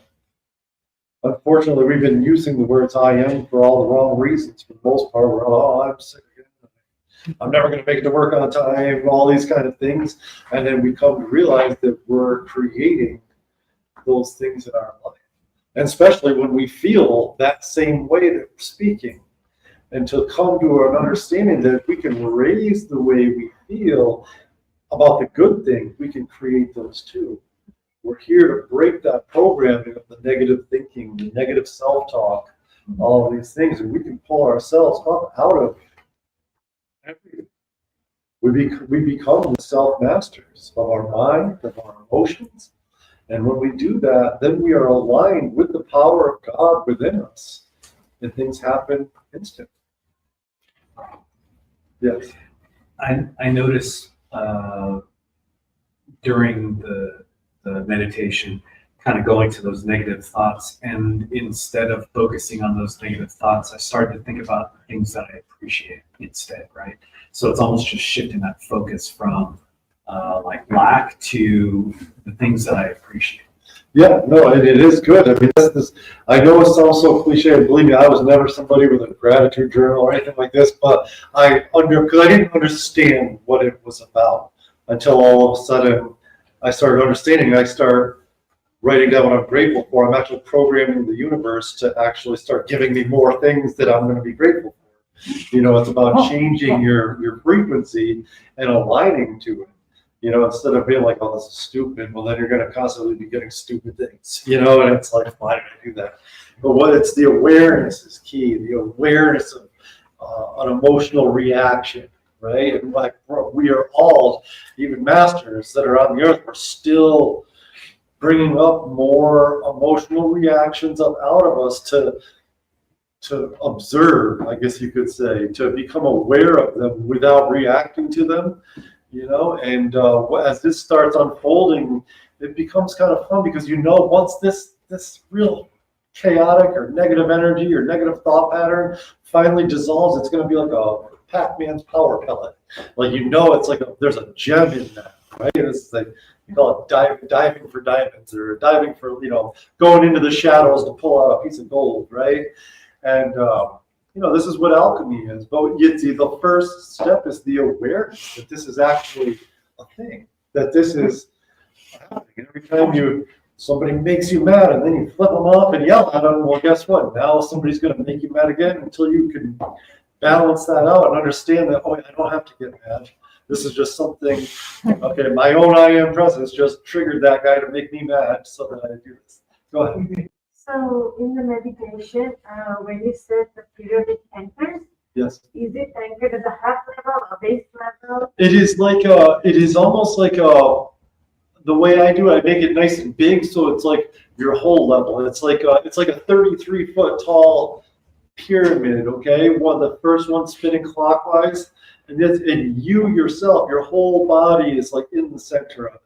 And then when it starts spinning, like to light speed, one spinning counterclockwise, the other one, it actually starts pulling up all those like negative kind of emotions. That's why we first put that ultraviolet light around us. So as the Merkaba balances and harmonizes all of our molecular structure, the atomic structure, the electrons and atoms, we're able to, it affects everything. It affects every chakra, every heart. So the top pyramid that comes, so we are inside that. Yeah, it comes down like it's coming from outer space until you start seeing that it's big.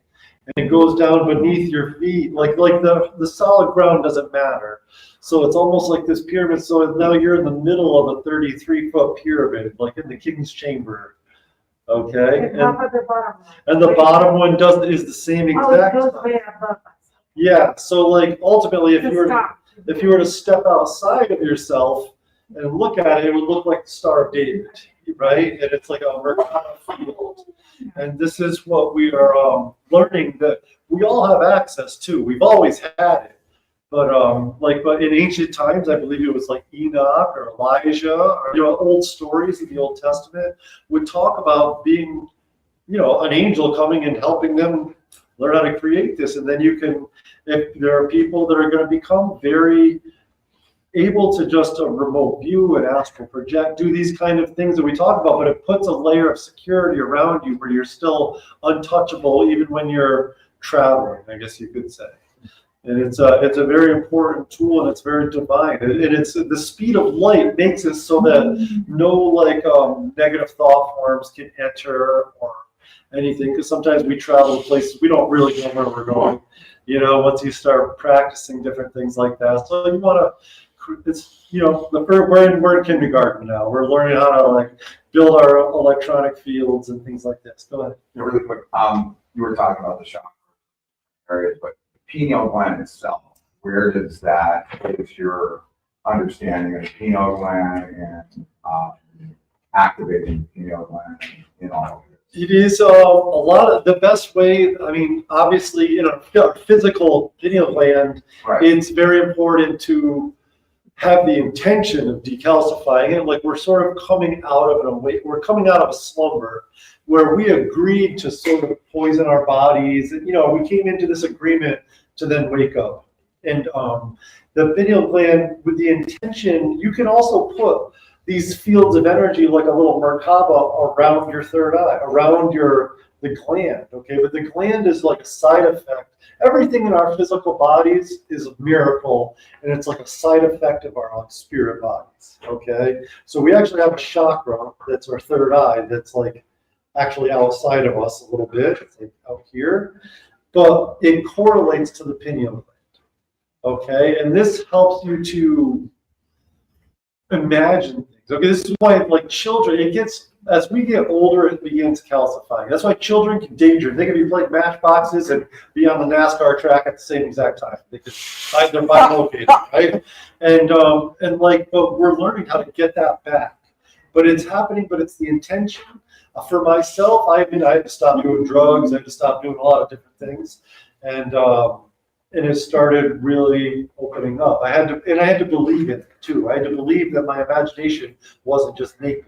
I was actually in those places, and it's key. And but it's very real. And sound is a great way to work with this. Sometimes if you have good earmuffs, and there's certain frequencies that'll help it along the way.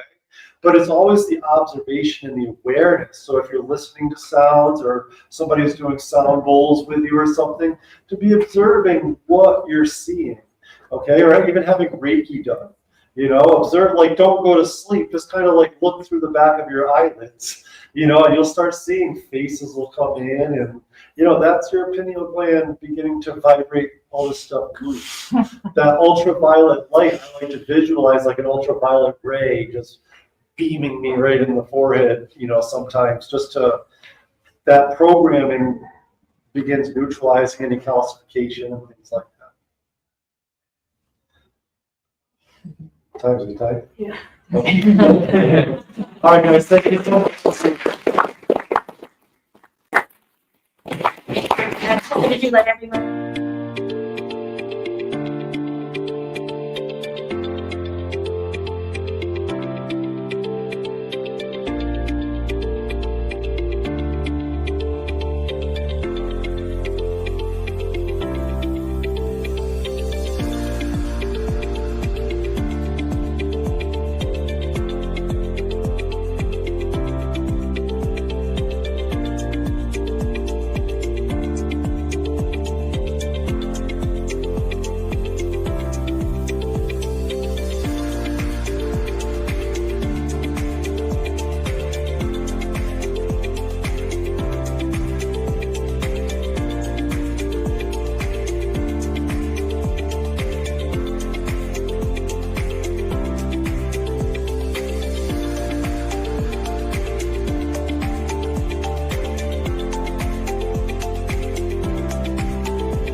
Hello, everyone. Welcome to the SoulSearch Santa Clara Enlightenment Expo. I'm Tangela, the founder of SoulSearch, and we are so delighted that you guys have all chosen to honor yourselves and celebrate yourselves this weekend by joining us here in Santa Clara.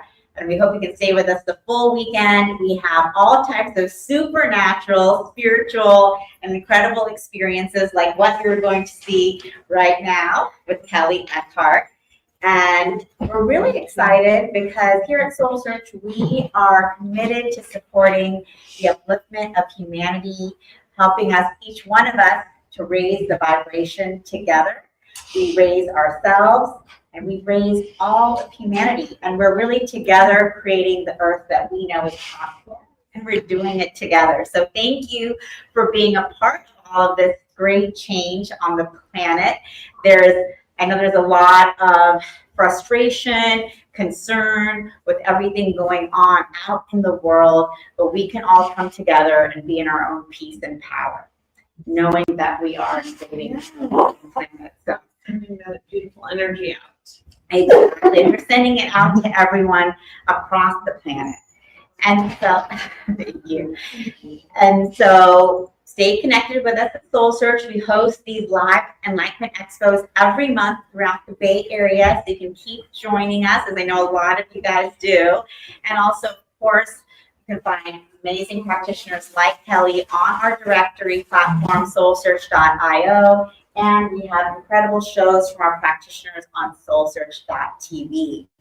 And so without further ado, I'm really excited to be introducing our next speaker, who is Kelly Eckhart. She is an extraordinary psychic medium, spiritual teacher, and mentor to many. She is the host of the popular internet radio show, Seeing Beyond, and Kelly shares her inspiring messages with the world. Her life took a transformative turn when she lost her eldest son, Ron, at 20 on Mother's Day weekend in 2016. Since then, she has dedicated her life to helping others heal their grief by connecting them with their loved ones in spirit. Kelly is a passionate, compassionate, and devoted spiritualist who brings immense joy into people's lives through her unique gifts. So thank you so much, Kelly, for being here. Welcome, everybody. I'm so excited to be here. And this is my first time being live streamed, so I'm not going to lie, I'm a little nervous. But I'm just going to kind of delve into it. I want to share my story first, and then I'm going to kind of jump into readings. So really, honestly, I was born into this world remembering my past lives, remembering my time in spirit, and really just having some profound, experiences at an early age. And I would say my first 7 years of life, I'm not going to lie, I had several near-death experiences. I was always trying to get back to the spirit world because I loved it there so much. And my first real memories, are when my mother was pregnant with my brother. She put up for adoption 13 years before I was born. And so my first real memories are really with my mom giving birth to my brother that I never met in life. And watching all my siblings be born, and actually choosing to be born on 3 occasions before I actually was born, because I was 3 miscarriages. And I vividly remember the decision to come back and not come at that time in life because I knew it wasn't the right time for me. I wasn't ready. And so I always like to share that story with people, especially because, a lot of people suffer from miscarriages and pregnancies that didn't work out. And I want to let them know it's not their fault. It's really the spirit soul that chose that this wasn't the right time or the right situation for them. I did eventually come to my parents, who were absolutely whacked out, crazy people, but I chose them. I was the youngest of 6 children in a very dysfunctional, crazy family, and experienced a lot of trauma at an early age. And I think that's part of why I chose to be like a miscarriage 3 times, because I was kind of like, I'm not ready to jump into this. But, I jumped into it for a reason. And I think I'm rare in the sense that I came here and chose to remember everything. So I remember my time in the spirit world. I remember my most recent past life. I was a nurse at UCLA. I remember this in the 50s, and I was murdered. And I remember this vividly from the time I was born. So my first 7 years of life were very difficult, very traumatic, a lot of, I want to say a lot of trauma as a child, but also my connection to the spirit world was just crazy, because to me as a child, spirits were just like you guys. I didn't see any difference. I had to poke people, and my son's the same way. I wasn't sure if people were real or if they were dead. I was so connected and so much in the spirit world. And I want to say I naturally astro traveled from birth to the spirit world, and literally ran out of math classes for me because spirit for some reason taught me math. Don't know what that was about. I would go to sleep as a child, and I would go into this classroom to study math. I mean, I was a mathematician. My dad was a mathematician, and he was at UCLA, full scholarship, and they even studied him because he was an alcoholic. Of course, they chose an alcoholic father and a mentally ill mother, of course. And so my whole mission coming to this world, as I remember since birth, was just to help families. And that's why I chose such a traumatic, dysfunctional family. And my mission was to help the family, was to break the cycle, was to break that, what do you call that? The trauma, right? From the family, like change things. And I'm not going to lie, I've done my best, but I mean, I'm still working on it. My daughter and I, because going back generations, there's a mother-daughter issue in our families, and I'm still working on that relationship with my daughter. But out of 5 kids, I'm the only one that still talks to my daughter. So I am blessed with that. My sisters are not, in a close relationship with their daughters because the trauma, and they haven't done the healing work, and they haven't worked on themselves. But I love my sisters dearly. I love all my nieces and nephews. I feel like I was put here for a reason, and I feel like I met my husband for a reason. He also was brought to me by spirit. After my divorce, my first boyfriend who passed away, and my dad, who was also in spirit, kept showing me my husband, and I kept saying, no, no, no. He's married, and he cheats on his wife, and he's no good. Sorry. He doesn't know what he wants in life, but he was my boss, and we were best friends. And we sat there one night at dinner and wrote down all of these lists of things that we wanted for a relationship in our lives. Like we were working together trying to find, manifest our lives that we wanted. And I realized this man wants the same things I want. And he's my best friend. Maybe I should think about this. So my niece, she calls me Aunt Mom, she was with us, and she said, you guys need to have a kiss. And that was it. That's it. We've been together ever since. She forced me to kiss this man. And I was like, oh my God. I never opened myself up to believing that I could be with this person, because I didn't think we were in the same place, but we really are. And he's been my inspiration. He's been everything to me. He raised my children as if they were his own, and we have our own beautiful child together. And he's my best friend. So I feel like spirit steered me in the right direction. And so I've always learned since him to really trust the spirit world and to really embrace the information I get, the dreams I get. But to become a medium, that didn't happen until we had a child, and he was about 3. He started talking about my dad, who died 6 years before he was ever born.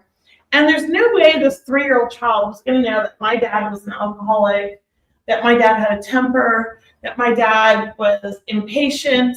And he would say things like, at 2 years old, I really miss my grandpa. He's a funny guy, but it was really sad when he was drunk and ran over his dog. Well, how would a 2-year-old know this, right? So he said some profound things at a very early age that I knew he had my gift. And he's the reason I started developing. I was so terrified to really express to people that I saw spirit, I felt spirit, and I knew things. Except my husband knew that I knew this, because he would say, whenever I said, I don't know how I know, I just know, he would believe me, right? But it took me till my child was born, my 3rd child, to really embrace who I was. And honestly, I started in this field to learn how to manage my energy so I could teach my son to turn it off. And in doing so, I said to my husband, I'm no longer your bookkeeper. You need to hire somebody because this is my passion and I need to do this. This is all I can do. And I was so into everything. I was taking development classes.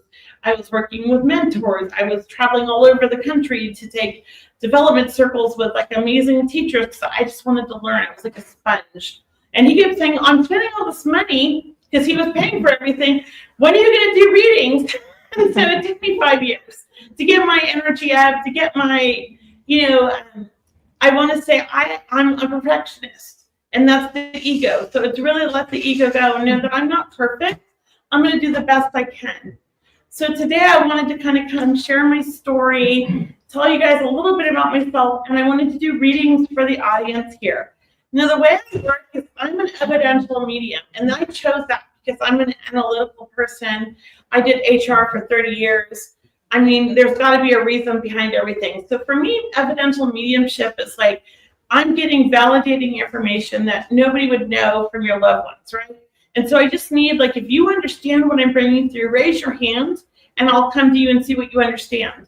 But when it comes to relationship and things like that, I want you all to be open because sometimes spirit might feel like family, but they're not family. They're not blood related. A lot of my family friends are not blood related, but they're my adopted family, I feel. I've created that. My kids call my best friends auntie, and they call their kids cousins, and they think of them that way. And that's because that's how we've raised our children together.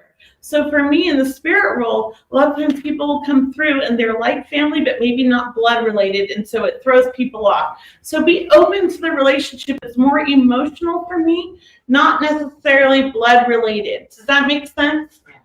Also, let's not turn a grandfather into a brother.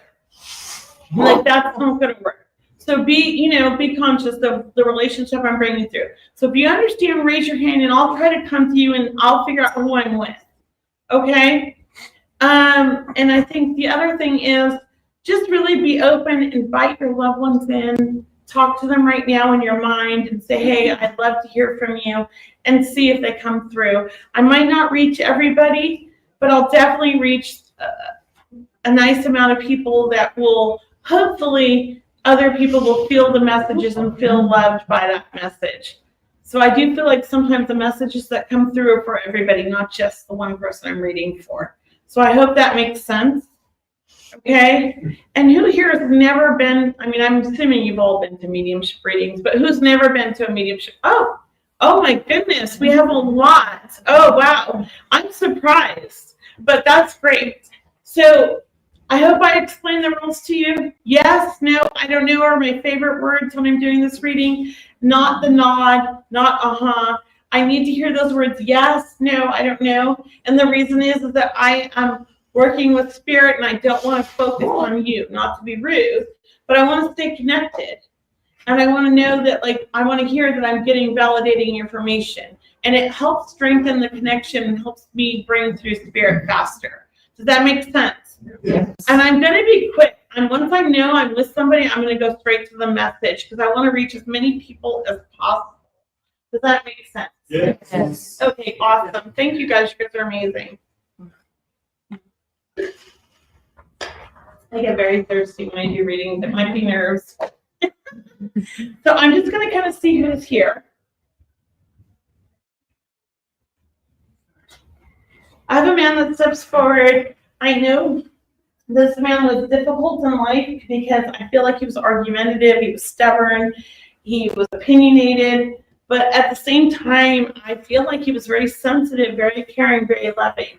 I know that he had some demons he was overcoming, so I do feel like there would be some addiction in connection to him. I'm not 100% sure, but it does feel like maybe either he was in recovery or working towards recovery, not maybe 100% there.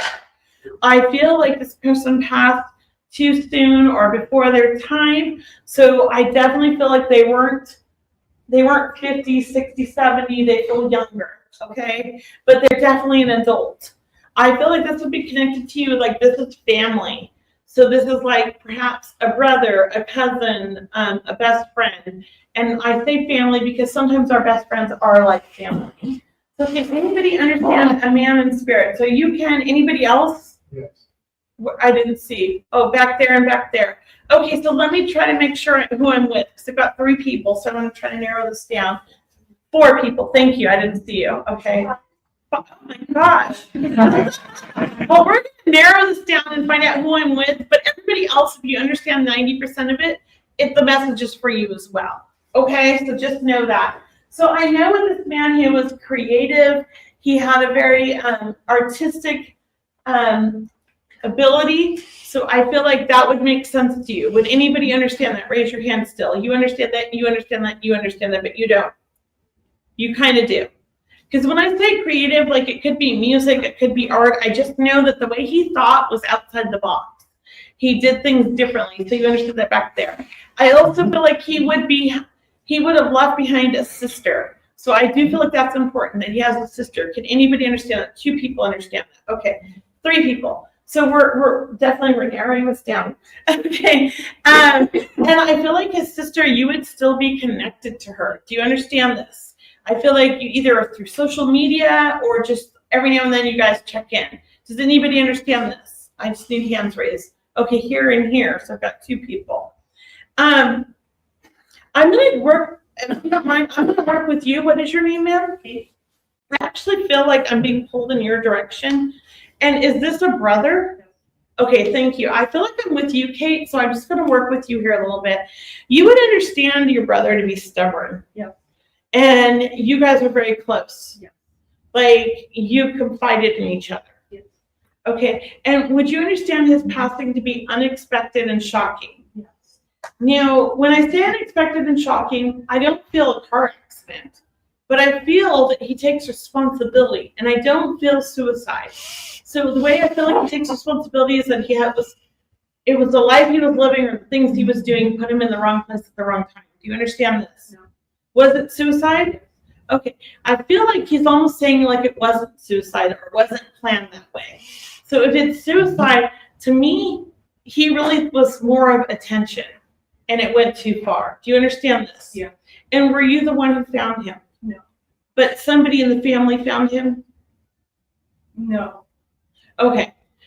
I'm not sure if I'm with you, so everybody else listen. If you understand any of this, raise your hand and let me know. But I might be with you. I do feel very drawn to you, so maybe I'm misinterpreting this, and that can happen. I'm not perfect. I am human. I wish I was perfect. But when I connect with him, your brother was very beautiful. Like, he had such a great energy. He was so creative, and he was so sensitive. Like, he was everybody's friend. And people loved him. Like, wherever he went, people just loved him and fell in love with him and felt connected to him. And to me, he was a natural born healer and just didn't know it in life. Do you understand this? Yeah. And you're a healer as well, but haven't embraced it 100%. Do you understand this? Yeah. Because he's like, oh, she's not there yet, but I'm going to make my sister a healer. Do you understand this? Yeah. Because you're always helping people and doing things for people. And you understand that this, because I'm a mom who lost a child as well, this was devastating to your mom. Yes. She couldn't deal. So your mom's still here, or is she in spirit? Yes, no, she's here. Okay. She's had a rough time with it still. You can't talk about it in the family. It upsets her so much. Do you understand this? Yeah. Okay. He's trying to bring healing to your mom. Now, your dad, is he and your mom not together? I feel separate with them. It's been hard on that. They're definitely running their lives separately right now. And he is acknowledging that. Because I feel like your dad is actually, which is surprising, more open to hearing or feeling his energy than your mom. Yeah. She's shut. She's so emotionally distraught. It's shut down. And this feels recent, like in the last less than 5 years, less than maybe 4 years. Do you understand this? Wasn't May. Okay, so it's this year, because it feels very recent and fresh. Know that your mom's going to be okay, because he's working with her. And she is open more than she lets on. Okay? She's going to start coming around more with, like, I felt a sign. I felt this, or I felt him around me. If she hasn't already. Do you understand this? Yes. But your dad feels very open. Do you understand this? Yes. he's like getting signs and dreams and everything. Do you understand that? Yeah. So he's really just sending love to everybody. You know, is July an important birthday or a Cancer in the family? Yes. Because I feel like we're acknowledging the Cancer. Now, it's not your brother, is it? It's your dad or your mom? Thank you, Dad. Because your dad's, because he's a Cancer. Cancers are so sensitive. I had a Cancer child. He's in the spirit now. He was super sensitive. And my brother's a Cancer, super sensitive. You know, your dad's like feeling your brother around. He's having dreams with your brother. You're seeing signs like maybe photos and orbs and things like that. Your brother is so active. He so wants everybody to know, I'm okay and I'm not alone. He's with grandma on dad's side. Do you understand this? Is it grandma on dad's side who's in spirit? It's grandma and mom. I feel mom. Is dad's mom not in spirit? No. Okay, so maybe I'm on mom's side then. Sorry about that. Sometimes I'm off. But he's with grandma, and that's so important because I feel like they're together and they're two peas in the pod. They're having a great time. You know, he's a bit of a troublemaker on the other side. He loves to mess with things around the house. So he loves to move keys and whatever you put down, he is moving it. And he loves to flicker the lights and the TV channels. I feel like the volume and the channels are kind of weird. It's almost like you think, oh, I think I need to do TV. Do you understand this? Yeah. So he's like, I just want my family to know I'm okay. I'm still here. It's like another dimension, but I'm in this beautiful place. And he's growing, he's evolving, he's learning, he's understanding, and he's healing. And he wants you to know that he's bringing healing to the whole family. Now, you have other siblings besides him. Yes. Because I feel like he's sending this love to everybody. And is there a baby that's being born or going to be born soon? Okay, I feel like a child. I feel like he's acknowledging a child coming in the family that he's already met. So when you hear about this, just know he's met the soul. He's picked the soul for somebody. Now you have a sister that's married? No, she's not married. But she's in a relationship. No. Are you in a relationship? Yes. So are you trying for babies? No. You don't want any? Too old. Says who? I mean, you don't want that. But anyways, I just feel like there's a baby going to be born here soon. You don't have any children now? And is your child old enough to have children? He's 14, better not.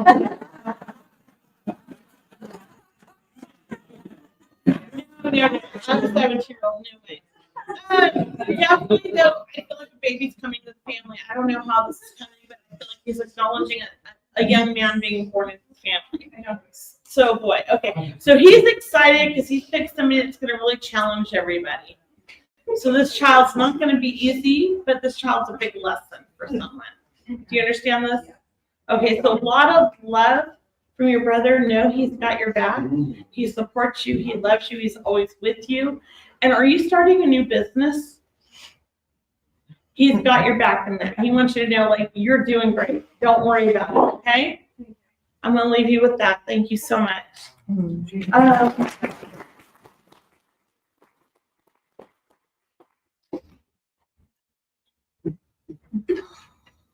Normally when I do readings, I don't do any of my readings at my shop until after 1 because I'm not a morning person. And this morning I did a reading at like 11 and I had like a little meltdown and it didn't go well. And I started to get all in my head and I was like, oh my gosh, I can't read for anybody, but I've gotten over it. It was earlier today and it was just like, I just realized like no readings till 1 o'clock. I'm just not a morning person and I accept it. So, let's go see who else is here. People that steps through, I feel like there is a cancer connection. So either breast cancer or ovarian cancer or something with a female. Because I feel like it's a female type of cancer. I keep seeing the pink for breast cancer, so it's possibly breast cancer. I don't know if this is a sister or somebody who's like a sister. I feel like she would have left behind small children, so I feel like she passed young, 30s to 40s. And definitely like too soon for her time. Can anybody understand a female in spirit like this? So you can back there and you can right here. I've got 2 people, or you, 3 people. And she's like a sister. You would understand this. She'd be like a sister to you. Do you understand this? Is she actually a sister? Just like a sister. And what about you? She was like my sister. Okay, but she's like a sister. You understand? And then back there, I think somebody. Do you understand this? Is this your sister? No, it's not. But like a sister. You would have been that close. No. So you understand that. You understand that. Okay, so I'm going to work with you two right now. Sorry, sir. Okay. Because I do feel like we're like family, or we're close like that. That's what I felt with her. And you understand, she's very stubborn soul. She was stubborn, and she didn't like want to share what was going on with her health. It took her a while. Do you understand this? And you understand this? Okay, so I'm going to keep working with you. And you understand with her as well. When it comes to love, she had a broken picker. She picked the wrong people, I feel. She struggled with finding somebody that loved her the way she loved. Do either of you understand this? You understand this? Do you understand? Okay, so I'm with you. I felt like I was with you too. So I'm going to go with you. And you understand that she had this huge loving energy. She cared so much. So she was all in when it came to love, but it wasn't always reciprocated. And she struggled with that. You understand that? And you were very close to her because I feel like the two of you always confided or gave each other advice. And she appreciated that because you gave great advice. You're pretty intuitive, she tells me. And you have your own gifts. And she loved that about you. Do you understand this? Okay, do you do this for a reading? Like readings for a living or just for friends? Reading for all. You just give advice to everybody. I try to. Well, a person that I lost is my mom, and I used to give her advice. Okay, well, she's telling you. So you understand she struggled with your dad? Their relationship was not easy. Was it an arranged marriage? And she never really felt like she resonated with him. But she was trying to honor her family. Do you understand this? But never really fully happy. It was a lot for her because she was so sensitive. She felt so much, and she was such a healer in her own way. And she healed her children. Now, you're one of 3 children? Huh? You're the only child. Do you know she lost a child? Because I feel a lot of pain in the sense that I feel when you lose a child. Do you know? Okay, well, that's okay. Sometimes I feel that and I understand it because I lost a child and I feel that pain. So I do feel like she suffered some kind of loss in life, but maybe never talked about it. Do you understand this? She kept a lot to herself and always tried to inspire and make things happy for you and make the best life for you because she wanted you to have all the opportunities that she did. And I don't feel like she wanted you to have an arranged marriage. She wanted you to pick your love. Do you understand this? So I feel like she tried to give you that opportunity. Now you're still connected with your dad. He's still here. And he's stubborn. Because she's like, oh my gosh, she's so stubborn and now she's dealing with this and I had to deal with it. And so she's giving you a lot of love. She's giving you a lot of support from the other side to help you deal with that because it feels like dad's having some health issues. And you're kind of like his advocate. And you're going to the doctors and you're speaking for him. And things like that. And he's really stubborn and doesn't like this because he's so a bit old-fashioned. Like the men do the talking, right? Not the women. Like he's a little old-fashioned. But your dad loves you and it's just his ways. Your mom's really supporting you, letting you know, hey, I'm with you. Don't you worry. Now, you have a daughter? Son. Is he getting married? How old is he? He'll be 20. Okay. I feel like he's going to come home soon with his love of his life. And so she's just telling you that, be patient with him. Because your son's kind of an all-in kind of love kind of guy. When he falls in love, it's everything for him. And he's very sensitive and he's a lot like you. Do you understand this? He's not like the other guys in the family. He's got like such a great energy to him. And when he meets the right girl, like it's it. He's done. He's very blessed in that way. He's very lucky. He's a bit of an old soul. Yeah. And your mom's like supporting him. So know that, okay? And mom just really wants to wish you a happy birthday as well. So was it your birthday recently or is it coming up in January, February? It'll be my son's birthday. Okay, so she's wishing him a happy birthday then. Because I feel like I want to acknowledge the birthday coming up in January. Okay, well, I think she likes him, but she loves you more. I think she just loves you more. You know, you're everything to her. I just feel like your mom to you, you were her whole life until the day she died. And would you understand her passing being an illness and you took care of her? Or she lived with you or something? I took care of her from the day she told me about it. Yes. And she thanks you. She keeps saying, I know I wasn't easy and you were so loving, so patient, and so kind, and thank you so much for that. So she wants you to know that. She keeps calling you her earth angel, okay? So I don't know if she told you that in life, but she wants to tell you that now. And I feel like she shared a lot during that time with herself about her life and her growing up and her beliefs and wanted to help you. Do you understand this? Because you found your love by love. You weren't arranged, right? It's like you were, and that's what she wanted for you, and she was happy. Like that made her whole life. Like that's all she wanted was for you to have a better life than she had, and you do. And she keeps saying that. And she's like, I know it's not easy, but you're so strong, and she admires that. You take care of so much. You have so much on your shoulders, she keeps saying. And she wants to kind of remind you to take care of you, to make sure you do your stuff for you and not put everybody else first. Do you understand this? Now, you're very smart too. Your mom's so proud of how smart you are and that you're always learning and always evolving and you know, absorbing stuff that is necessary to teach others. So I don't know if you work in a modality or a field where you're helping others, but that's where you belong. That's what your mom keeps saying. You're a natural born healer, a natural born person that guides others and heals and helps others. And she wants to push you in that direction. And I don't know if you're into holistic approaches, but I feel like you have your own little, here's what happens when we get an ear infection. Here's what happens when we get this. Do you understand that?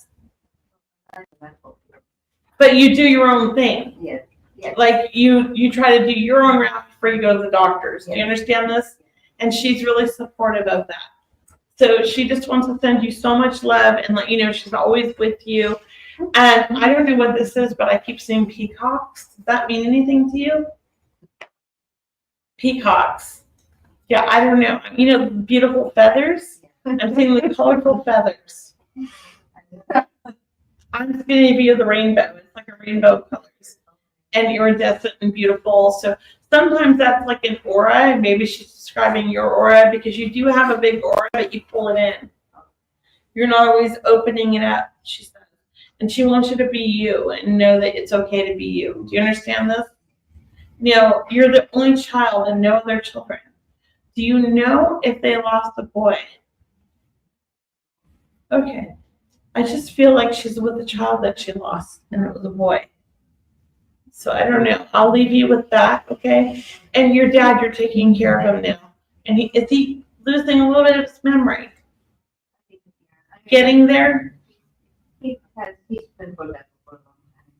So she is just saying, be patient. He's going to be okay. And she's with him. Even though I don't feel like they had that love connection, she loved him. Does that make sense? Like they built something together and she wants to be there for him and sends him all this love and healing and energy. So I'm going to leave that with you, okay? Thank you so much. Let me just see where I'm at in time. Okay, we're doing good. We have 15 minutes. Okay. They told us to be really mindful of the time, so I'm trying. Are you watching the time, dear? Yeah, I'll let you know. Tell me 10 and 5. Okay. Okay. All right. So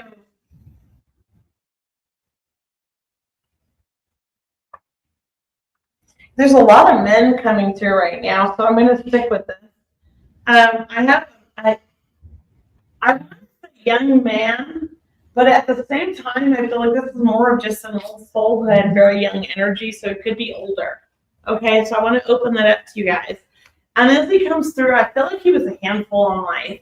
This is somebody that was like always, I don't know, I feel like they were creating drama all the time in their life.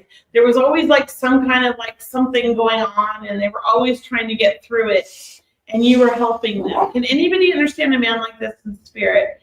And so in the back in here, and would you understand his passing in some ways, he was in the wrong place at the wrong time, but it wasn't an illness. It feels like unexpected, quick passing. Can anybody understand this?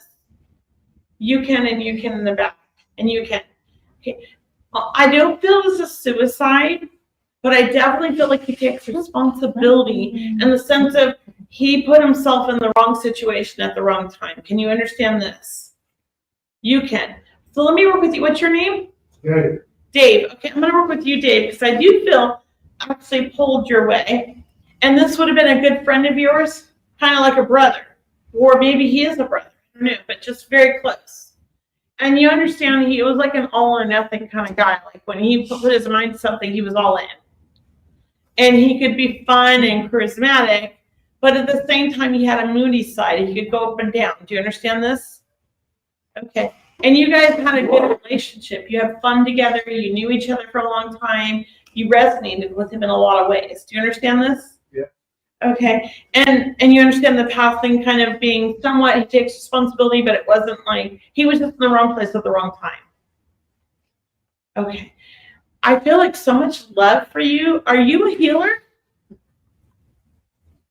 Are you dabbling in that right now? Because I feel like he's talking about your healing abilities and how amazing you are. And he wants to encourage you to keep pushing that way. And in many ways, I feel like you inspired and helped him. Do you understand this? You were always there to listen and to give him advice, and he appreciated that. And he wants to thank you. He keeps thanking you so much. Now, did he leave behind a child? Was it a boy? And you're in contact with them? But you see them on social media maybe? Because I just feel like he's acknowledging that and wants you to know that.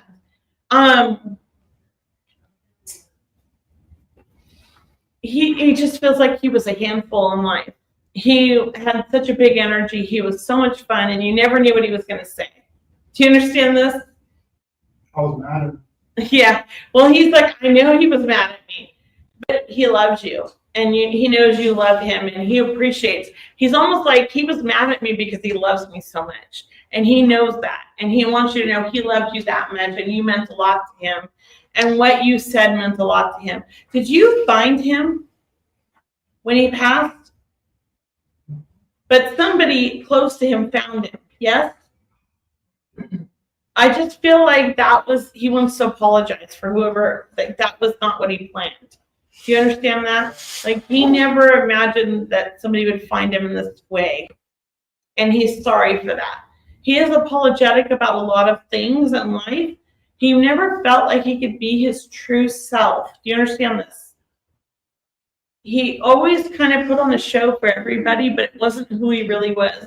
But he says you knew who he really was, and you always tried to talk him down. Do you understand that? To bring him back to earth. Yeah.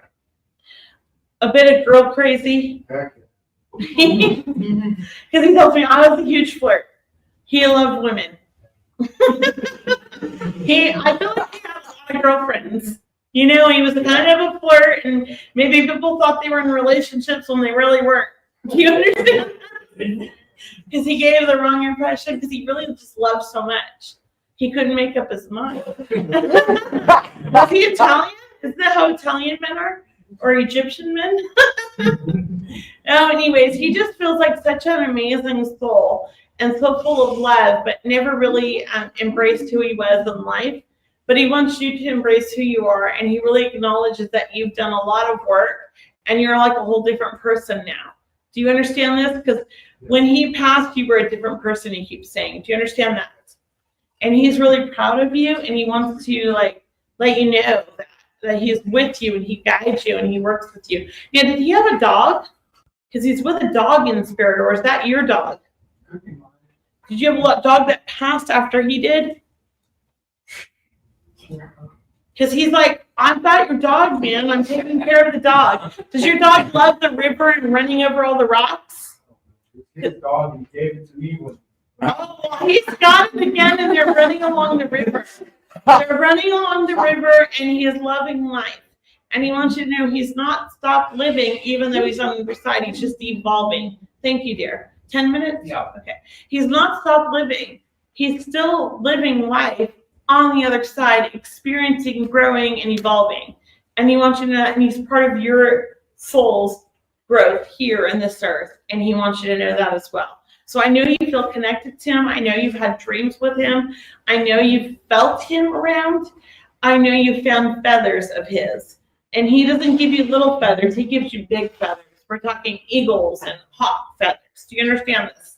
Because he's like, oh no, I'm all or nothing.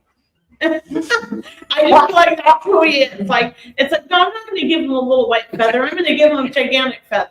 Do you understand this? Okay, so he's with you always. And did he have children? Yeah. Was it a son, right? Yeah. Okay. Do you talk to the son? Son bears his name. He sends a lot of love to his son, but I also feel like he sends feathers to the boy too. But maybe he's not open. So someday maybe you'll have that conversation, okay? And he wants you to be the one to have that conversation because he trusts you so much. And you'll be able to get through to the child he believes when it's the right time. Because I feel like one day the child's going to reach out to you. All right?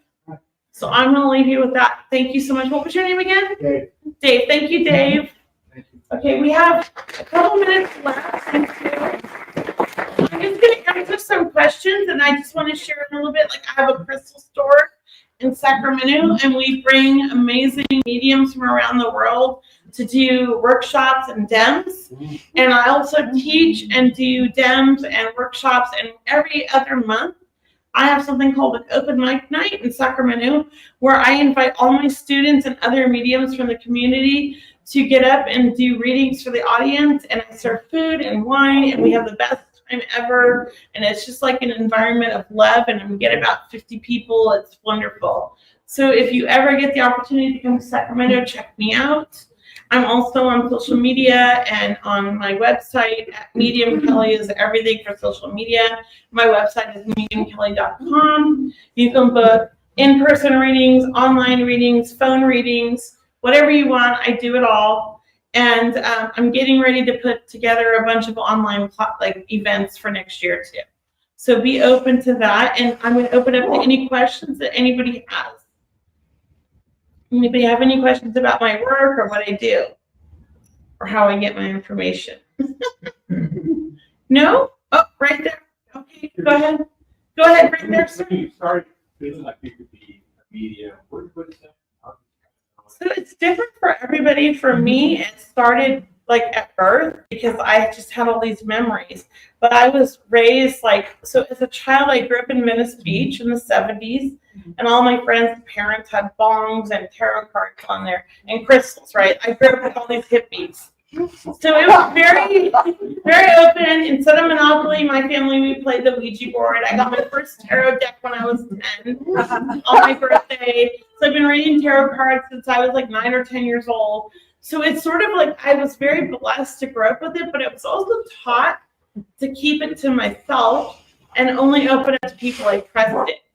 You know, my mom, even though she was mentally ill, was the most amazing medium.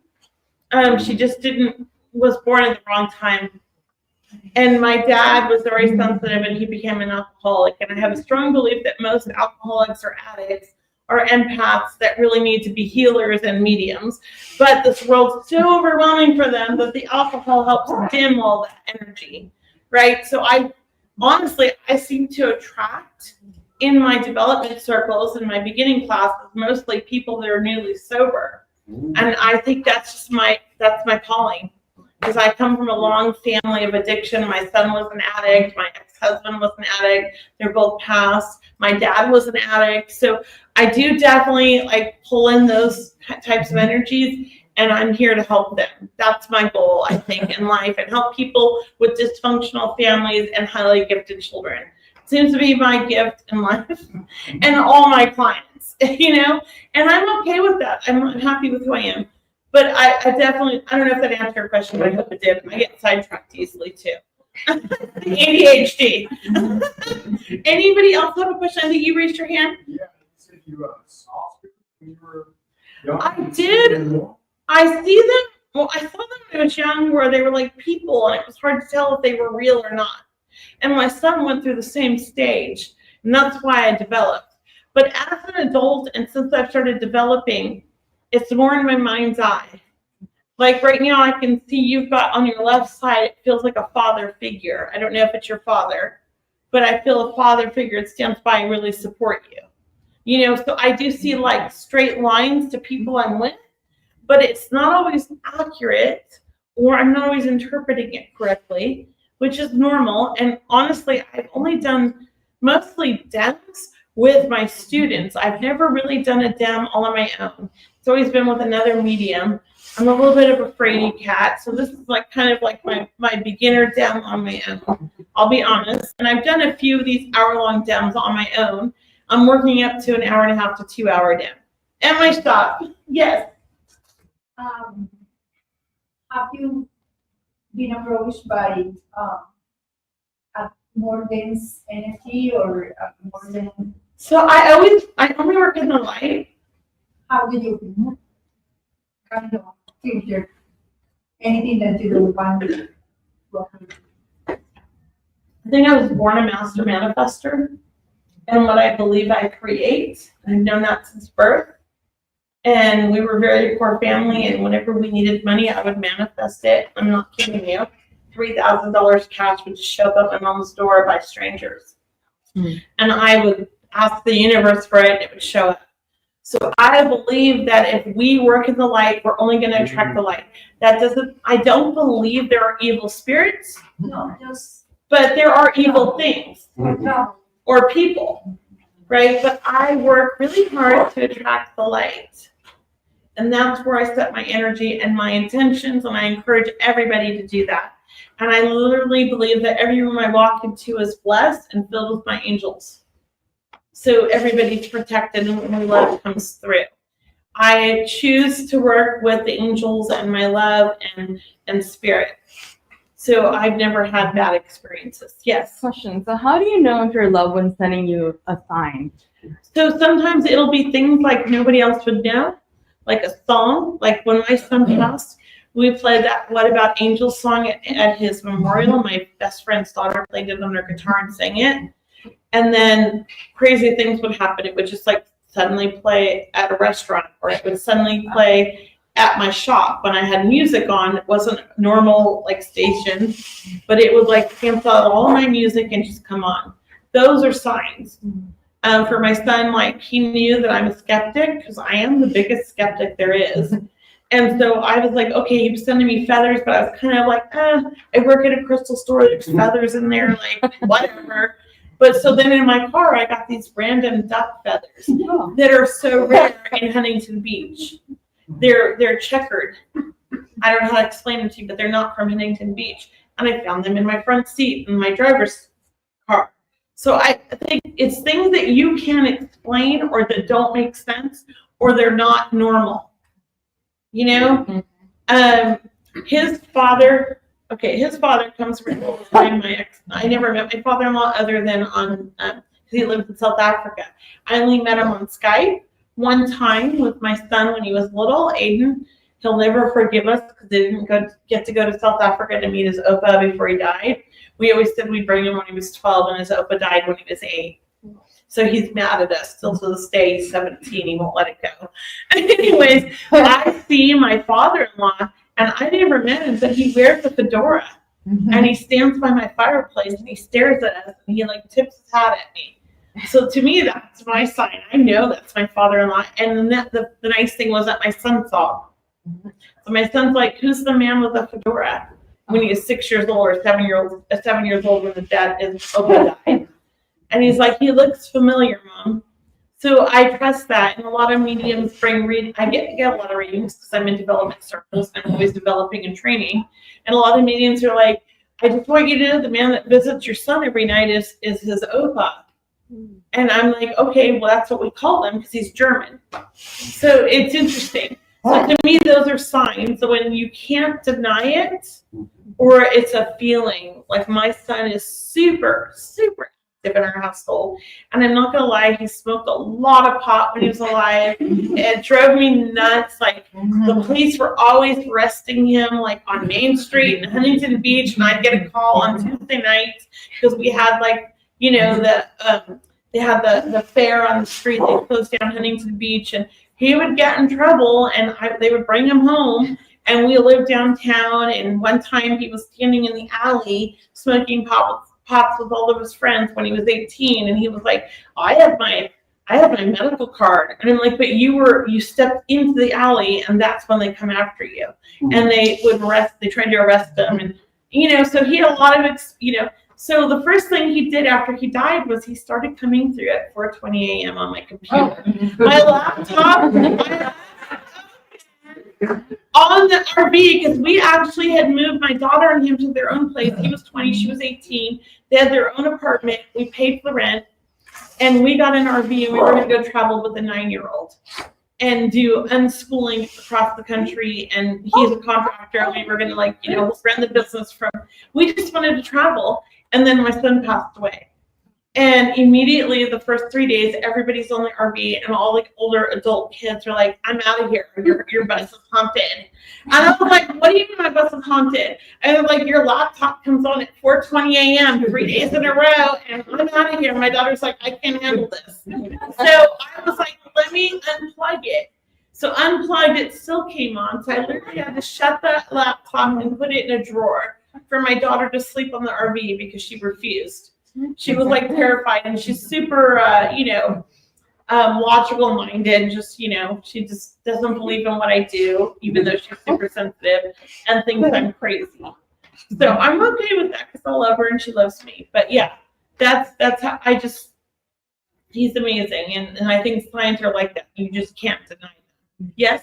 Can you ask? Oh, sorry. Go ahead. Quick question. You said you picked your parents. Oh yeah, I did. I don't know what I was thinking. And I picked an alcoholic father and a mentally ill mom. You actually were with Source deciding what, Yeah, I was in the spirit world. In the spirit world, I remember vividly being a 3-year-old child choosing these parents. I don't know why I was a 3-year-old child in spirit, because when I died, it was a 22-year-old nurse at UCLA in the 50s. And I had a metal clipboard, and I was murdered. So I remember all these situations and immediately dying and being in the spirit world. I vividly remember. In spirit world, with pure love. Total pure love, amazing, and knowledge, just so much knowledge. I came here and I was identified as gifted in preschool. They ran out of math classes for me in school. My dad was a mathematician. I ran out of math classes in 7th grade. I already got to calculus and trigonometry in 7th grade, and they didn't know what to do with me because none of the school districts had any math classes for me, and that's why I left school at 15. So that's contrast. This is who I am. No, but being here, the soul here is contrast. To see the difference. Yeah, it is a big difference.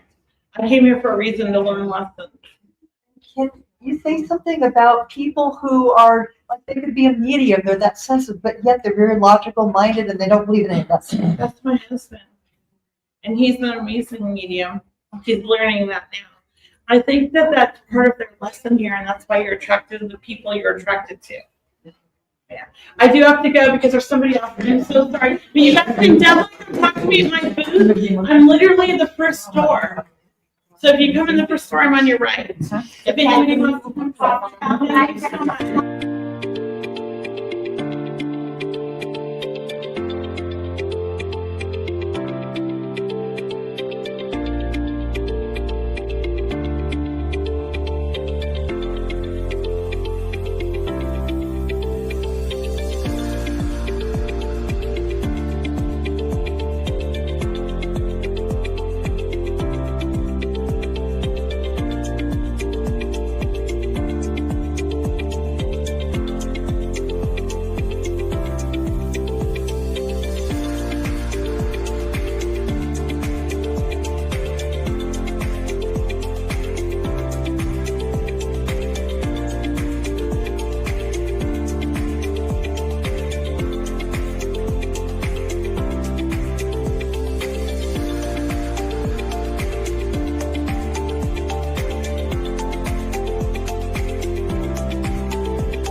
Hello, everyone, and welcome to our last session of the day at our Soul Search Santa Clara Enlightenment Expo. Thank you guys so much for joining us all day. We hope you guys can continue with us tomorrow. We love bringing our soul family together for our enlightenment and upliftment, not just for each one of ourselves as individuals, but also for the earth and for all of humanity. So thank you for sharing your day and time with us. And at Soul Search, we connect you to incredible teachers and guides like Ragini here with us today. And you can stay connected with Ragini Mishra and others through soulsearch.io, our platform, as well as SoulSearch TV. And we're really excited because Ragini has a new SoulSearch TV show launching as well on Vedic philosophies and how you can utilize these ancient teachings for your personal transformation. And you all will be getting a taste of that here today with Ragini's talk. So Ragini Mishra is the founder of My Positivity Matters. She's very passionate about personal transformation, spirituality, and making a positive impact on people's lives. She is a digital marketing leader and has created her own e-commerce startup, built a digital presence for multiple startups, while simultaneously pursuing her passion for spirituality. Through many different serendipitous events and major milestones in her life, she was guided to begin exploring the spiritual dimensions.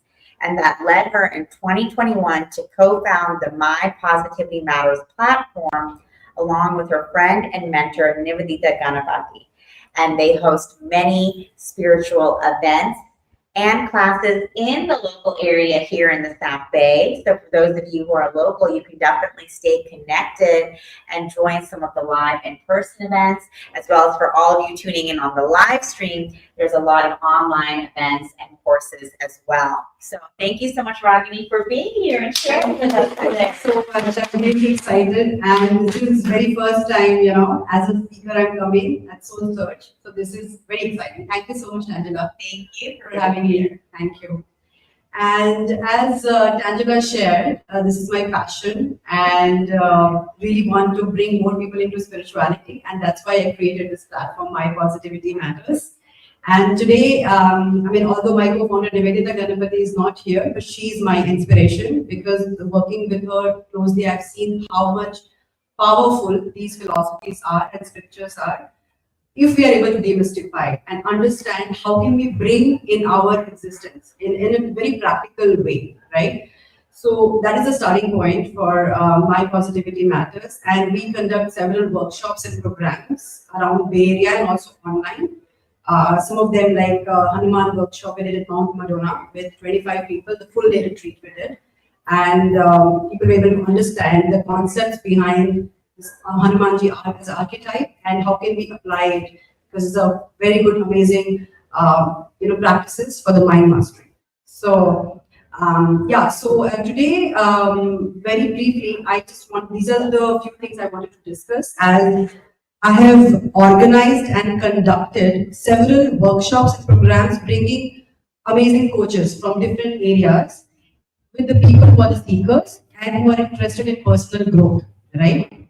So after 4 years of working and coordinating and managing these programs and talking to people before, during, and after the programs, I have realized that these 5 shifts, these are the 5 personal growth shifts that we need to take in order to transform ourselves. So today I'm going to talk about those 5 personal growth shifts that actually works for people. And also I'm going, because it's about Vedic philosophy, as my co-founder is an expert, Nivedita Ganapati. And I've learned through her the power of mantras, So today as a group, it's very important that we are in the high vibration, and we've all, obviously, the whole day experiencing amazing meditations and sessions. So right now I would like to chant a few mantras just for us to get the divine blessings right now. And so we'll first do that, and then I'll talk about the 5 shifts, and then lastly we'll do an experience, a very powerful meditation to connect with divine feminine today. Okay? And it's going to be a little long meditation, but trust me, it's one of the most powerful meditations that people have told me. So I've picked out of all the meditations that meditation for you today. to experience. So I won't talk too much because I know that we all want to experience, and that's why I'll get into some chanting right now, and then we will get into the next segment, okay?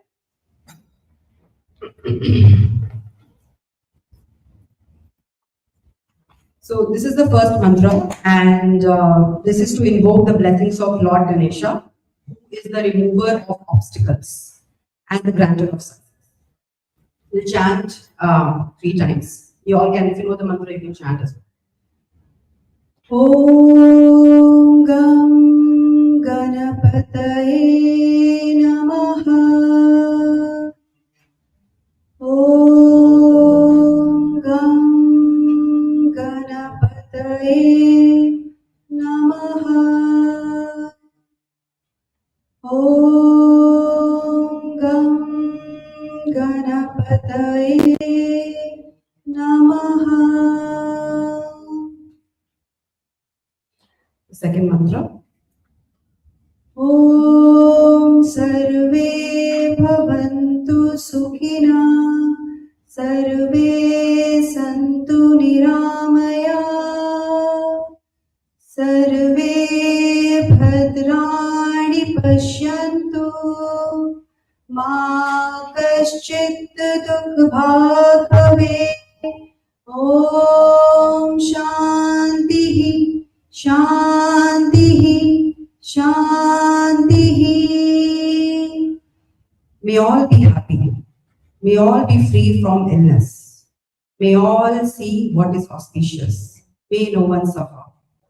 Om, peace, peace, peace.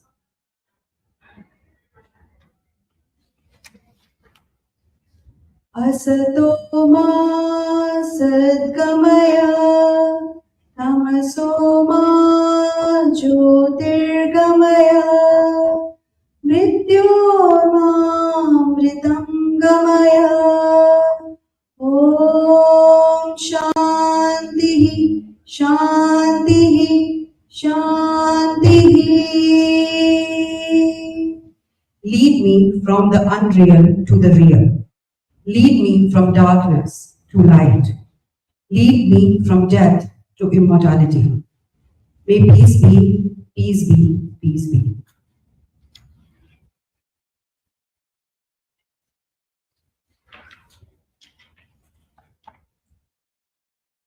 Now this is the Link Bhairavi Stuti. I am gonna chant here. It's very powerful, 33 names of divine feminine. And just the sound itself is very powerful, even if you don't understand the meaning here. So let's all connect and just be in that and vibration. Jai Bhairavi Devi Gurubhyo Namah Shri. Jai Bhairavi Devi Swayambhu Namah Shri. Jai Bhairavi Devi Swadharini Namah Shri. Jai Bhairavi Devi Mahakalyani Namah Shri.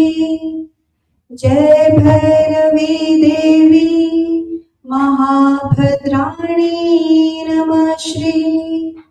Jai Bhairavi Devi Maheshwari Namah Shri. Jai Bhairavi Devi Nageshwari Namah Shri. Jai Bhairavi Devi Vishweshwari Namah Shri. Jai Bhairavi Devi Someshwari Namah Shri. Jai Bhairavi Devi Dukh Samhari Namah Shri. Jai Bhairavi Devi Hiranyagarbhini Namah Shri. Jai Bhairavi Devi Amritavarshini Namah Shri. Jai Bhairavi Devi Bhaktarakshini Namah Shri. Jai Bhairavi Devi Saubhagyadayini Namah Shri. Jai Bhairavi Devi Sarvajanani Namah Shri. Jai Bhairavi Devi त्रिशूलधारिणी नमः श्री जय भैरवी देवी शून्यवासिनी नमः श्री जय भैरवी देवी महानंदिनी नमः श्री जय भैरवी देवी वामेश्वरी नमः श्री जय भैरवी देवी कर्मपालिनी नमः श्री जय भैरवी देवी योनेश्वरी नमः श्री जय भैरवी देवी लिंग रूपिणी नमः श्री जय भैरवी देवी श्याम सुंदरी नमः श्री जय भैरवी देवी त्रिनेत्रिणी नमः श्री जय भैरवी देवी सर्वमंगली नमः श्री जय भैरवी देवी महायोगिनी नमः श्री जय भैरवी देवी क्लेशनाशिनी नमः श्री जय भैरवी देवी उग्र रूपिणी नमः श्री जय भैरवी देवी दिव्य कामिनी नमः श्री जय भैरवी देवी काल रूपिणी नमः श्री जय भैरवी देवी त्रिशूल धारिणी नमः श्री जय भैरवी देवी यक्ष कामिनी नमः श्री जय भैरवी देवी मुक्तिदायिनी नमः श्री ओम महादेवी लिंग भैरवी नमः श्री ओम श्री शांभवी लिंग भैरवी नमः श्री ओम महाशक्ति लिंग भैरवी नमः श्री नमः श्री नमः श्री देवी नमः Shri.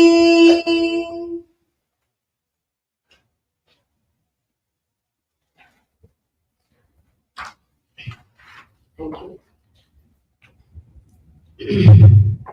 So now the next segment, coming to today's topic and the 5 personal growth shifts that we have realized it really works for people. And you can ask some questions if you have in case, but I'm going to keep it very short so that we can also put the meditation part as well. So these are the 5 quantum shifts, because our platform is about both modern and spiritual, like combining both the spaces together and creating something that works for everybody, right? So the very first shift that one can take is be the conscious creator, because trust me, we all create our reality. Actually, unconsciously we do, but consciously we can change our reality with the right thought process and right practices and tools. This is very, very powerful, because once you understand this, then you will suddenly become very powerful, right? Because now you know that you have the power to create it. You're not the victim of your circumstances, right? So this understanding creates a shift in your life, I feel. And this is the starting point. Be the conscious creator, And they say that what you think, you become. What you feel, you attract. Not what you want. What you feel, you attract. Many times we think we want something, but actually we're not feeling that, right? We want to have abundance, but we're feeling like all the time lack. So you're going to attract lack only if you're feeling lack. So feelings are very important and key to being the conscious creator. Then what you visualize, you create, right? So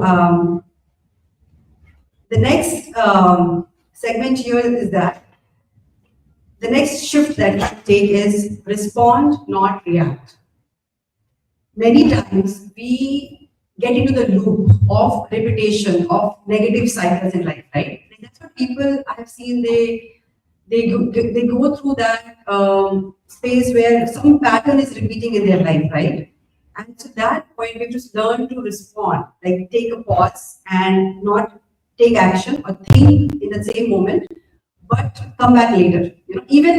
Even there is a fraction of second, there is time, there is a space between action and reaction, right? So we should use that as a practice to basically break that pattern and loop in our life. And I feel that this step is extremely powerful. I mean, I can talk on and on about this, considering what I've seen works for people. But with the limited time, I'll just leave it to that. We should learn, respond, and not react. The third, and the secret, like the secret weapon, I would say, is change your energetic structure, basically, Vibration, we all, I think many of us already know, right, that about vibration and frequency. So we should not like be in the negative zone of fear or anxiety. Instead, we should focus, because these are all lower vibration feelings. And that is all within. We also have fear, jealousy, and as well as we also have kindness and love. These are high vibration things, right? And these are lower. Both of them is within us. But with the powerful tools like the mantra chanting we did, what we did, we raised the vibration. That's why I did that before. Because there's always in the space, and the people, you tend to get into the negative zone. That's why the positive affirmations, mantras, these are extremely powerful. And whatever affirmation works with you, start your day with that, because that will bring you in the high vibration. And it's a continuous effort. We cannot like do it one day we do and then everything will change. It's not like that. It's your pattern, it's the energy that you need to change, right?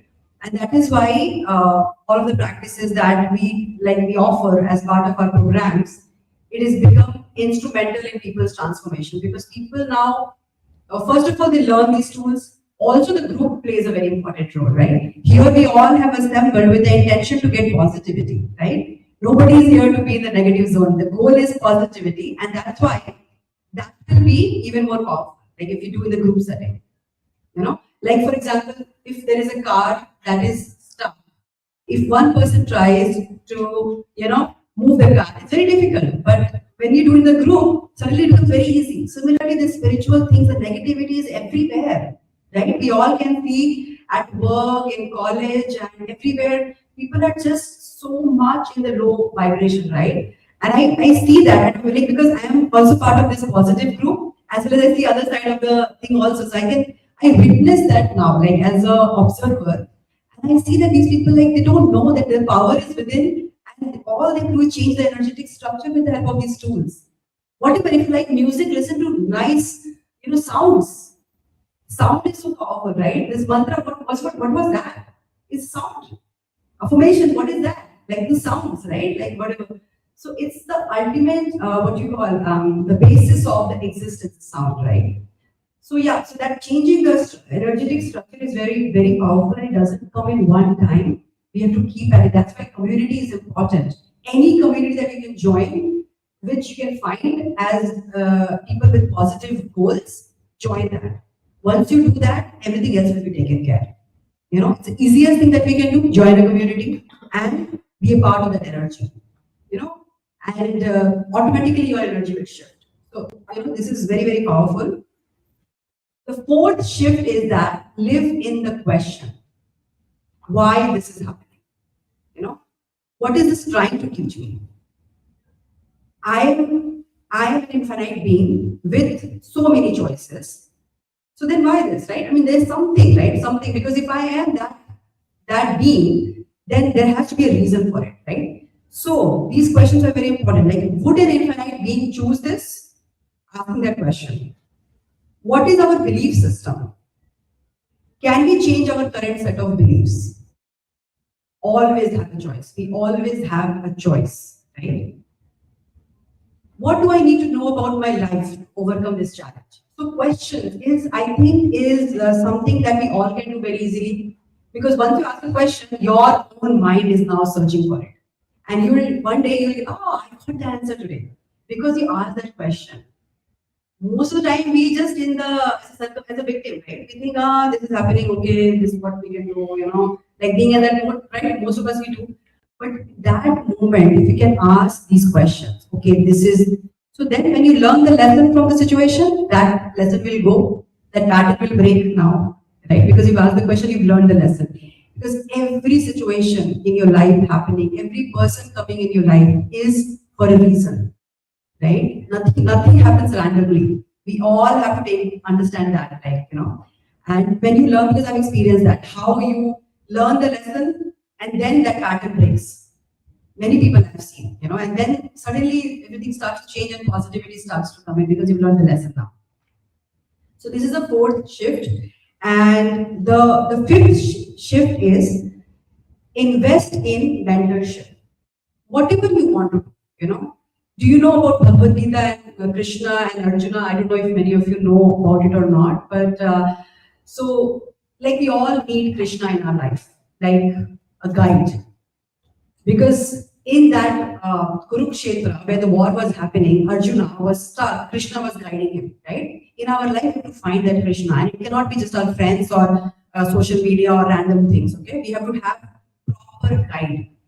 Because a coach is someone who can see something that you can't see it. It's in your subconscious and it's your, so finding that person who you think is neutral, first of all neutral, not biased. So for example, if your family some drama or some issues happening, you cannot ask another family member to help you because obviously he might be biased because he knows you and also like he could have beliefs about you that may be not correct because we all unconsciously, we have certain perceptions of life, right? For example, if I'll tell you the perception important, that's why very important to see with whom you are discussing your problems. Many times our friends, based on their experience, they guide us. And it's their experience, not our experience. But we get stuck because of them. For example, if you're looking for success in your work and business and want to make it big, you ask a person who is not a successful person. He tried a lot, but he failed. And you can ask, is it okay? Is it easy to make money or be successful? What are you going to say? No, it's not possible. Don't even try that. And that is the time, it is his perception. But if you ask somebody who has made it big and successful easily, what is he going to say? It's very easy, you can do it. So what is the truth here? Nothing. We live in the world of perceptions, actually. And this is all conditioning being put in our head in the social media and all of these are all trying to just capture our mind. But we have to, literally, we have to avoid all this and find the Krishna. And most of the time, Krishna, all these guides, what they do, they help you to connect Krishna, that is within you. You can call it Krishna, Jesus, Allah, any God is a name, different names of the same divine source, right? So that is, I think, very important to find your mentor. And if you're serious about your personal growth, if you have big goals, if you want to just live in like unconsciously animalistic way, that instinct-driven things, then it is okay. But if you have big goals, then definitely this is very important. I'll take 2-3 minutes to just share what is the success story, like to give examples, what I've read. Because these are just random theories I'm sharing. This is all authentic and I have seen it in my life. I've seen it in the life of hundreds of clients that we have offered the programs, they have taken coaching programs, right? I'm not saying it's a magic pill. It takes, I can give the example with 8-week coaching programs, for example. At least it takes 8 weeks to 10 weeks to get some major, kind of a breakthrough. Okay? So I still remember the very first client who came and took our program. And so she's also a friend. Okay? So I just went, she's a dentist, I went to her. And so she told me that, I have this, some issues going on and stuff. So can I join your platform and like that. So she came and she took the session and then I came to know about the serious situation she's into and looked like she filed a divorce and those kind of things. 8 weeks of the coaching, she took the case back. And she realized that, okay, I am the one that is creating these kind of patterns. I'm the one that can change it. That realization came. 8 weeks she took the case back. And now she's having a very nice, healthy relationship and all because she understood the crux of it, that you just are shooting the messenger, you're not getting the message, right? This is how the people in our life, they're all the messengers, right? So this is the example. The second example of about health. So this person came and she was on meds for for 18 years of depression. 18 years, 8 weeks. She's telling me I was able to, because I talked to her before and during the program and after. So I talked about how was this coaching helpful. She was like, she gave me a very nice testimonial and she told me she was able to quit the medicine in the 8 weeks, like after the 8 weeks of program.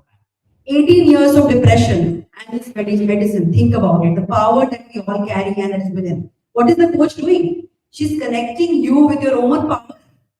And the solution is within, it's not outside actually. Outside is just a mirror. And we are all seeing that and really thinking this is reality. This is not. Tomorrow you change yourself and look yourself in the mirror, it will be a different dimension. That's how it is.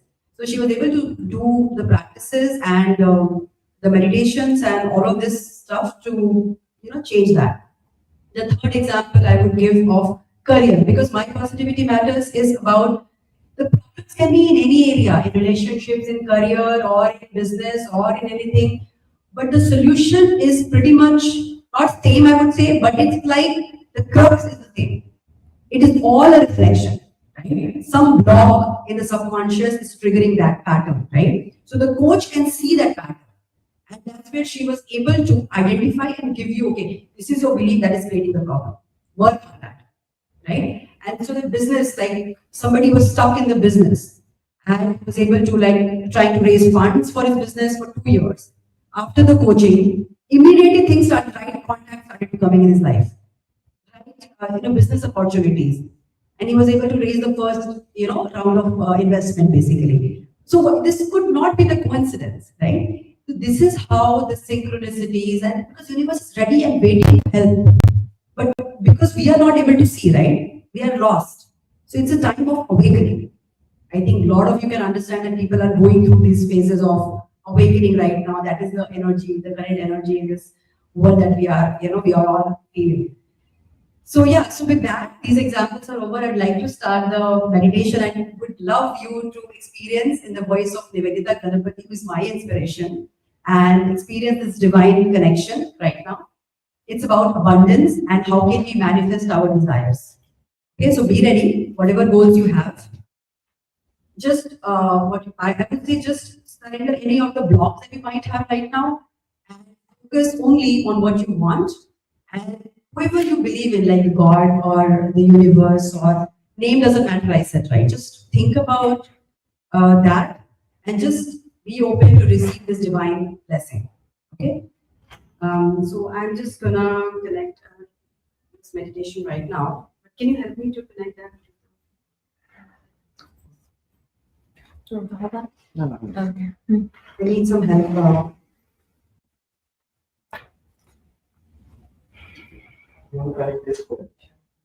This speaker. My phone.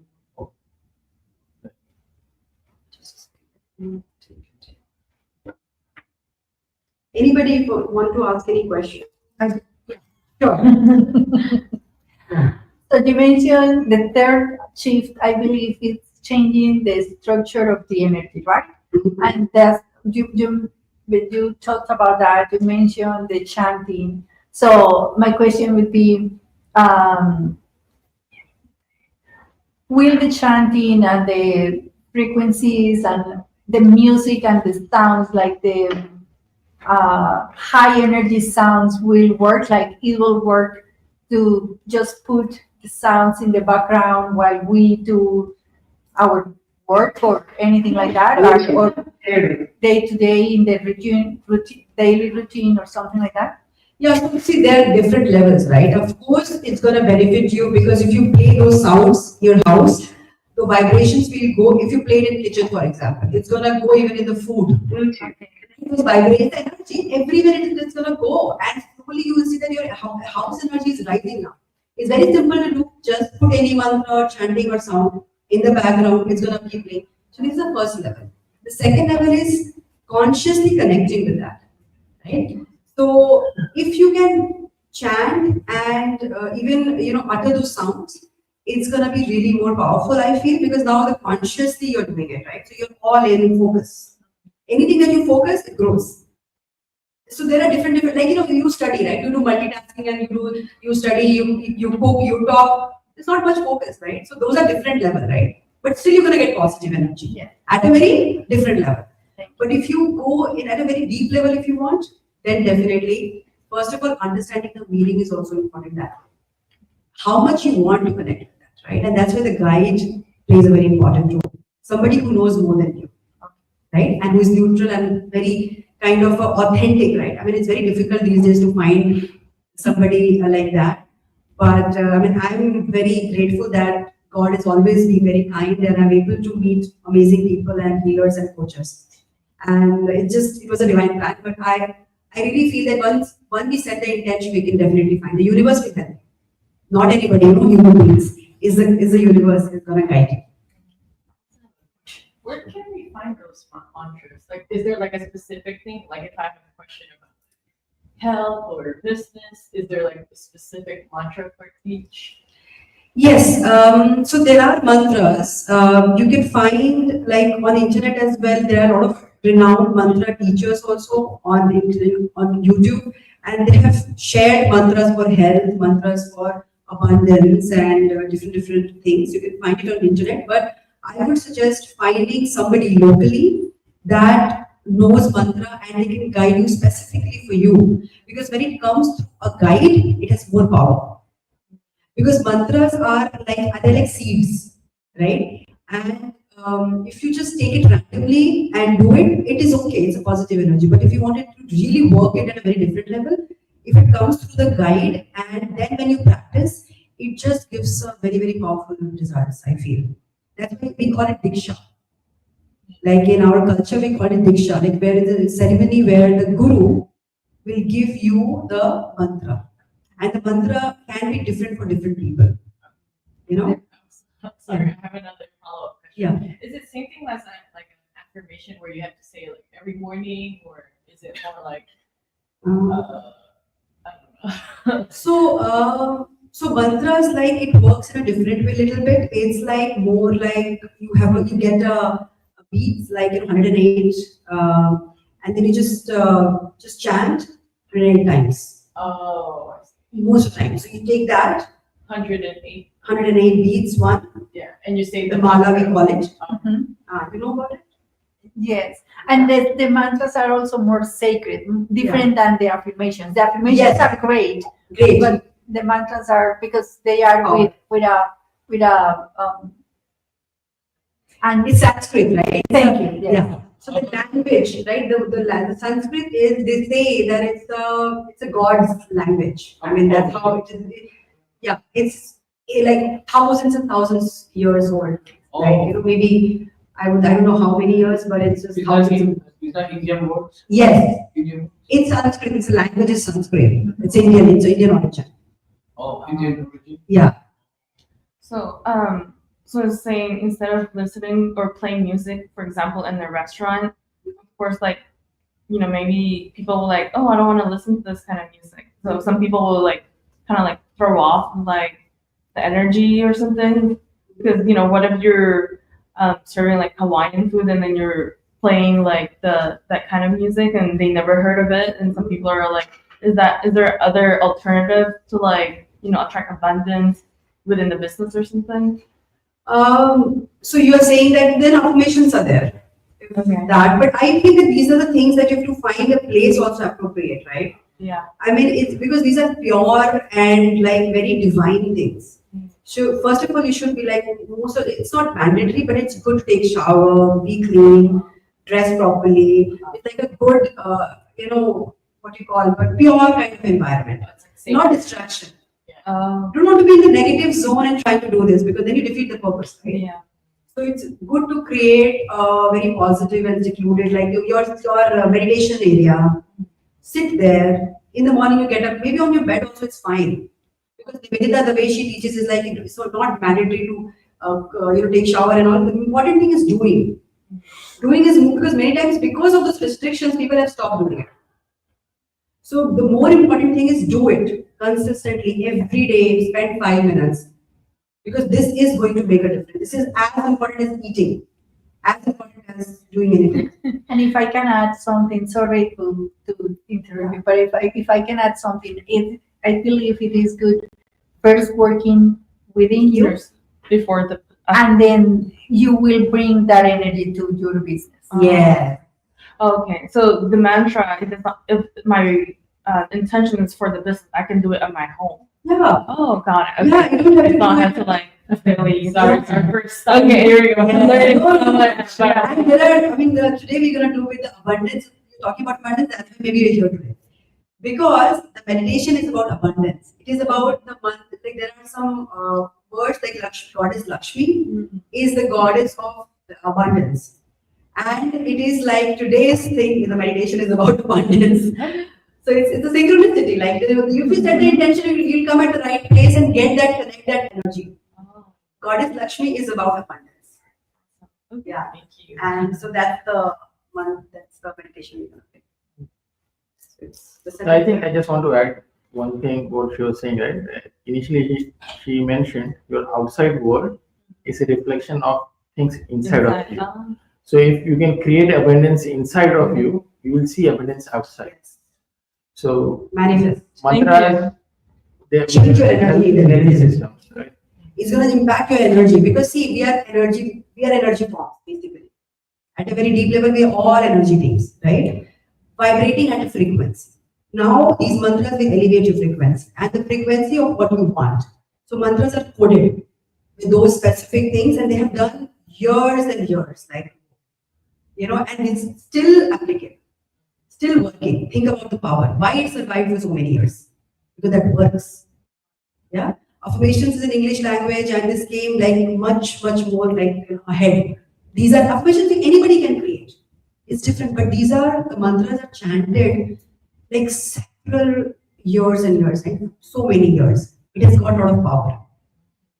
So that is why there is this, you know, the specific mantras, they have done the research where they have put like, they played the sounds and kept the crystals, and because of those mantra sounds, you could see the crystals in beautiful shapes because of the sound. Yeah, and because of the chants, the crystal took the very beautiful shapes. So different sounds and different vibration creates the reality. Where do you see the shape? Where do you see the shape? The beautiful shape? Like for example, those chakras and the lotus and different kind of designs. Oh, in your body? No, in those crystals. Crystals were like in this. Basically, it was not crystallized before. It was kept like I don't know what you call that, but they were in the other form. But when the sound was played, they took a shape. Oh, the white, yeah, those, yes, yes. Oh, yeah. They took a shape of some structure. Yeah, there is this research done and everything, and they put it there. I mean, I have seen those and watched those. I have not experienced myself, but I have seen that is how it works. Yeah, if you do that at your home, those mantras, if you play, certain things will start changing in your energy body, and you start to see, okay, this is changing. It's very quick. And the other thing is that if you keep on doing it, consistency is very important. Many times we think that, okay, it should be fast. Because now 2 minutes noodles and all of that is like this popcorn brain, right? They call it with the social media, Instagram reel. In 30 seconds, 1 minute, you just entertain, right? This doesn't work like that. You have to have patience and being consistent, and then putting efforts. Something will shift in your own brain. The wiring will change, and it comes after effort. You put the effort again and again and again, and then it will start to take it. It's all scientific. There is research when they talk about brain, the structure and stuff. Everything. I don't know if you got Joe Dispenza. Yes. Yeah, he talked about this all how your brain works and the meditation and putting it together, like connecting very much science and spirituality. Every time I drink water, not in a cup or in a bottle, I pray. And then yes. I think possibly even pure, holy, pure in my body. And then just today, when I fill up a cup of water, I feel some energy thing. Yeah, you're very sensitive. Huh? You're very sensitive to energy. Yeah, I pray because the people that pray, you don't know, you pray with love or or energy. Yeah. So I try to clean. Talking about water, I'll tell you, I started 3-4 years back. This thing was very instrumental in my energetic structure, changing that. Because I learned that water we are 70% water, right? So when you drink the water and you put certain word, because water also has very good memory. Yeah. You know, there's a research on that, the Japanese, I think Yeah. there is a research in place.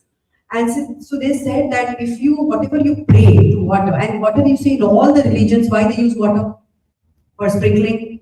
The water is blessed and they sprinkle, right? In our culture they do, and holy water, right? Because water holds the positive vibration. Yeah. So when you look at the water, tell it what you want. Thank you for blessing me with peace, happiness. It will carry that energy. So there's an argument in the kitchen where the both food and water. Make sure you pray, because when people argue in the kitchen, whatever their argument, it can go to the energy to the water. Yeah. That's why That blessing is important, yeah. It's good. And you know, that's why like when you give water to somebody, like you should not, they say in our culture that don't take water from everybody. Because they would have, like, they're not bad people, but if they're angry, then anger will go in the water you're drinking, that anger. That's why you pray over before you drink. Yeah, bless it before. And the water can become, the taste will change. If you drink from some people, they are like highly divine and all, think the water is gonna be so sweet. Because it's filled with love. Yeah. Right? So these things actually there. I mean, nothing, no rituals have just been created randomly. We have to put now to understand, experience it, because now what's happening, people put logic without even taking an effort to understand, we discard it, right? So you have to first try it and then think for you, because you know, it's like before only, suppose there's a physics subject, we say, nothing is true, nothing, I mean, we don't learn. Have you learned the physics? First read it, understand the scriptures and these concepts, you know, but then only say yes or no. Don't say no before. Right? So then water, I think, is a very powerful ritual that we can do. Question. So you said earlier, you mentioned 8 weeks. What if something happened that you forgot to do it one day? Do you have to start all over again? Or you just where you left off? No, it's not like that, that what if we miss it, or because we are all human beings, right? It's like, it's not possible that we are like machine or something. So that's totally okay. 8 weeks is something as a standard. Sometimes it can go to 10 weeks. I'm just, because the 8-week program is there. It's an 8-week coaching program where based on your like requirements, the program will be created. Because everybody is unique. That is why I have identified that coaching is the #1 thing. My positivity matters because I've understood that you need that person who can tell you, you trust that. Otherwise, YouTube and everything is fine, but it's not going to bring the change. It's like doctor, you can diagnose yourself and go and cure. Similarly, these issues, the mental relationship, you know, you need expert. Like lawyer, you cannot do the case and everything. You cannot do. Then why this? We cannot. For this medical thing, can you go to a friend and ask, can you cure me? You're very good. No, he doesn't have the license, doesn't have expertise. So going to a professional is extremely important. We think that these are not important things, but these are extremely important because this can make you, break you, and you have the full life in mind. Okay? So, thank you. It's 5:50. Do we have the time for meditation? Like, can we all sit? It's 30 minutes. She said that it's okay because it's the last one. Yes, 30 minutes. There'll be a music background. Yeah, it's going to be very, very powerful with the divine. Whoever can sit, just sit and just connect with it. Whoever is meant to receive that will get it. That is the intention we have set. Is it connected? Yes.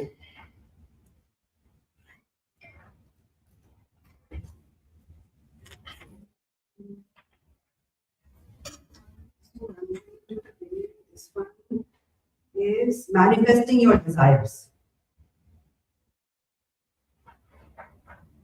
Sound is there? Yep. Okay. Yes.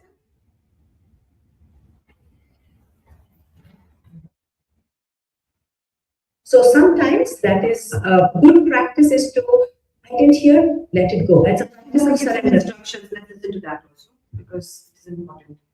She's my guide, my coach, and my So in these guided meditations, I do ask you to visualize, imagine various scenarios, various thought processes. And the whole idea is that you do not hang on every word, every meaning, as long as you're able to do it without anxiety, without a sense of being frazzled, do it. Understand that you will go in and out of awareness. You may not understand something. You may not be able to catch up, because when we are in that state, sometimes minutes feel like seconds. Sometimes it feels like we didn't have enough time, but we are at peace. So understand this is just so that you bring your attention from the outside world to the inside world. Your subconscious is recording and doing everything. This is the difference from being in the workplace and home, is everything has to be done right. There's no right. Two things I want. This is my core philosophy. You cannot do any rituals with fear, because the goal of spirituality is to take away fear. So just focus on your attention. And when it comes to mantra chanting and especially guided meditations, do not try to understand everything, do everything, follow everything. Variety of ideas, varieties of scenarios will be given to you, because such is the outside world. We cannot, if you don't train here, we cannot go to the outside world and say, look, I cannot deal with this, so can everybody slow down and just do it at my pace? No, world will go on at its own pace. So you either step into pace with, or you do it at your own pace. But learning to drop it, I didn't understand, doesn't matter. I'll catch the next one. Or I will just remain silent. And that one word, one idea, one image I'm going to focus on. So and my favorite example is a buffet. You go to a buffet just because there are 100 dishes. We don't have to try all the dishes. We try, but everybody needs something different. So sometimes that is a good practice, is to, I didn't hear, let it go. That's a practice of surrender as well. Of course, I will admit that I do speak very fast, and that is suggestion well taken. I'm working on myself, and I will speak even slower this time. But if you did not hear something, did not understand something, did not complete the suggestion, please let it go. Either move on to the next idea, or just one idea, one symbol, one Soma Jyotirgamaya. Lead me from the darkness to the light. Mritangamaya. Lead me from my identification with this limited mind and body to my infinite and immortal self. Om Shanti Shanti Shanti. May there be peace within, peace on earth, and peace in the cosmos. Keep your eyes closed. We will be continuing to work with the energy of the great goddess Mahalakshmi and add the energy of Katyayani, form of the Navadurga, to Shailaputri, Brahmacharini, Chandraghanta, Pushmanda, and Skandamata. Settle down your body and relax. Sink into the surface you are sitting on and let out a deep sigh. Take a few deep breaths. Inhale and exhale. Once again, inhale, expand, and exhale. Relax. Last time, inhale and exhale. Bring your attention to the top of the head and relax your crown.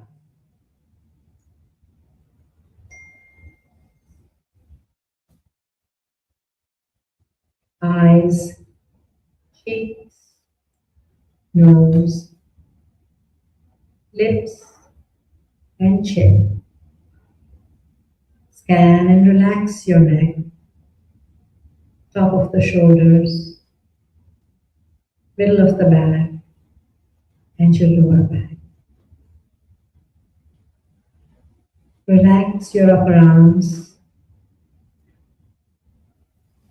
elbow, forearm, wrist,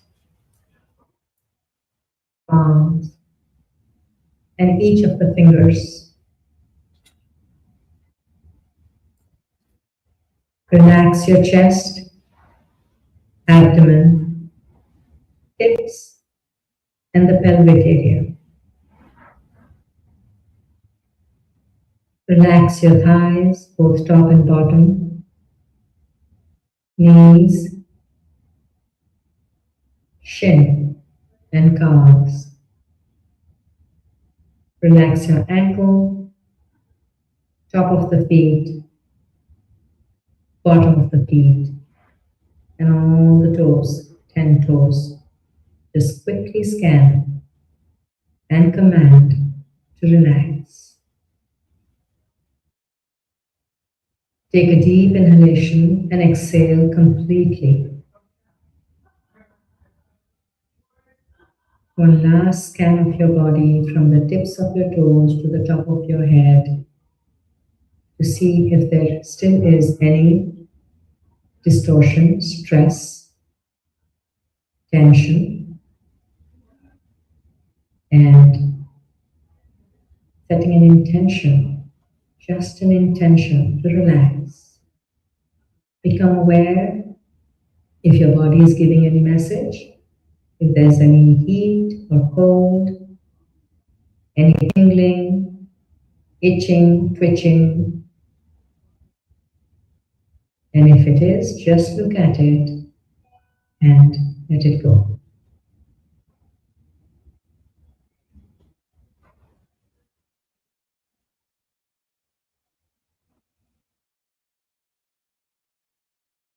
Allow yourself to sink into the most innocent part of you, where you trust yourself, you trust the universe, and you trust the great goddess Mahalakshmi. Continue to breathe normally.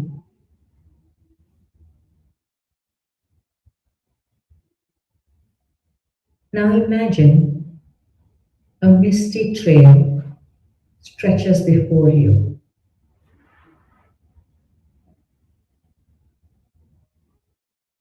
See yourself walking along it.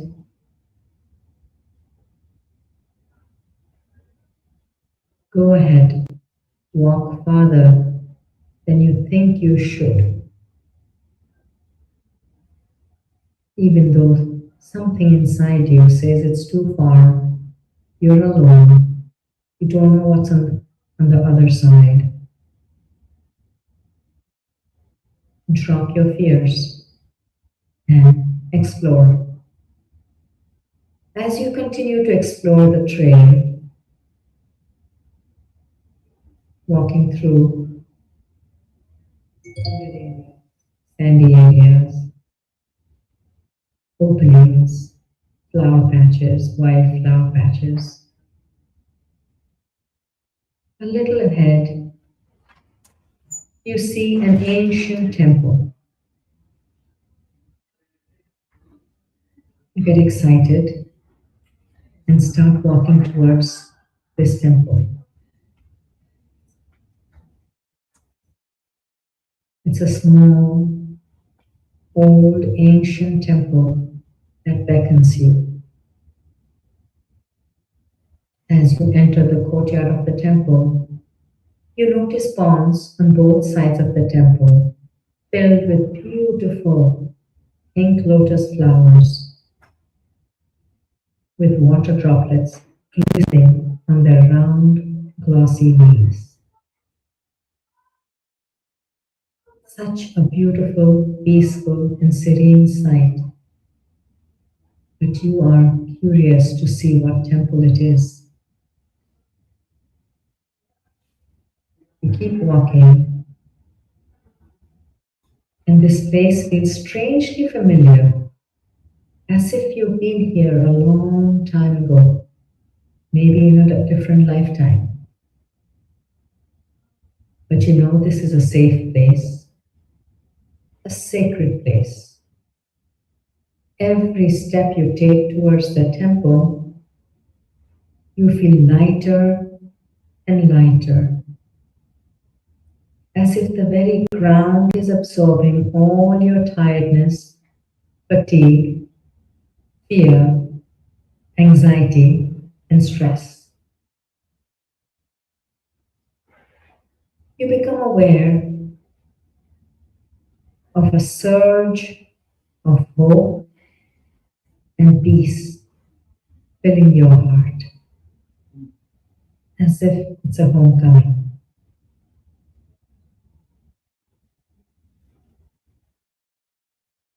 You go around the temple. As you come back to the main entrance, you step inside the door. It's dim, and you take a moment to adjust to the dim light inside. Then, in the glow of an oil lamp, you see the statue of the great goddess Mahalakshmi, seated on a fully blossomed lotus flower. As you take in the beauty and majesty of the Mother Goddess Mahalakshmi, your eyes get locked into her eyes, and you see two rays of light emanating from her eyes and flowing directly into your eyes.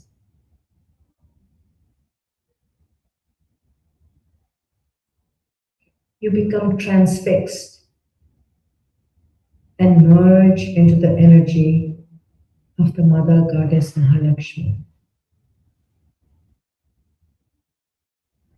In this divine, sacred place and time, suddenly there is no thoughts,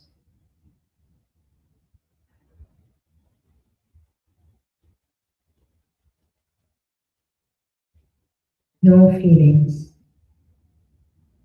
nowhere to go, nothing to do, just peace. Be in this beautiful silence for a few moments, your eyes locked with the Mother Goddess Mahalakshmi.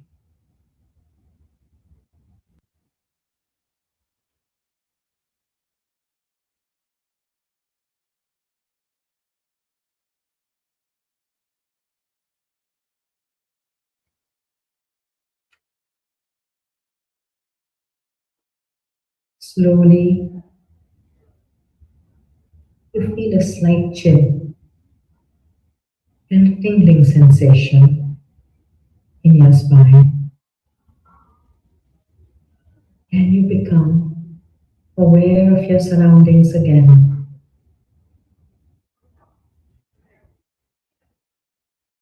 You see the murti, the statue of the goddess Mahalakshmi, in front of you.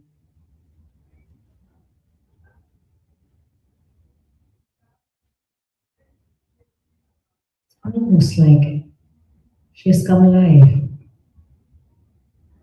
Her eyes are twinkling. You can swear there's a smile on her lips.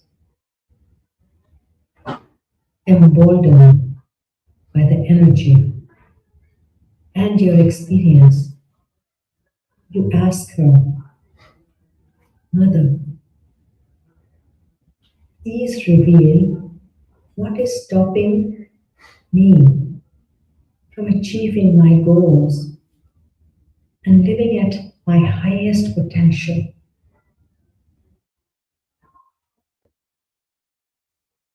What am I not understanding?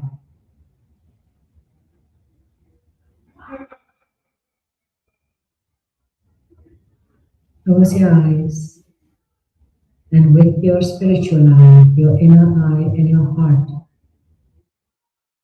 listen to the great goddess Mahalakshmi.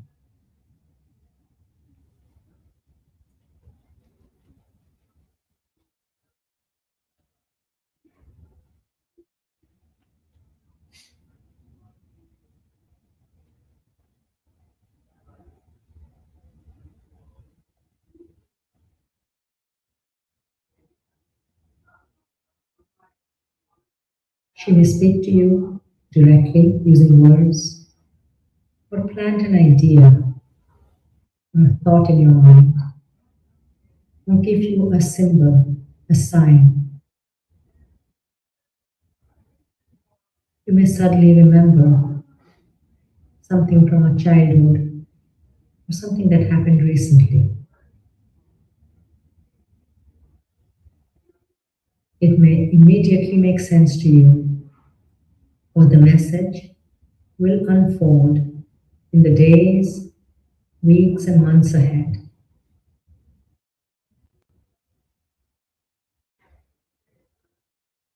But you're aware that there is one thought that keeps repeating in your mind.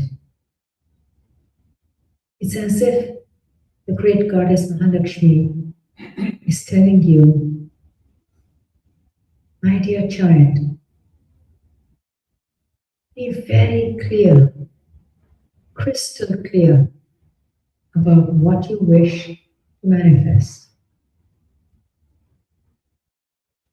Know that you have to sacrifice some things, certain people, and certain mindset to be able to achieve it. It will take time, it will take hard work, it will take trust, and it will take an attitude of surrender to me. You have to kill your demons of distraction, your demons of fear, guilt, and shame that prevents you from trying, for fear of failing, or being ridiculed, or not getting the approval of your family or society. You have to kill the demon of indiscipline,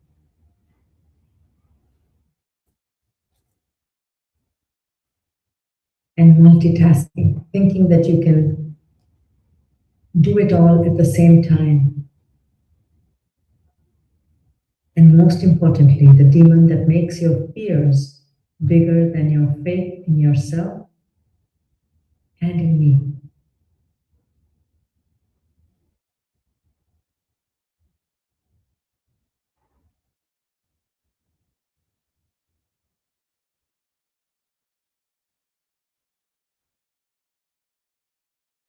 You're waiting to hear and see if the great goddess Mahalakshmi wants to say something else.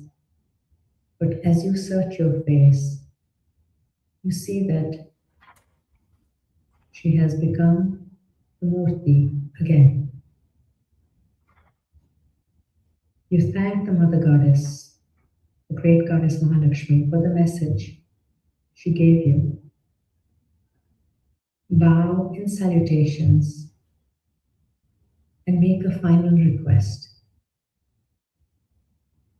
Mother, Mother Divine, the great goddess Mahalakshmi, I need your assistance to locate and permanently heal the origin of any and all imbalances and distortions in my energy field.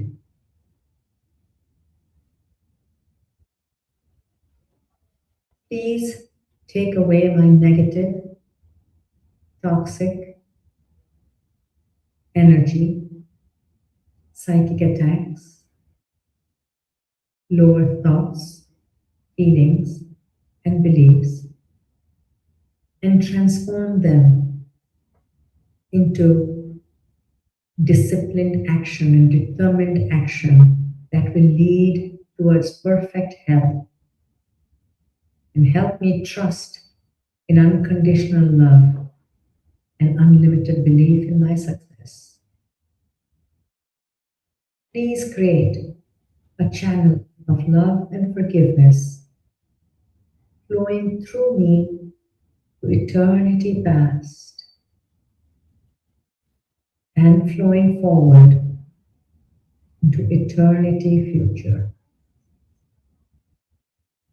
Please assist me in releasing and letting go of the past once and for all, now and forever. Please help me to acknowledge imperfections as they arise and reveal to me, and to let them go immediately with the faith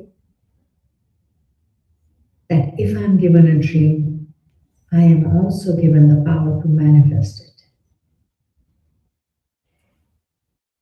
Mother, please bless me to stay connected to you at all times, the source of all love, all power, and all success in this world and beyond.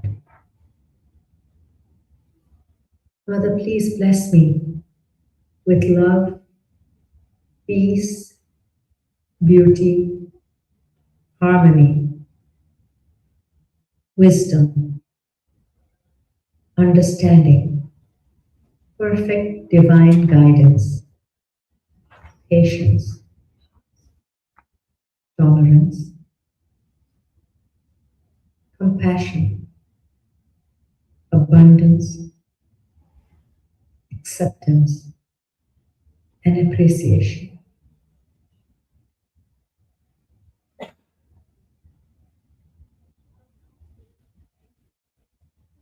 As you finish your request and open your eyes and look at the Mother Goddess, not sure if she heard you, that twinkle is back in her eyes and the smile in her face, and your eyes go directly to her palm in the Abhaya Mudra and Vara Mudra, sending you the energy of fearlessness and the energy to have the determination and willpower to do whatever it takes to manifest your goal.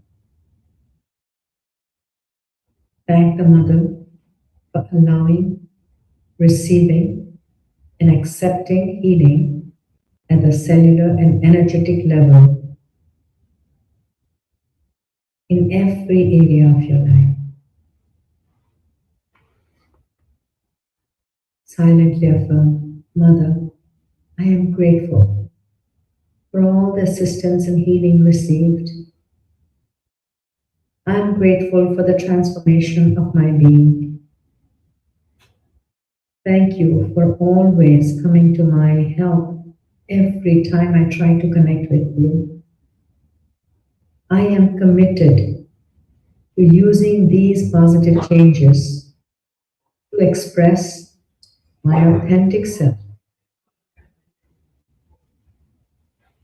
and promise the Mother that you are going to change your words from I wish to I will. Thank the Mother one last time and get up to leave. You step outside of this ancient temple and notice that it is sunny and bright outside. As you continue walking, you come across an outdoor stone bathtub filled with lukewarm water and flower petals. You notice fresh towels on the side and you decide to relax yourself in this enchanting bathtub of the Divine Mother. Imagine yourself in the bathtub. Lie back and visualize soothing, calming, and healing waters around you.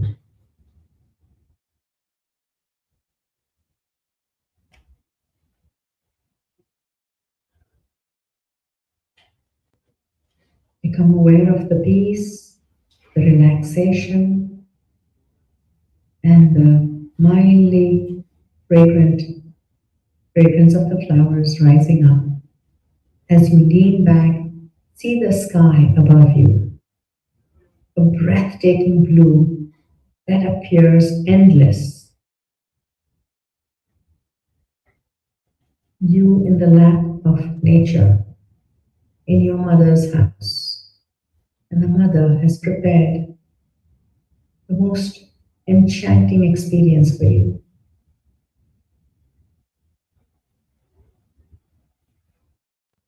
Now imagine something that you believe to be impossible for you to achieve.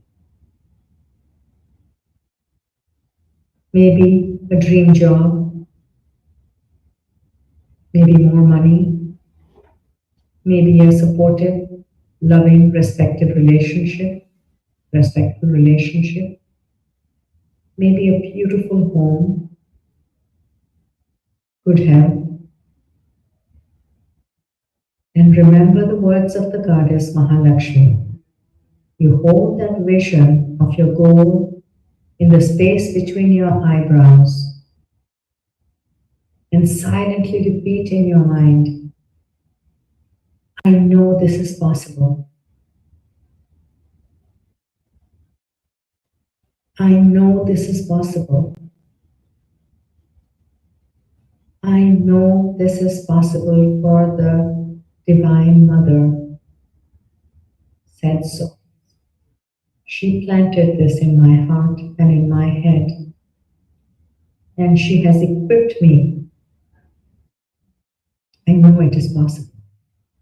I know it is possible. Say this phrase until you believe it, or at least until you're comfortable with the idea. Visualize your goal in your third eye between your eyebrows and silently repeat, I know this is possible. I know this is possible.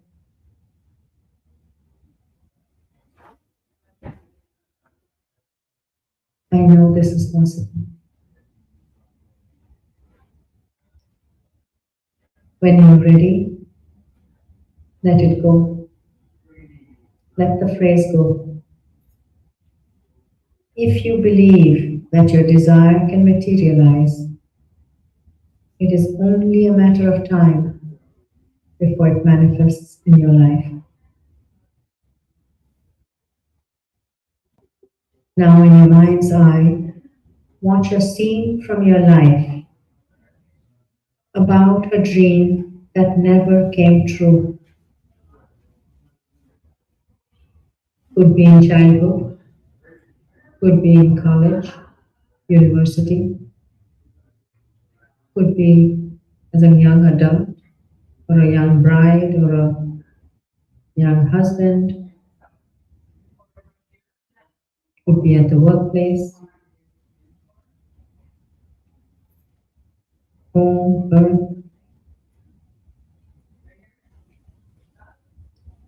Watch a scene from your life about a dream that never came true.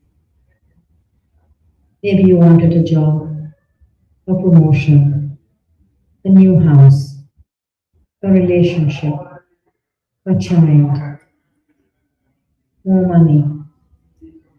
Something you felt you deserved, but that did not happen.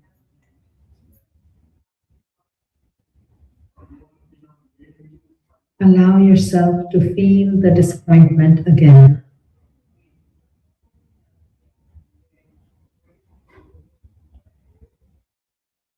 What came in the way of your dream materializing, not materializing? What's the first thought, first word, first image that comes to your mind? My dream did not materialize because, and with the power of Katyayani, dissolve the disappointing outcome. Goddess Katyayani has given you a special power right now to rewrite the scenes as you would like it to play out in your life.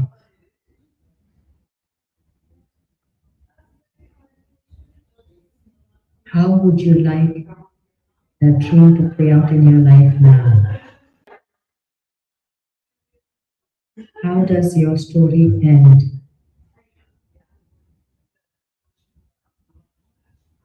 You have a special power today granted by Goddess Katyayani to rewrite the outcome.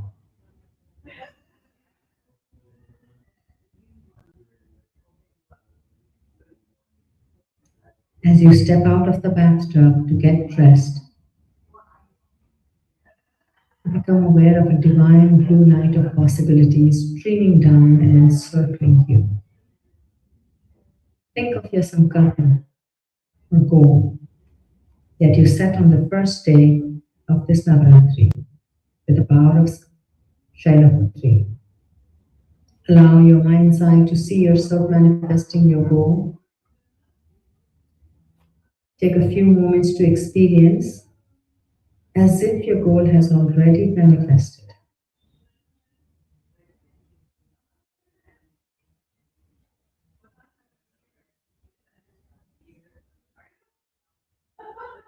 Now, in the presence of the powerful blue healing light of Katyayani, say, thank you. Thank you, the great Goddess Mahalakshmi and Goddess Katyayani, for blessing me with the clarity, courage, and strength to manifest my goal.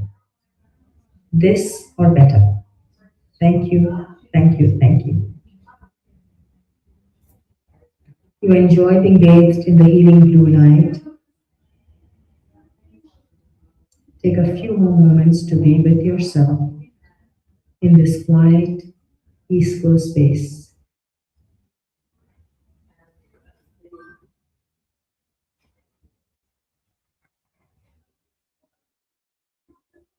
Think of this magical journey you have been on.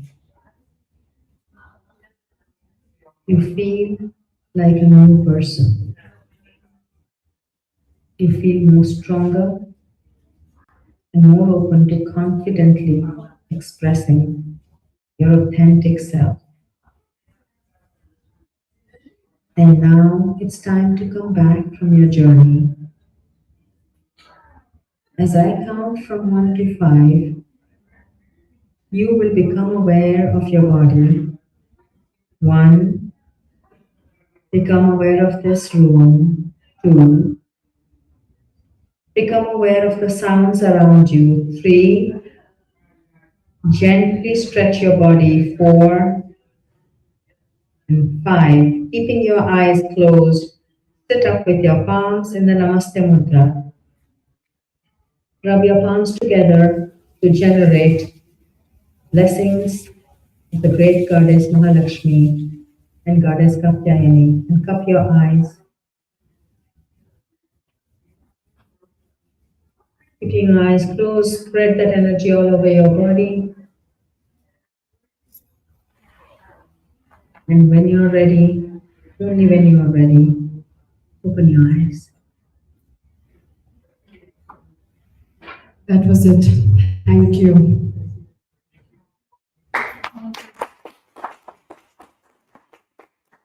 This was the very first time at SoulSearch, and I'm so grateful for each one of you to be here. Really mean it a lot. I'm very grateful. Thank you. And forgive me if I have said anything that was not as per your thing, so I seek that. But I'm really grateful. Thank you. Thank you.